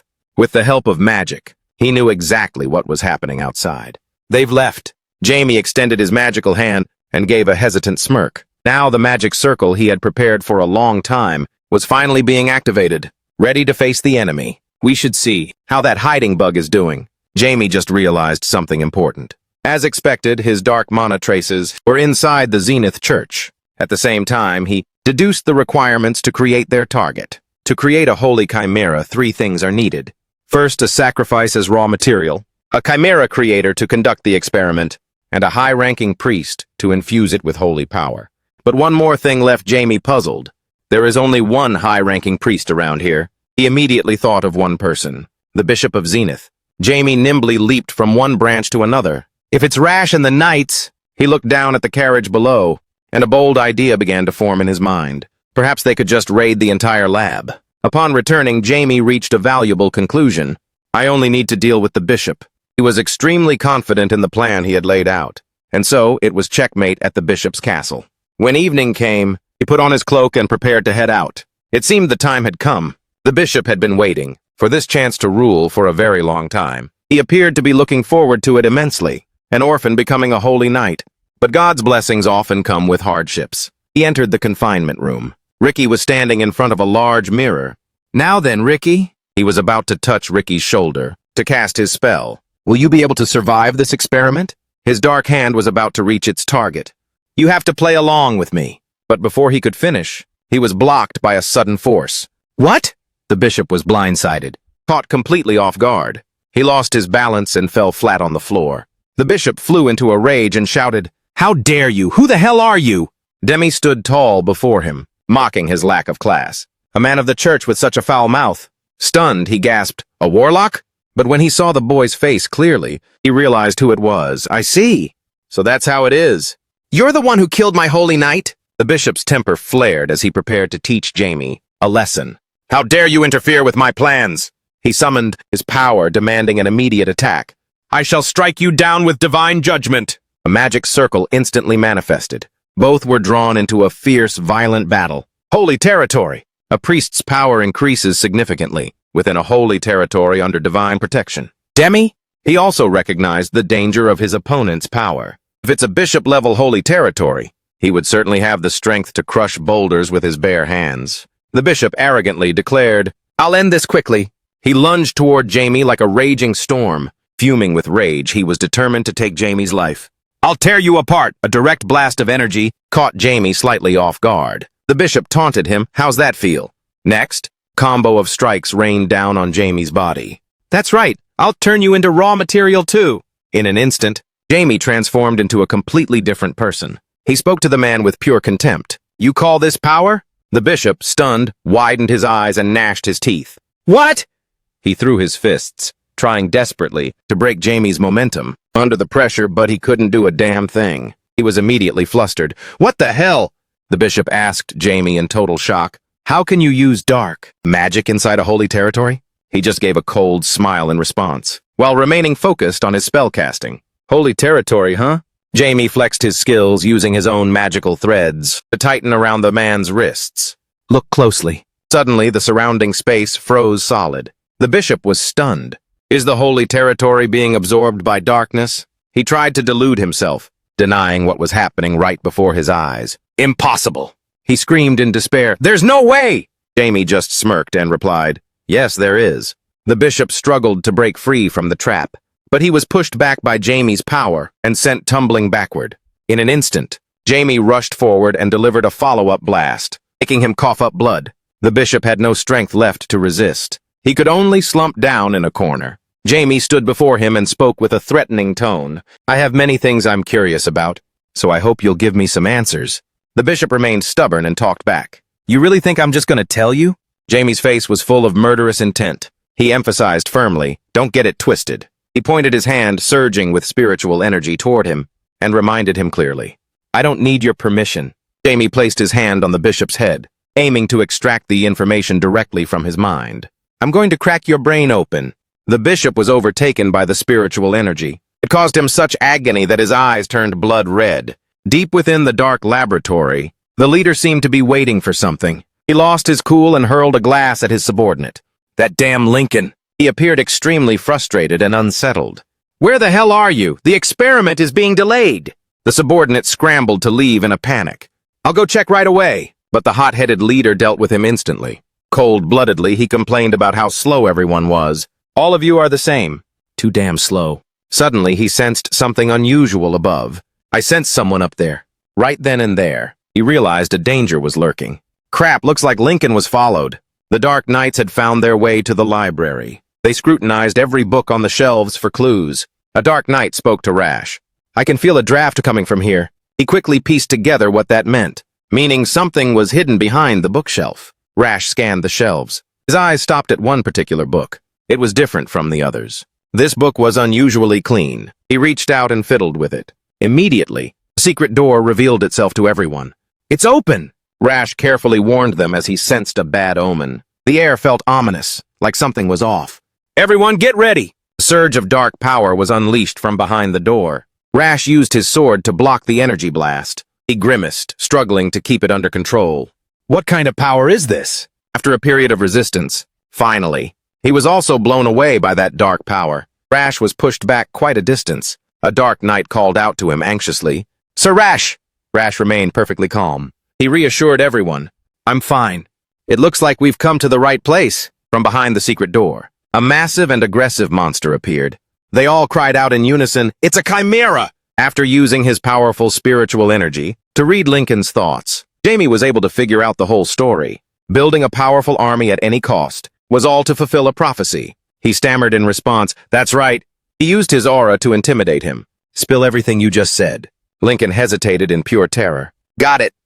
Jamie suddenly remembered something. Using his hand filled with power, he restored the man's consciousness. Under these circumstances, he finally spared him. "Now get lost." Demi stood before the mirror, looking mysterious. He felt a surge of confidence. "I've amplified the brainwashing power. He won't be able to spill a single thing about me." He touched the mirror and a light flashed. Right then, Demi had a bold idea. He then shape-shifted his face to look exactly like Lincoln. "Shall we go?" Meanwhile, the tyrannical villain slammed his hand on the table, consumed by restlessness. "Damn it, I almost kicked the bucket." He lost his temper, gritting his teeth hard. He was literally shaking with rage. "Lincoln, when the hell are you getting here?" "If it weren't for the experiment, I would have crushed him already." He glanced outside, checking to see if anyone was coming. He touched the large spiritual energy container in front of him, harboring a shameful intention. "But I have no other choice but to let this thing out." He smashed the jar, and liquid spilled all over the floor. He kept cursing, "This thing will take care of the rest." What the hell is Lincoln doing, that useless piece of junk? A villain stood over Ricky's body, a wicked thought brewing in his mind.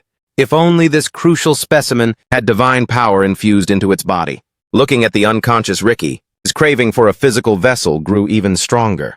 "A body! Hurry up and bring me a body!" A moment later, Lincoln shuffled in. "Sorry, I'm late." He turned around in a rage and barked at Lincoln. but he froze when he saw Lincoln's battered and bruised face, completely caught by surprise. He asked, "What the hell happened to you?" Clutching his painful wounds, Lincoln began to explain the reason.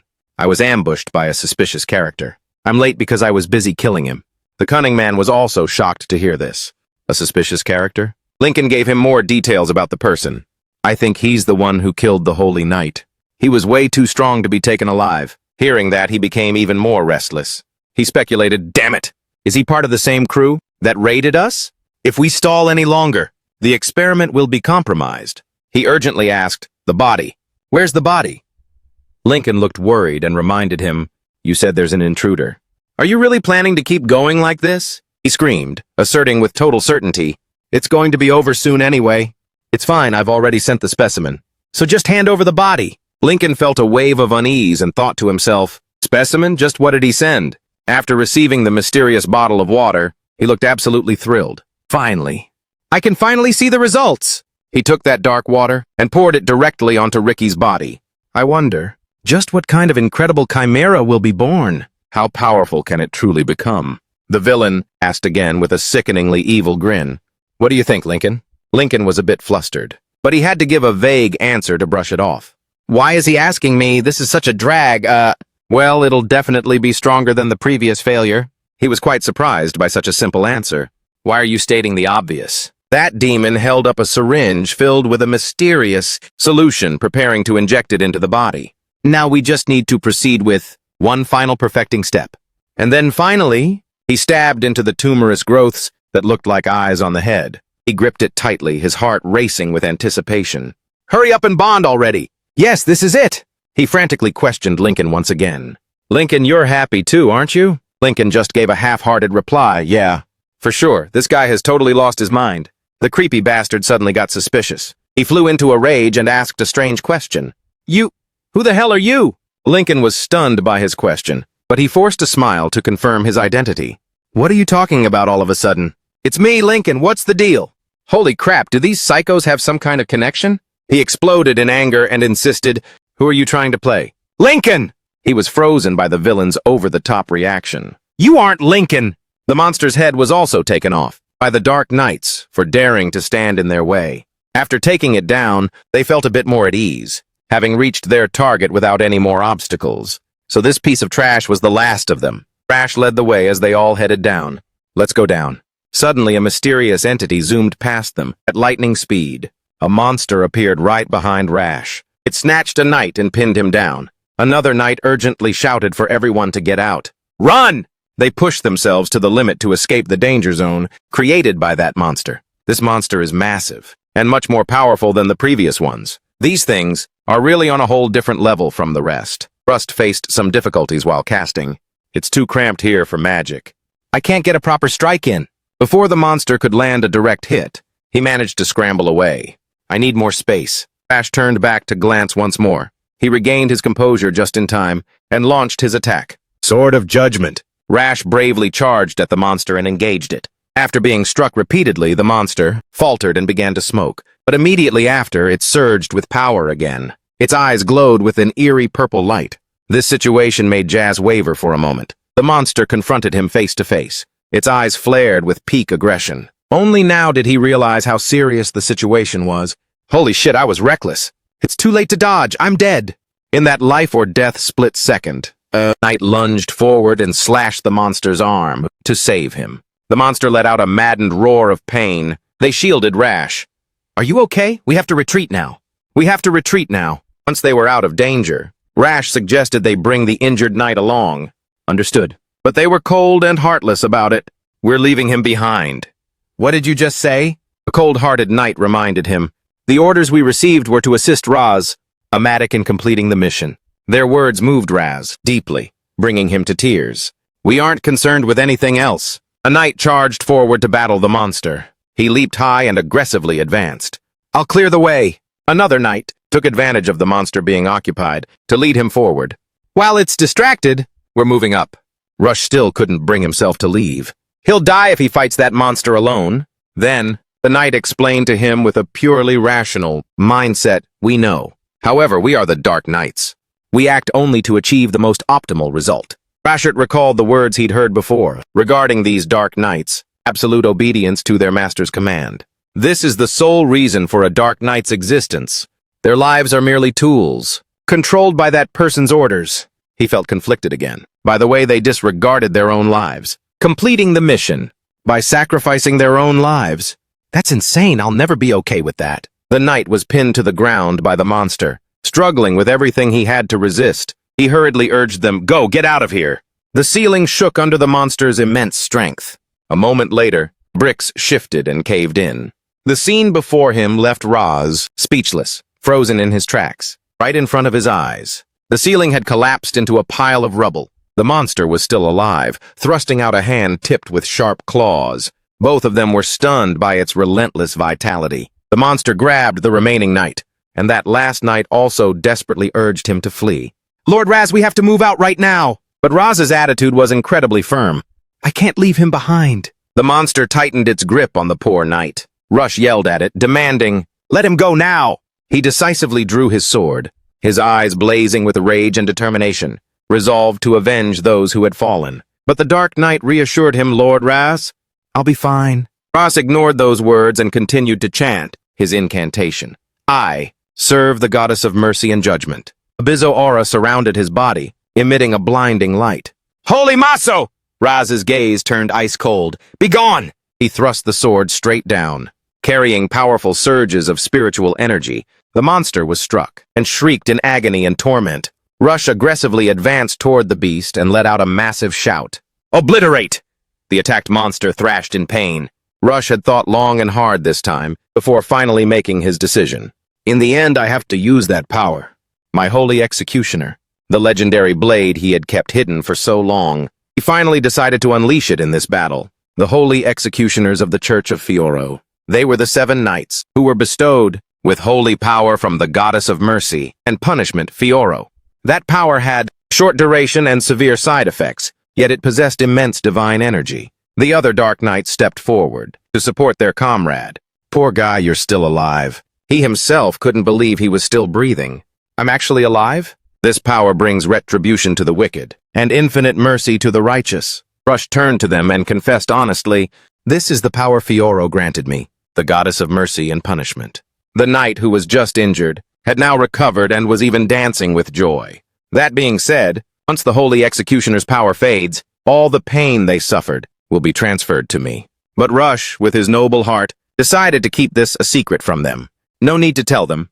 It's a huge relief that you're okay." He continued to lead everyone forward, moving toward the front. "All right, let's move." On Jamie's side, a fierce battle between 2 people was unfolding. He had revealed his true form and dared to confront the wicked Dark Mage head-on. The Dark Mage's power surged out, forcing him to skillfully block it with his hands. He howled like a madman and cursed him. "How dare you screw with my experiment? You damn piece of shit, Dark Mage!" But Jeremy responded to him with total composure. He even roasted him a bit more. "How interesting. I don't think that's something I should hear from someone who has completely trashed their own body." But the Dark Mage snapped back with his own moronic logic. "Are your eyes just for show? This is a masterpiece." He manifested a pair of wings and flashed a sly, sinister grin. "I'll show you exactly what I mean." He had put so much effort into creating those wings, yet Jamie critiqued them with one savage line. "Those chimera wings look like absolute dog shit." Being dissed to his face made him growl in fury. "How dare you?" But Jeremy didn't forget to remind him. "You've forgotten something, haven't you?" Seeing his precious item in Jamie's hands, the Dark Mage immediately panicked. "My core ingredient!" Before he could even lunge to grab it, Jamie crushed it with his bare hands. "It was fun, but I'm done playing with this." He ground the filthy thing into dust and then intentionally taunted him. "Oops, my hand slipped." The Dark Mage, seeing his painstakingly prepared ingredient destroyed, was so pissed his blood boiled as he spat curses. "You filthy brat of a mage!" Demi just finished recalibrating a section of his magic circle. He continued to mock him. "I only broke one of your toys. Why are you so triggered? How about we change the scenery?" Beneath both of their feet, glowing magic circle expanded rapidly. He recognized this spell, and a wicked thought flashed through his mind. "This is teleportation magic. It'll vanish into thin air as long as I destroy it." "How dare this kid piss me off this much?" He clenched his fist and put all his effort into preparing to destroy it. "I'm gonna blow this piece of shit away." but no matter what he tried, he couldn't break through the protection spell of this power. What the hell, it won't break? The dark mage was left dazed by the overwhelming aura that appeared, but a powerful surge of energy wrapped around his body. That bastard Jamie had also equipped a pair of wings to square up with the dark mage. He was stunned, senseless. How? How is that thing not destroyed? Jamie mocked him. It's definitely because you're too weak. Then he challenged the other guy to a fight. Now let's have a good time together in this forest, shall we? Jamie's eyes were filled with bloodlust and cold-blooded desire. Once we're done having fun, I'll completely dismantle you and turn you into my servant, my personal slave. The insulted dark mage tried to strike first. You arrogant brat! With his light and fluid movements, Jamie easily dodged the lethal blow. Jamie landed safely on the ground. He prepared for his next move. That was a close call. Time to wrap this up. Down below, the dark mage was incredibly confident. He looked down on him. I'm curious. We can't know for sure, since I've already dispatched 2 elites. Hearing that, Jamie was slightly surprised. Elites? The mage aggressively charged forward like a moth to a flame. None of your business, you dog! He put every ounce of strength into the final struggle. Jamie remained agile, dodging several of his expert strikes. The evil mage had an inhumane plan ready. It looks like they've taken care of one kid, but they'll never survive, because I sent 2 of them. But Jamie saw right through his intentions. He couldn't help but mock him. If being stupid was a competition, you'd take first place. Yet he stubbornly pressed his attack. No, this is the secret. Seeing his unusual behavior, Jamie became even more suspicious. I think there are 9 different entities living inside that body. It seems impossible to even call him human anymore. Looking back at the body accompanied by those freakish malformations on him made Jamie once again completely amazed. The synergy between those entities is also top tier. I will definitely. He has made up his mind and desires to claim him for himself, to turn that man into his own servant. Rask and the knight. Knights were brought to a different room. One of them asked blankly, "Where is this place?" Rask made a crucial decision. He decided to put the children's safety first. Find the kids first, I still have 20 minutes left. Anxious thoughts began to surge within him. We need to find Ricky before the holy executioner's power fades away. The whole group split up in every direction to search. Rask carefully scouted the surrounding situation. Suddenly, he sensed danger closing in on him. A bright flash of light shot down rapidly. Startled, Rask hurriedly turned around. He quickly warned the night knights to escape and dodge. Rask looked forward. His face was struck with shock, frozen in place. In front of them was a monster, resembling a long-haired banshee. It was a chimera that could wield a sword. The obstacle before him left him stunned and speechless. No way! A knight shouted his name. Sir Rask! They also pointed out yet another hurdle for Rask. Look over there! Beside them, another massive-looking beast appeared. Another one just showed up. Look, it's a nightmare and goblin chimera. Rask began to feel uneasy, having to clash with these fierce and giant creatures. They are monsters that even the elite ranks would have a hard time dealing with. Memories of his time with the well-behaved boy flashed back. Ricky, even I can't do it. It's impossible, but he just couldn't look away. Facing the danger before him, the boy decisively unsheathed his sword. Everyone. Rask's eyes were filled with determination to face it head-on. He declared he was ready to fight right where Ricky's group was. The young boy was also starting to move. His breathing steadied as Ricky suddenly sat up. His sharp face looked a bit downcast, but his eyes sparkled in an unusual way. Ricky looked dazed at the unfamiliar scene and wondered, where on earth am I? He stepped off the table he was lying on and looked around. Lincoln, why am I here? Father, where are you? After searching for a while, he was bewildered by the dead silence of the place. There's absolutely no one here. Ricky walked around and discovered a tank containing the body of his friend, my best friend. The boy stood frozen at the horrific sight, stammering out, Sino, why are you here? Memories slowly surfaced in Ricky's mind, looking just like me. Us. A flash of light mixed with flowing blood. But we were chosen by God. The boy looked at his hands, which were shaking uncontrollably. Tears poured down like rain. Isn't being chosen supposed to be a blessing? How can this evil be a blessing? Ricky fought back his tears and tried to reassure himself. Get a grip. The boy turned away to leave this dangerous place. I need to get out of here first. Ricky hesitated as his hand touched the doorknob. He still felt a pang of guilt about leaving Sino, his best friend, behind. Tears kept streaming down Ricky's face. But he promised himself he'd come back for his friend. I'm so sorry, I'll definitely come back for you. Ricky ran away from that heartless place. Zenith Church. I will never forgive you all. The boy ran faster and faster, hearing a loud noise nearby. The boy got a hunch, guessing, is there a fight? Could they be coming to save me? Ricky stopped and turned to check it out. The noise grows even louder. They're close on the blood-stained ground, making the boy hesitate for a moment. As he steps forward, I don't know why, but this is so creepy. Should I turn back? There are rapid footsteps and hurried voices. They're rushing in from the right. Dodge! Ricky sees these people. He is so happy he's moved to tears. When the boy sees Raz fighting fiercely, he also calls out to him, Uncle! He's busy fending off monsters, but Raz still doesn't forget to correct him, saying, It's Big Bro! The monster suddenly turns its head. It uses iron chains to lash out relentlessly. Raz is caught off guard by its power. He quickly tells the knights to fight back. Damn it! Block him! A knight steps up to parry. Stop! Another monster swoops down right in front of them. To follow up the strike, Raz realizes the danger. He screams a warning to the boy, Run, Ricky! The knights are also blocked by the massive beast ahead, unable to advance further. Crap, we're pinned down. But now Ricky turns pale and confused, replying, My bodies, I can't move. The monster tenses its muscles, preparing to crush the boy right under its feet. Raz screams in a panic, Ricky! He swings his sword frantically at the monster. Against the beast's gargantuan body, Raz's strikes only cause sparks and friction. The monster doesn't even feel it. The other knights rush over to back him up with more power. Sir Raz! Tears stream down his face while calling the boy's name. In total despair, Ricky. Raz stands still amidst the thick dust. He feels overwhelmed with self-blame. In the end, I couldn't save him? Crap. Ricky's hand struggles within the white smoke. The boy clenches his teeth, braving the pain despite the sweat pouring down his face. Ricky seems to have been revived. The boy is still safe and sound. Bro! Behind the dust cloud, something is still moving violently. Raz quickly sizes up the situation. He calls out loudly to Ricky, telling the boy to move his position. It's still very dangerous. Hurry, get over here to me right now! Ricky obeys and dashes straight into Raz's arms. He leans close to the boy's ear and asks caringly, How is everything going?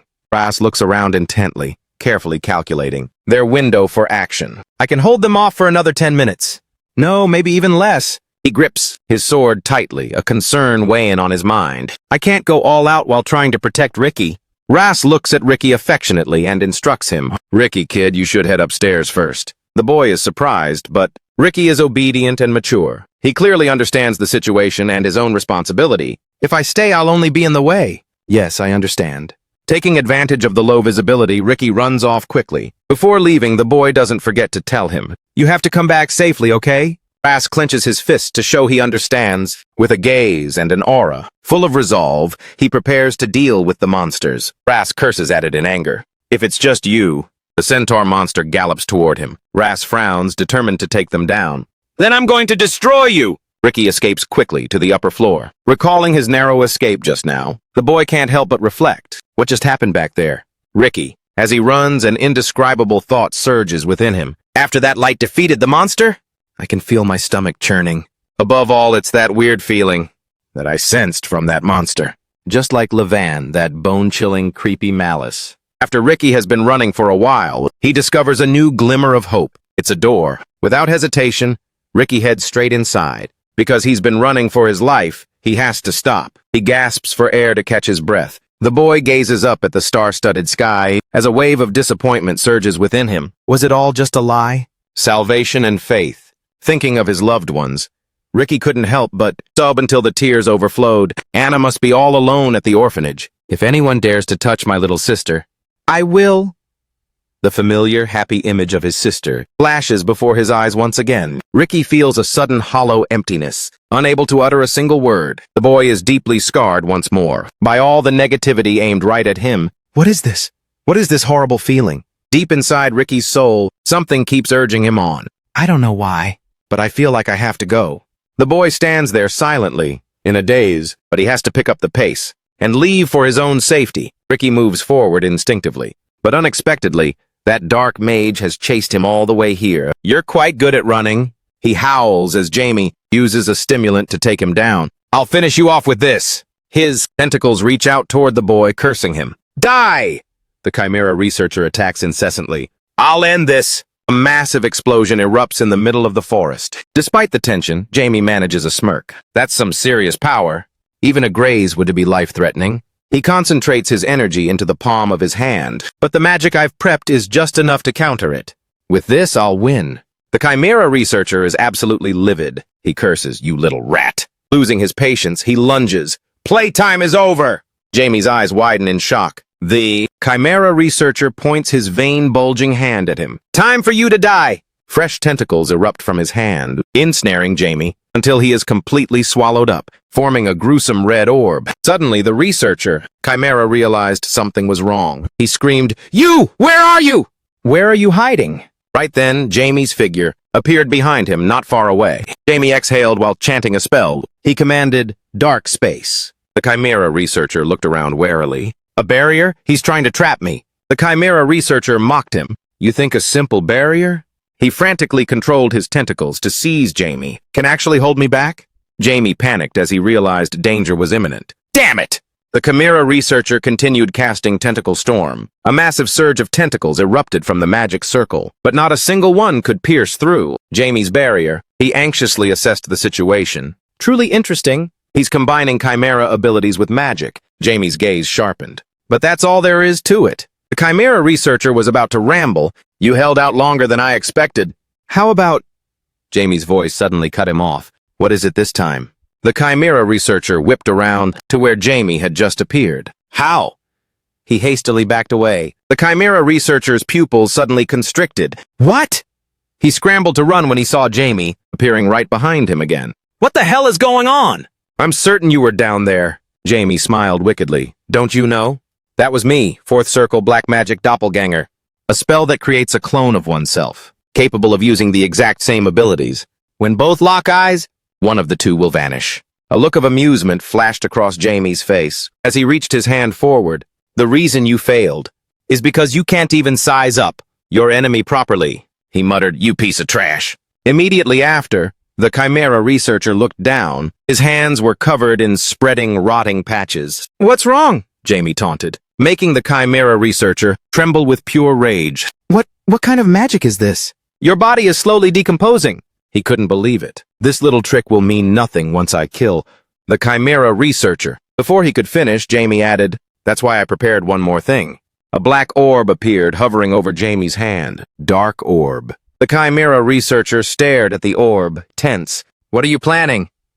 The orb touched his wings. Then it began to corrode. The Chimera researcher's face, he screamed in agony as his body broke out in sores. Jamie calmly explained, "Dark orb is a spell that intensifies the target's sensation of pain, threefold wherever the orb touches." He flew closer, feigning curiosity. "How does it feel to have your body slowly rot away?" Overwhelmed by pain, the researcher, Chimera, could only swear erratically, You bastard!"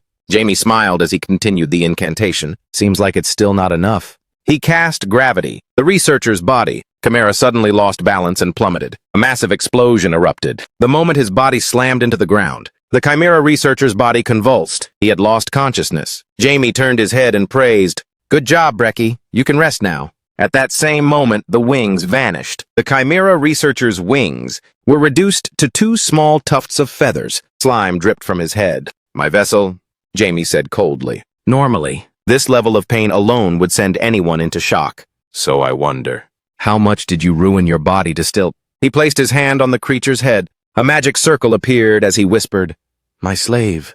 Jeremy calculated, "It looks like I won't be able to turn you into my subordinate, because you're too broken. At least I'll extract the information from your head." Suddenly, a terrified scream rang out. Jamie glanced back in horror. He quickly leaped backward as he saw the Chimera researcher suddenly stand up. "What the hell, seriously?" In front of him were two pitch-black chimeras. "I didn't expect there to be any chimeras left." The Chimera researcher spoke up. "You—" James froze. "I miscalculated." Without a second thought, he immediately cast a spell. "I used too much mana earlier.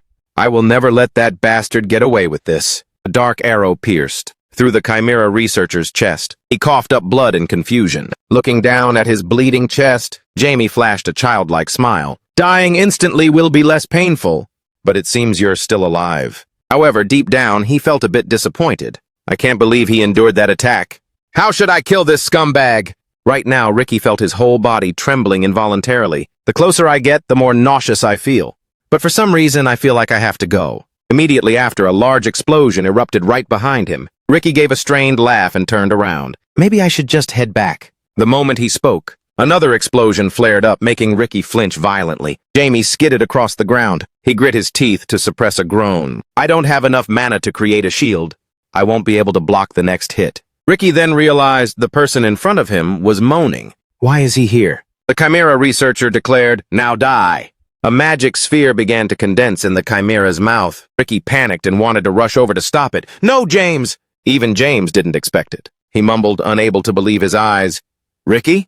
The Chimera spat out a powerful stream of magic. Ricky used all his strength to try and save his friend. "James!" Jamie was terrified and shouted a warning. "Don't! Get back!" Vicky's face turned pale, but he still stood firmly in front. Jamie, I'm sorry, my body just moved on its own.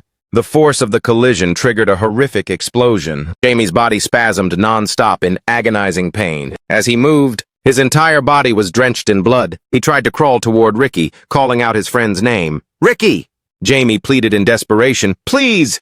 Ricky's face looked incredibly peaceful. Jamie muttered, tears about to burst out. "No." He stared blankly at the palms of his hands. Once again, because of me. That person has...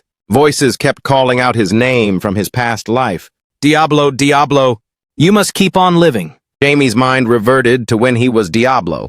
Everyone else died just to save me. Jamie's eyes turned lifeless due to the horror he was witnessing. He dazed. "Not again." The Chimera researcher felt satisfied at Jamie's suffering. What a truly touching scene, resulting from that last trial. His voice weighed heavily on Jamie's mind. "Now I'll send you to join your friend." The voices of those from his past echoed. "Lord Diablo." "Listen to me, Lord Diablo. Tell them for me. Master, please don't forget us. Please don't abandon us even in death. I will still stand by the first great power, the rebellion against the gods." Immediately after, a surge of power surrounded Jamie's body like a whirlwind. This power made even the Chimera flinch. The Chimera researcher grew tense. His aura has completely changed. His body trembled from the pressure. "This is bad. I need to end this quickly." At this moment, Jamie leaned down toward Vicky. His eyes were full of murderous intent. "Just wait a moment. I'll be right back." Black magic hovered around Jamie. How could I have forgotten? The first power that I created. A skeletal hand rose from beneath the ground. Then one by one, skeletons began to rise. The Chimera researcher was terrified, but still talked tough. "You bastard, who the hell are you?" "The army that I created, as a rebellion against the gods, was forged to clash with the forces of the 12 gods. Super Soul."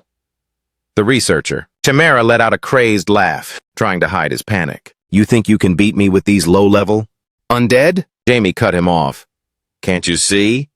He smirked. "They all died by your hand," he commanded. "Go." Immediately, the skeleton surged past him, Jamie declared. "Go forth and satisfy the grudges, buried deep within your hearts." A horde of skeletons surrounded the two chimeras and the Chimera researcher. The Chimera opened its maw full of sharp teeth, attacking one of the skeletons, but it got bitten right back. The Chimera furiously punched the skeleton's head off. Right after biting it, the skeleton's head fell to the ground. Jamie's voice rang out again. "My kin transcend death." The skeleton, with half its head shattered, quickly rose back up. The Chimera researcher backed away in despair, only to be stopped by a tree trunk. "Stop!" He was mid-sentence when a bony hand grabbed his face. "Get away from me!" Jamie continued his incantation. "This is my domain where death is sown.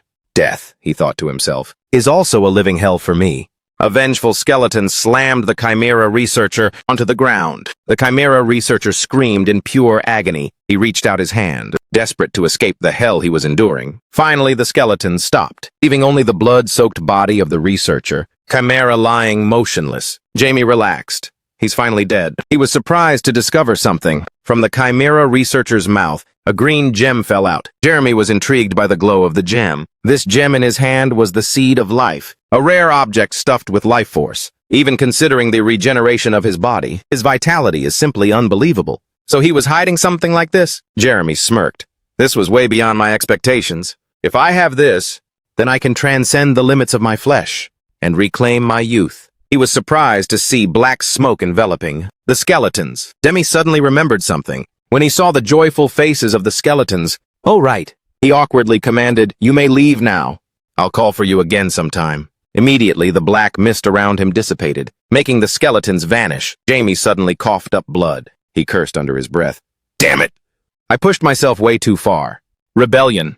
Against the gods is still too much for me. He bit his lip, trying to hold on. But I can't pass out here. Jamie remembered Ricky was still unconscious. I can't let this kid die after all this. His eyes emitted a mysterious purple light. Rather than dying like this, it would be better to become my servant, right, Ricky? A magic circle appeared as Jamie chanted, Osin En, come to me! A surge of dark power surrounded Ricky's body. As his hand touched Ricky, his body suddenly began to glow. The light overwhelmed Jamie. This is divine golden light, lifting Ricky's body into the air. At the same time, it made Jamie's eyes throb with pain. A gentle voice resonated. I don't understand what's going on.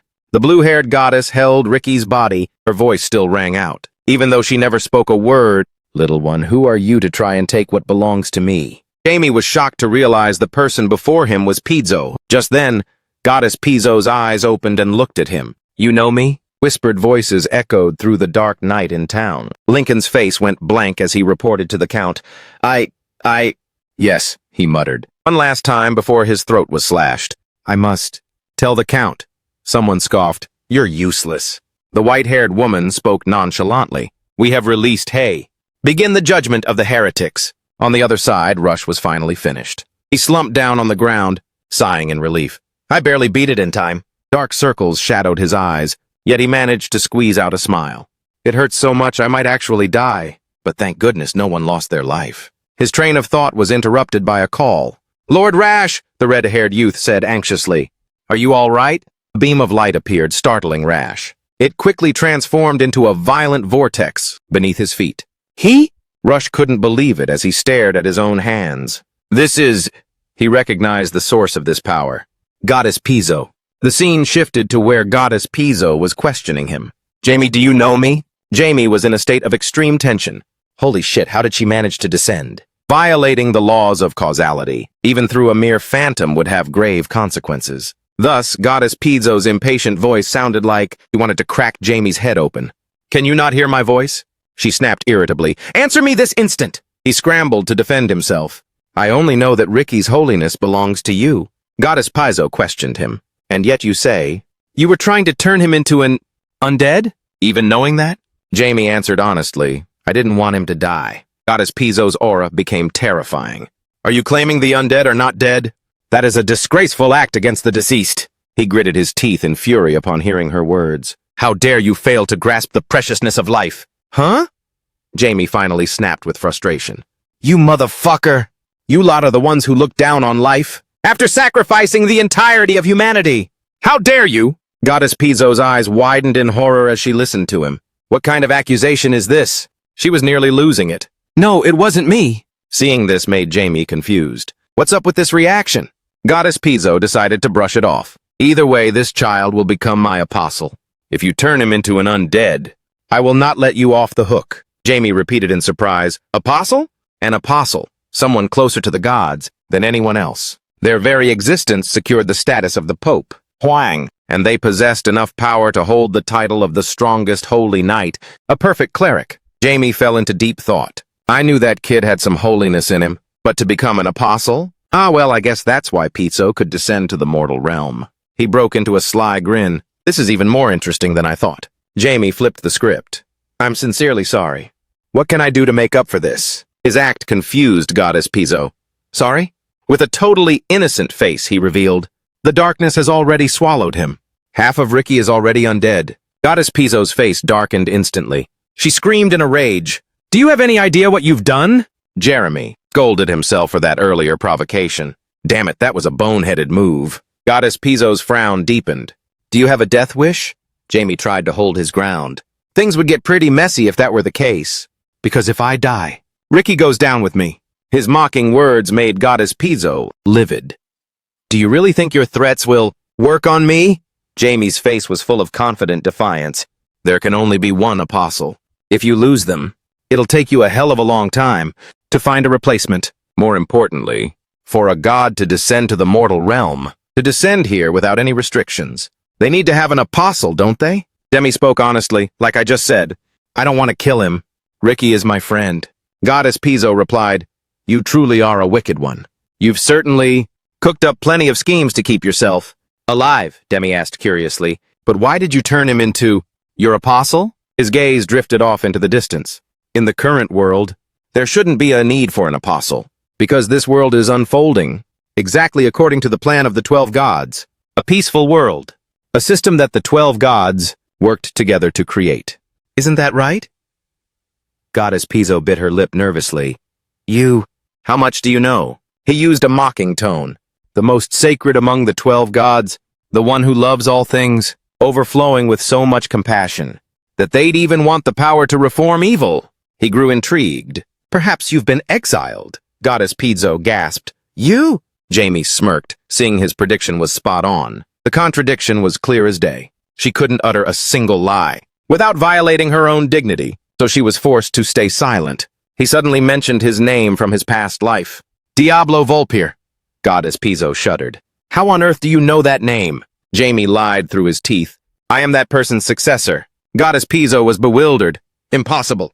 Volpir must have... Her body began to fade. Damn it, why now? Sensing the opportunity had arrived, Jamie seized the moment. How about teaming up with me? Before vanishing, Goddess Piso left a final message. Come to my temple. We shall discuss everything properly. Ricky gently descended to the ground. Jamie looked at Ricky with a calculating gaze. If everything goes smoothly, I'll eventually have a very useful tool. Ricky finally opened his eyes. He vaguely saw Jamie's blood-stained face. Ricky quickly scrambled up. Are you okay? Are you hurt? You're bleeding. Wait, what happened to your eyes? Why are they purple? I feel like my body's pretty weird too. Jamie responded calmly now. You're really worried about others before yourself, even when you're in this state. How, while you're an apostle of the goddess, you're also an undead, Jamie recounted. Look, he revealed bluntly. I'm the one who made you like this using dark magic. Jamie had already braced himself.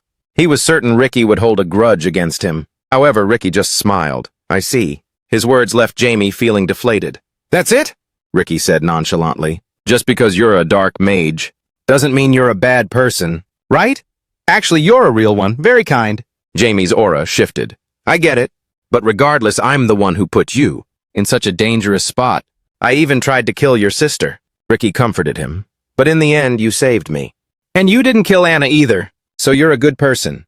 Jamie was speechless at such stubbornness. Man, you're such a simp. The wounds on his body were quickly healed by a divine light.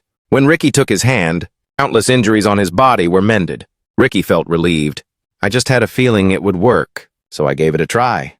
It actually worked! Ricky suddenly remembered. Oh, Sir Rash is on his way here. Jamie snapped back to reality. Got it. Then I'd better get going. He still hesitated slightly. Also, what I told you, Ricky cut him off. To you. I must seem like a total fool, right? Ricky let go of Jamie's hand. See you later. Jamie at the Janus Church branch. The person in the black cloak bowed their head. We are inquisitors serving the Janus Church. I apologize, but due to special circumstances, we cannot disclose our identities. Arhino Welton asked sternly, Why are inquisitors here? The inquisitor spoke up. We are following orders from our superiors to track down heretics. The inquisitor held out a jar containing eyes. During our operation, we found this, confirming that Charles was a heretic. And after obtaining a confession, he was executed. He was stunned. Those bastards! They were using him as a scapegoat. The inquisitor prepared to continue. This is a serious internal matter that requires absolute secrecy within the church. That's why we conducted a swift investigation. And Rush shouted, Are you kidding me? Arhino Welton spoke firmly. That's enough. He wore a fake smile. However, I must applaud your audacity. Arhino Welton's face instantly shifted into a threatening expression. You dared to commit a crime, murdering someone within my territory. Do you have a death wish? The terrified inquisitor quickly dropped to his knees. We were simply punishing a sinner of the church. Arhino Welton warned, I am the judge of this land. No one has the right to harm another. Without my permission. The inquisitor trembled. Please, Duke, hear me out. Arhino Welton cut him off. The Janus Church. Veins popped on his face as he struggled to contain his overwhelming rage. The inquisitor felt the looming danger. If this keeps up, I'm toast. But he couldn't back down. Finally, he decided to face him. Are you really that arrogant? It's unwise for the Duke to turn his back on the Janus Church. The moment he finished his sentence, his arm was severed from his body. The inquisitor screamed in agony. Arhino Welton threatened, Your right hand is next, and then your head. If you want to keep your head on your shoulders, then get the hell out of here. The inquisitor tremblingly clutched his severed hand. This is completely different. from what that girl said. Ras was surprised by Duke Welton's actions. He didn't bring up anything related to the Chimera at all. He put all his focus on his role as the lord of this territory. If things keep going like this, He thought joyfully, then clearly we will be on top of everyone. In contrast to the mood of Ras, the Inquisitor was in total despair. He quickly fell to his knees, begging, I am truly sorry. Our church will pay a full compensation. So please just let it slide this time. The Inquisitor plotted in secret. I must never forget that HAISS is the stepping stone for our expansion to the east. He spoke aloud. Please reconsider. However, Welton had no intention of relenting. I won't take back my word. You have lost my trust. He coldly declared, I'm cutting all ties with the Genesis Church. Ras was bewildered. Wait, what? Why is the Duke doing this? The Inquisitor made a choice. I'll withdraw. Ras sighed, exhausted. I feel terrible about all of this. Afterwards, the Janus Church paid a massive compensation and retreated. Shocked voices echoed inside the house. Why so sudden? And then a guest arrived for Vicky and Anna. Vicky gritted his teeth in resignation while Anna looked on curiously. Who is it? Ras knelt respectfully. I offer you my greetings once again. I am the holy governor of the Pizzo Church, Rasamatic. He continued. You will become an icon for the Pizzo Church, as an apostle of the goddess. And one day, Anna will awaken as a saintess. When that time comes, she will look upon the world with her holy eyes. But Rush still tried to convince them. Afton will do its best to welcome you, so you have no reason to. Before he could finish, Ricky's joyful shout interrupted him. Is that true? He was so happy. Anna, my little sister, Rush confirmed. That's right. Anna will be able to see very soon. Ricky hurriedly hugged Anna. What a relief! Anna, truly, really. Anna was flustered. Brother? The simultaneous appearance of an apostle and a saintess is a harbinger of great trouble to come. Rush lamented. Oh, goddess. Even as such troubles approach, he prayed fervently. Please let me be able to protect these two. And that was how these two became entirely dependent on the Church of Pizzo, and I, Jamie Welton. Diablo Volfir will face my own trial. At this moment, Jamie, dressed in formal attire, stepped forward. He recalled, the 12 gods are currently split into factions. That's also why Janus is pushing themselves to develop holy knights. But I suspect that Pizzo has been isolated to some extent. Jamie thought about what the goddess Pizzo said before disappearing. If I want to know for sure, I have to go to Afton. His posture was almost solemn as he stood before the door leading to the garden. Then Jamie took a deep breath, gathering his resolve. Let's do this. You've got this. Diablo Volfir. His face shifted into a childish, fawning expression. Mom! Belle turned toward Jamie. Jamie snuggled up to her, pleading. Mom? Belle was confused. What's gotten into you? Jamie made up a story. I love having tea with you and Sarah. Sarah smiled contentedly. Mom and Sarah feel the same way. Belle frowned. Even though you usually find it boring? Jamie felt a pang of guilt. He immediately denied it. No, I didn't. Wait, how did you know? Jamie was in disbelief. Sears Belle smiled. Is there something you want to tell me? Jamie felt tense. I'll have to put a bit more thought into my game plan. He was determined to lie. I'm just in a really good mood today. Sears Belle still didn't buy it. Yeah, Sarah wondered. You're acting really sus, brother. Sears Belle spoke up.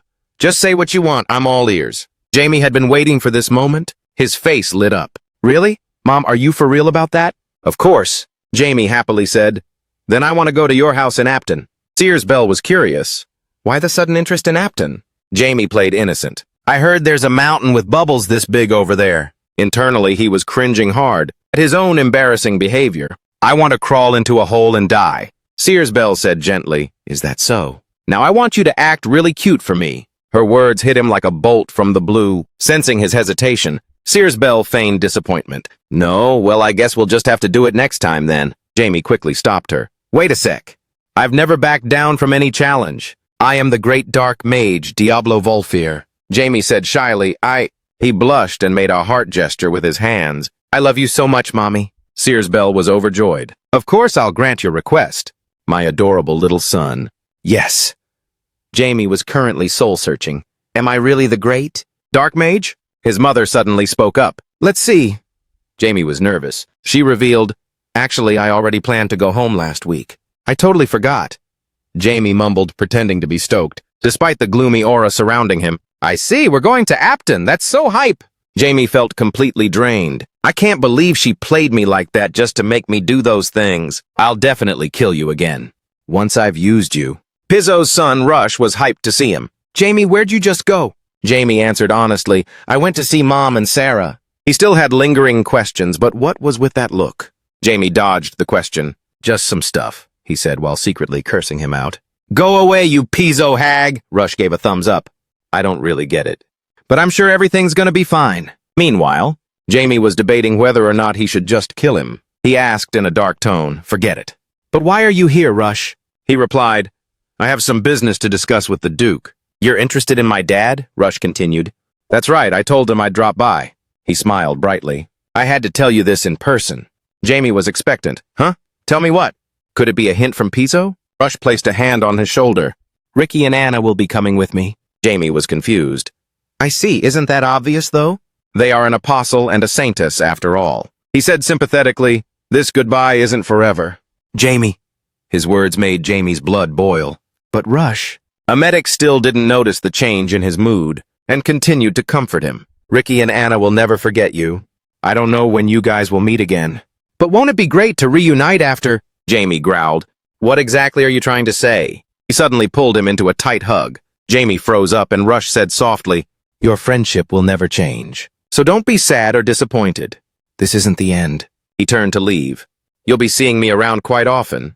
Jamie spat out the goddess's name through gritted teeth. Pizzo, keep your bratty kid in check, Arneo Walton complained. He didn't get what his father-in-law was thinking. He recalled the request to bring Jamie over. Sears Bell let out a forced laugh. He thought that even his late mother wouldn't have understood what was going on in his head. Aquino Walton was still worried.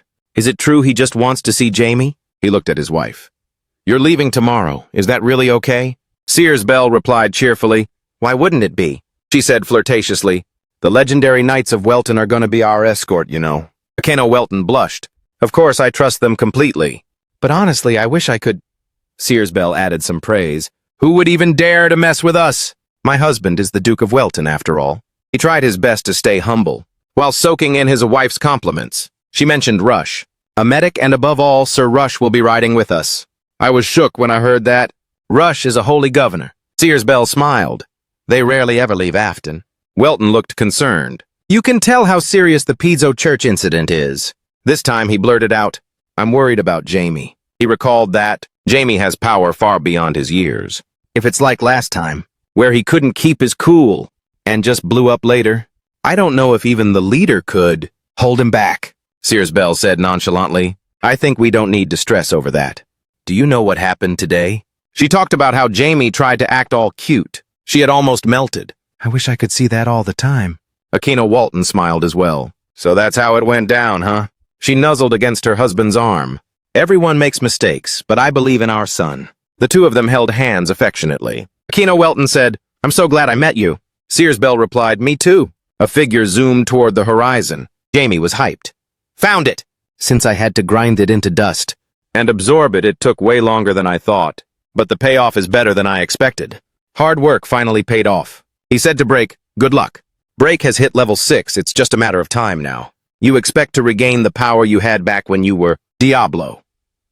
Jamie hovers over an abandoned building. I still have a long way to go to get back to my peak performance, but now I can easily smoke anyone. At a professor's level, Jans and Philip Riza bow to their master. You have arrived. Jamie, let it be known that I am heading to Afton. It's quite far, so I'll be gone for a while. Philip Riza's face turns pale. Afton is on the northern border, right? If you go alone, it will take a month. Jans painfully holds a piece of wood in his hand. Should we keep chopping wood? The two of them are currently disguised as lumberjacks. Jamie is annoyed. Do you guys have something to complain about?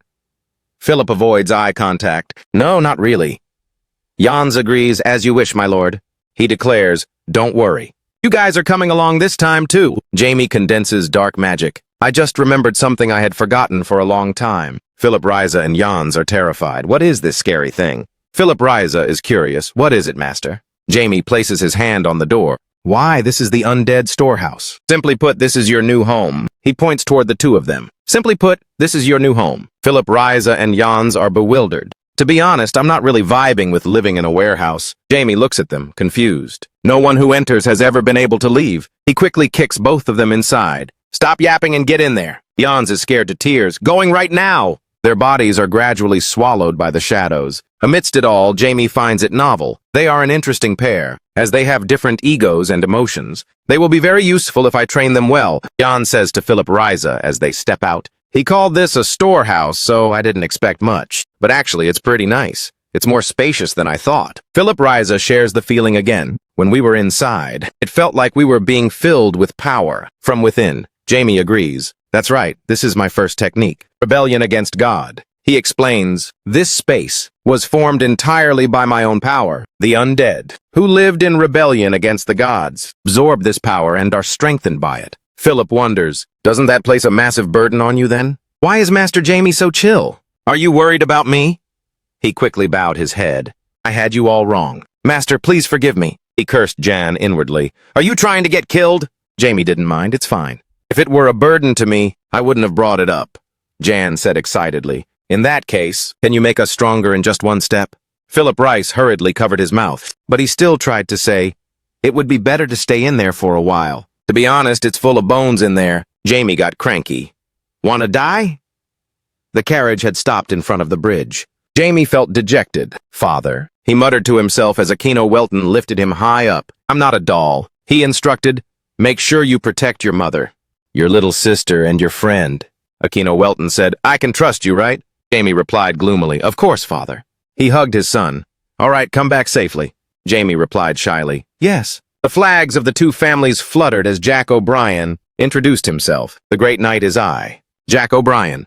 Since we'll be departing soon, I will explain our plan. Anna said regretfully, I wish Rick could come with us. Ricky replied, he volunteered for escort duty.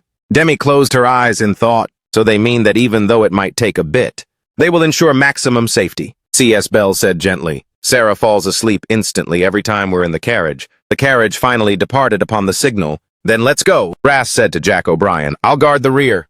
He replied, as you command, Sir Ras. Jamie glanced at Pizzo, wondering what she was about to say. He stares intently, as if nothing happened. Even though I mentioned the name Diablo fearlessly, it means that woman hasn't told the other gods about it yet. He smirks, or maybe she just can't. Jamie thinks to himself, whatever.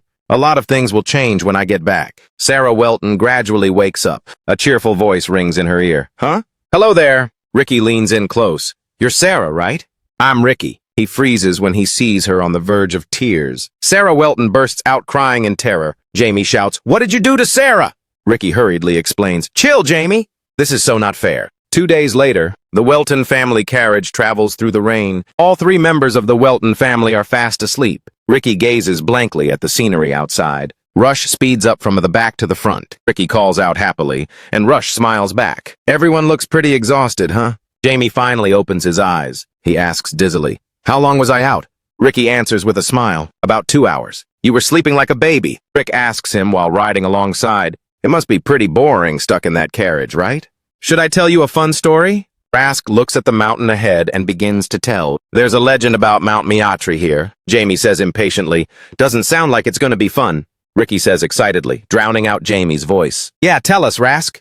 A medic says with satisfaction. I knew it. Of course you two would be interested. Ricky remembers Anna. He says Anna loves these kinds of stories, but she's still asleep. Ralph gives some advice. Just listen and tell her about it later. Ralph imagines a dragon and says, once upon a time when dragons soared through the skies and elves still wandered the mountains and forests, Miatri was actually just a single mountain. But one fine day, 2 dragons appeared right here. Jamie was surprised to hear this. He thought, a dragon?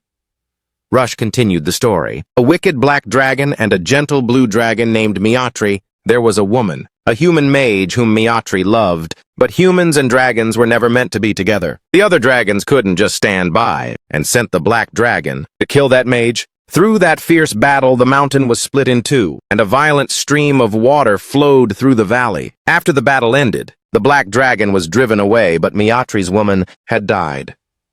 After losing her, Miatri hid himself deep within the mountains. They say he's still there to this very day. Anna, who had woken up at some point, suddenly chimed in. They say the storms started happening frequently after that, right? It's such a sad story. Ricky was startled and said, when did you wake up? Rush clarified, yeah, looks like you know it too. That's why people call the rain that falls around here dragon's tears. Jeremy fell into deep thought. A legend. It could actually be a true story. However, dragons were considered mythical back then. He spoke up, that story could be, before he could finish. Suddenly, a powerful bolt of lightning struck down, making the carriage wobble violently. Everyone inside was jolted. Cias and Sarah woke up in a panic. Anna held her head and screamed in terror. Sarah fearfully hugged Cias. She tried to comfort Sarah. "It's okay. Everything's fine, right, Jamie?" Jeremy forced a smile. "Of course, it's just a little rain." He said that outwardly, but deep down he felt something was off. He thought, this bad vibe. The carriage continued to race down the road. Unfortunately, lightning struck a tree nearby. The tree trunk collapsed right onto the carriage. The driver was horrified at the sight. The carriage was immediately flipped over by the impact. Cias held Sarah tight in a panic and screamed. Ricky panicked and warned Anna to be careful. The carriage door flew open from the impact, causing Cias and Sarah, who were holding each other tight, to fall out. Jamie cried out in shock. "Mom! Sarah!" She cried out in fear. "Jamie! Sarah! Save Sarah!" Jamie clung to the carriage with one hand, while reaching out toward them with the other to cast a spell. He shouted, "I can save you both!" Jamie cast Sea Telegraph, and a massive magic circle appeared. A surge of sea blue power gently enveloped Sarah and Cias as they were falling toward the abyss. He held back his breath and thought, "I did it."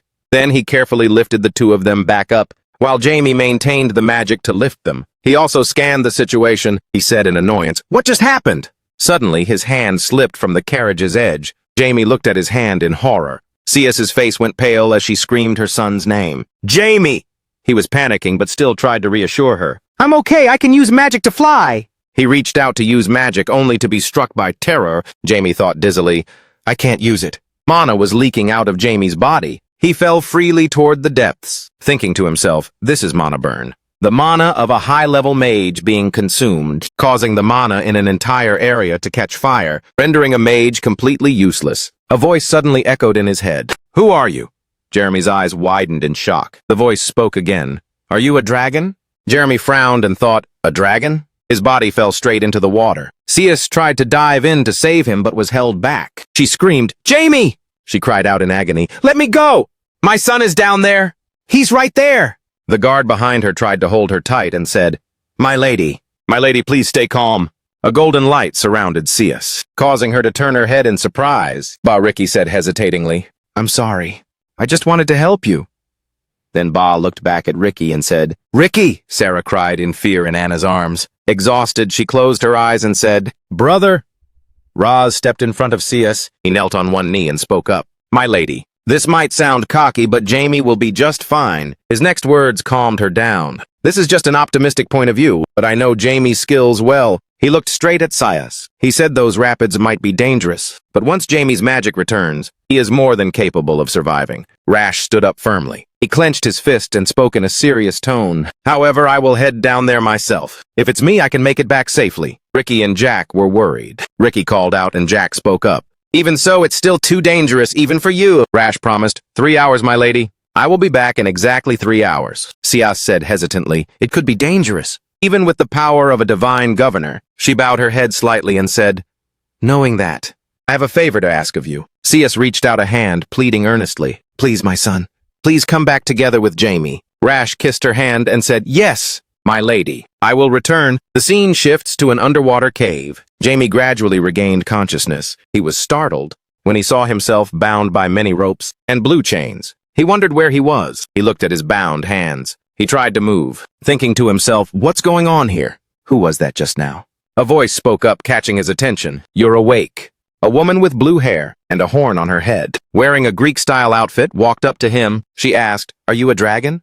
Jeremy replied in annoyance, "Can't you tell just by looking at me?" The blue-haired woman agreed without hesitation. "True." She put her hands on her hips and questioned him. "Looking at you, I knew right away that you weren't a dragon, but that's just straight-up nonsense." Jeremy flinched and became alert. He thought, "I just felt a very faint trace of bloodlust." The blue-haired woman spoke her mind. "How can a human who isn't a dragon actually have this much potential? And your mana is identical to the way a dragon gathers power." Demi recalled the previous moment. He thought, "Does she think my original chi is like a dragon's?" The blue-haired woman furrowed her brows. "Humans are trash at absorbing mana. Since they lack both wisdom and talent, even if they try to copy dragons, they can't pull it off." Now Jamie thought irritably, "Copying talent? Are you kidding me? How dare she talk like that to someone?" that they've always been terrified of for so long? The blue-haired woman stared at him and began to guess. But you're different. Are you a half-elf? No. Even high elves can't hold a candle to dragons. Jamie felt annoyed. Why do you keep saying it's impossible when you're literally seeing it for yourself? The blue-haired woman was surprised by his defiance. She glared at him and said, "Look at this little brat. For someone who just got caught, you're being way too smug, don't you think?" Jeremy questioned. "Then what exactly are you so high and mighty about? You're the one who kept mistaking me for a dragon and then went ahead and snatched me." The blue-haired woman stepped closer to him and asked, "Snatched?" he silently recalled earlier. The sudden gust of wind, and the lightning that suddenly struck right beside the carriage, and that thing that was definitely Monoburn, all of that was orchestrated by someone. She turned around and said calmly, "Yeah." "Well, I guess you could see it that way." "I just wanted to see it with my own eyes." Jamie said indignantly, "Say what?" He shouted in anger, "Because of you, Mom and Sarah." Suddenly it hit him. "Wait, why am I so triggered right now?" He hesitantly said, "Fine, whatever, if it's you." Jamie felt guilty, glancing away as he spoke. "I guess it's reasonable to be curious about who I am. Take these shackles off, and then we can talk." The blue-haired woman immediately refused. "No way," Jamie wondered why. She nonchalantly said, "It's more fun seeing you like this." Demi snapped, "Say what?" The blue-haired woman said with amusement, "Those expressions are hilarious. It makes me want to keep you here even more." He thought, bullying others like this is just... He remembered something and said, "That personality is exactly like the blue dragon Miatri, which is you."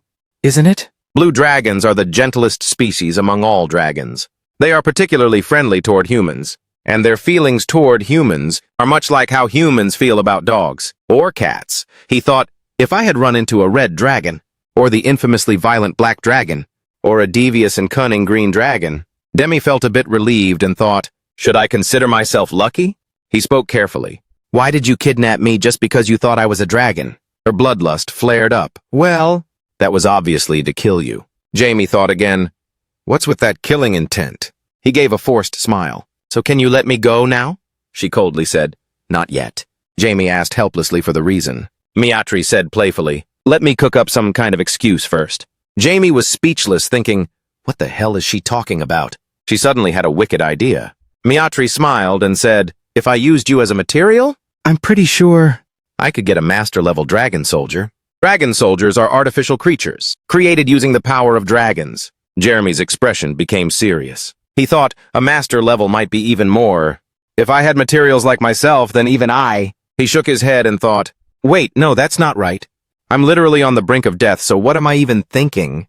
What's going on? Jamie gave a friendly smile and said, "But hey, sis, why would you even want to kill a dragon anyway?" Miatri grimaced and said, "Big sister, my foot, this has absolutely nothing to do with you." Jamie smiled and spoke straight to the point. "Is it because of that human lover of yours?" The chains on his hands suddenly loosened, which caused Jamie to fall unexpectedly. Miatri glared at him threateningly.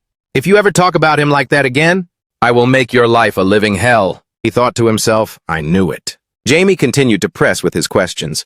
"I heard that your tribe never accepted him." He went on, "And you betrayed them just so he could live." She snapped in anger. "How?" Miatri screamed, her power erupting violently all around them. "How dare you act like... You actually know something about this?" Jamie struggled to speak as the water was about to submerge him. "You never intended to kill me from the start, nor did you want to turn me into a dragon soldier, right? You could have brainwashed me from the beginning, but you chose not to."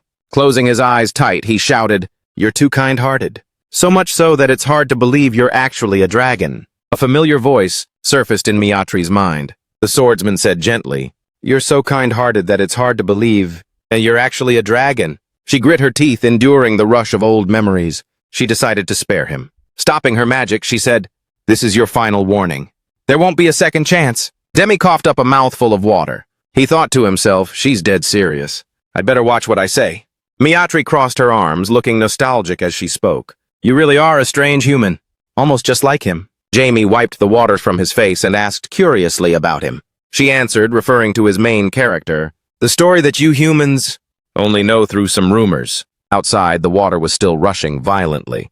Rush exclaimed, "This rain seriously has no chill, it won't stop." He thought anxiously, "Jamie, where are you?" Miatri's voice echoed through the cave as she began her story. "It was about 700 years ago. His name was Canon, and he was a dark mage. Jemmy asked again in disbelief. A dark mage? Miatri said sadly, I'm sure you're shocked. Who would have thought a species that loves white magic would fall for a human who uses dark arts? He flinched and stammered, yeah, I guess a little. However, deep down, his heart was racing with excitement. This is absolutely mind-blowing, Miatri continued her tale. He only chose to use dark magic as a means to uncover the ultimate truth of this world. He was a mage who had ascended to the 9th circle. Jamie felt like he was hearing the most shocking news of his life. He thought in a panic, wait, what, the 9th circle? He blurted out, hold on, for the past 1,000 years, no human has ever managed to reach the 9th circle. Miatri interrupted, I'm about to tell you why right now. Even before he met me, Canon was already searching for the truth of this world. Together we explored countless ruins, and that's when we fell in love. We were so happy. But it all ended the day the Dragon Lord issued that decree. She recalled the Dragon Lord's contemptuous face. Canon, you have committed a sin that should never have been committed. Every dragon was out to kill Canon. We ran, but eventually we reached our limit. Miatri's tears were about to spill over as she recalled saying, Go, Canon. In there, even the dragons won't be able to find you. Don't worry about me. Even if they punish me, they won't kill me. It was a ruin with extremely powerful restrictions, and it only allowed one person to enter. Canon hid inside there. She buried her face in her hands and wept as Canon walked inside. The Dragon Lord said coldly, Miatri shall be exiled for 1,000 years. To a dragon, 1,000 years isn't a very long time. However, Canon tried to come and save me after just a few years, right after he discovered the truth about this world. Canon looked at her blankly, his eyes filled with rage. Lying in his arms, she was tightly bound by black smoke-like threads. He shouted, Why are you just sitting there? Aren't your kind the best at magic? The Dragon Lord, along with the red dragon beside him, mocked. Looks like he's lost his mind. That truth is a hard pill for humans to swallow after all. That person saved me. And after losing our pursuers, we hid in the vast mountains. Demi looked on with empathy as she said, Canon died. Miatri said calmly, Actually, this ending might be for the better. I've tried to convince myself that he's finally at peace now. She bit her lip and said with anger, as she remembered images of Canon. Fury practically overflowed from her words. My tribe began to erase every trace of Canon, the books he left behind, even the people he met, everything. A theory formed in Jamie's mind. The truth that the dragons wanted to erase. Don't tell me, Miatri said solemnly. So this place, where Canon's existence still remains, is the last place I must protect. Inside the cave was a tomb surrounded by lush greenery. She said, That's why I'm here. Jamie realized, so that's how it is. No wonder she hadn't heard anything about him. He recalled the first thing he did after being reincarnated, which was searching for traces of his past self. Diablo Volnir, he thought while searching for info. There were no records left in the books. Forget about news, there wasn't even a scrap left. Not even a single folktale. Nor a song, nothing remained. He mused, It's way too clean.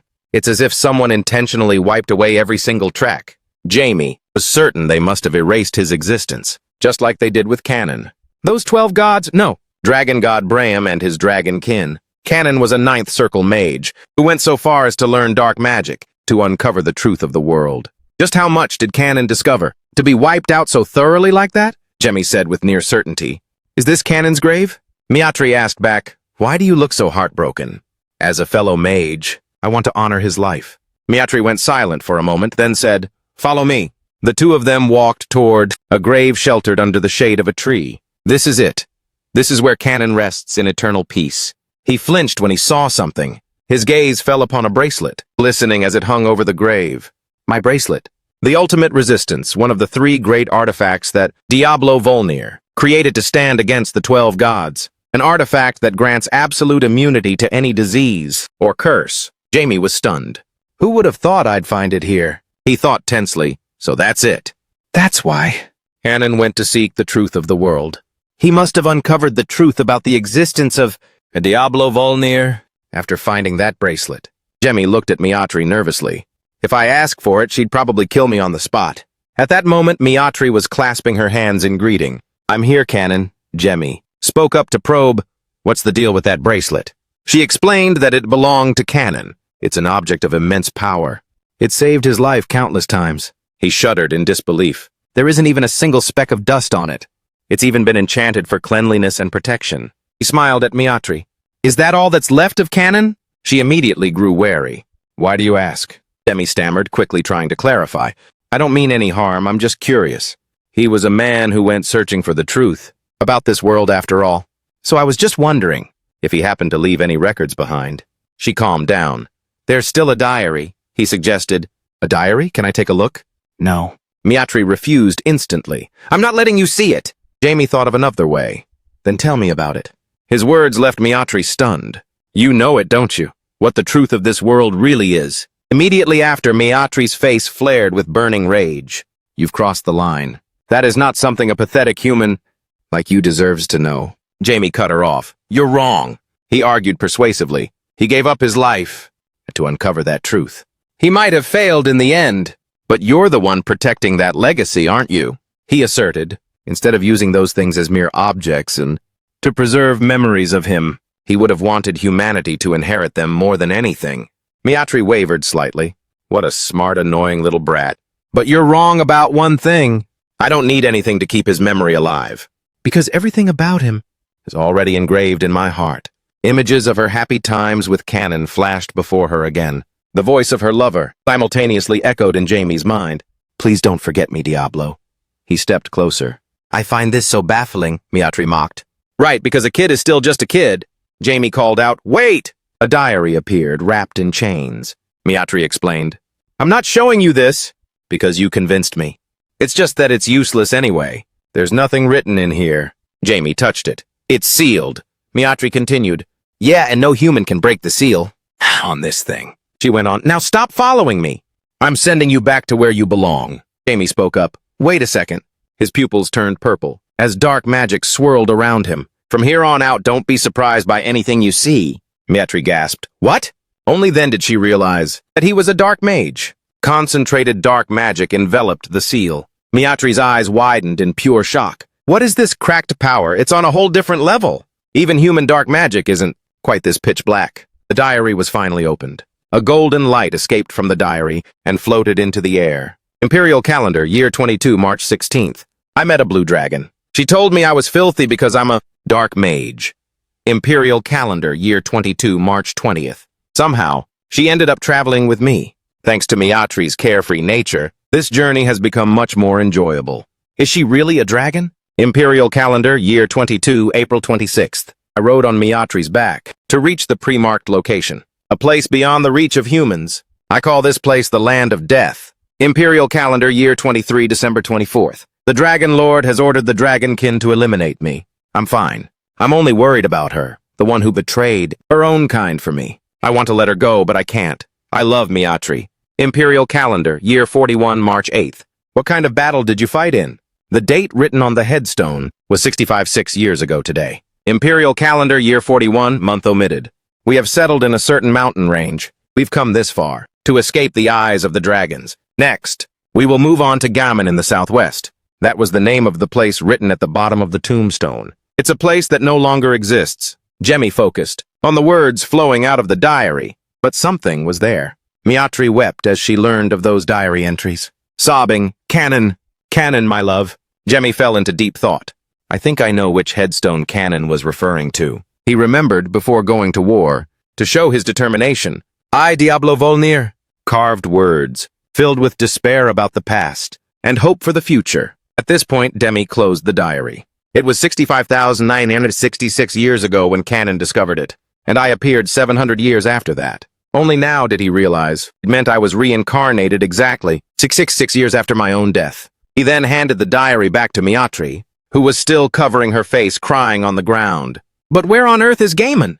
Jamie frowned in thought. I wrote those words as if I were certain of my victory, but I don't recall writing anything about Gammon. That means someone found my headstone, even before Canon did. He smiled upon finding something interesting.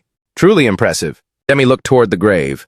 Who would have thought he could uncover the truth that the 12 gods had hidden behind such perfect bars? Even though the truth is that humans were degraded about 60,000 years ago and reduced to mere slaves of the 12 gods, do not despair. For this man has once again been born into this world. The 12 gods will soon be obliterated. Humanity shall have its freedom once more. Miatri was moved. It says he loves me. He never said those words to me even once. He only ever told me I was annoying and clingy. Demi comforted the blue dragon lady. Didn't you say you still hold on to your memories? I believe he still lives on in your heart, as long as you never forget him. Perhaps it's true. Canon is always with you.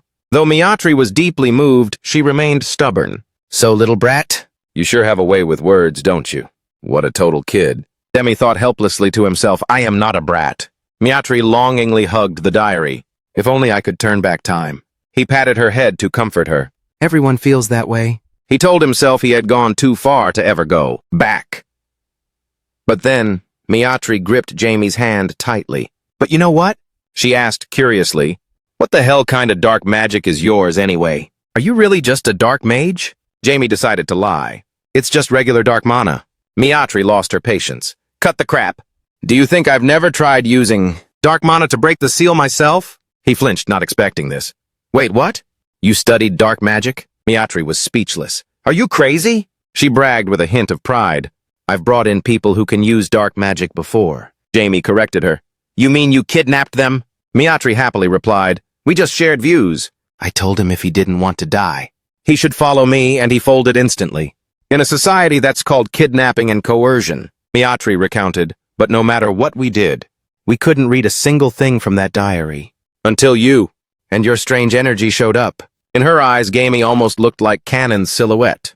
I hate to admit it, but the power he was searching for in the outside world is just like this. Jeremy thought to himself, looks like I can't dodge this one.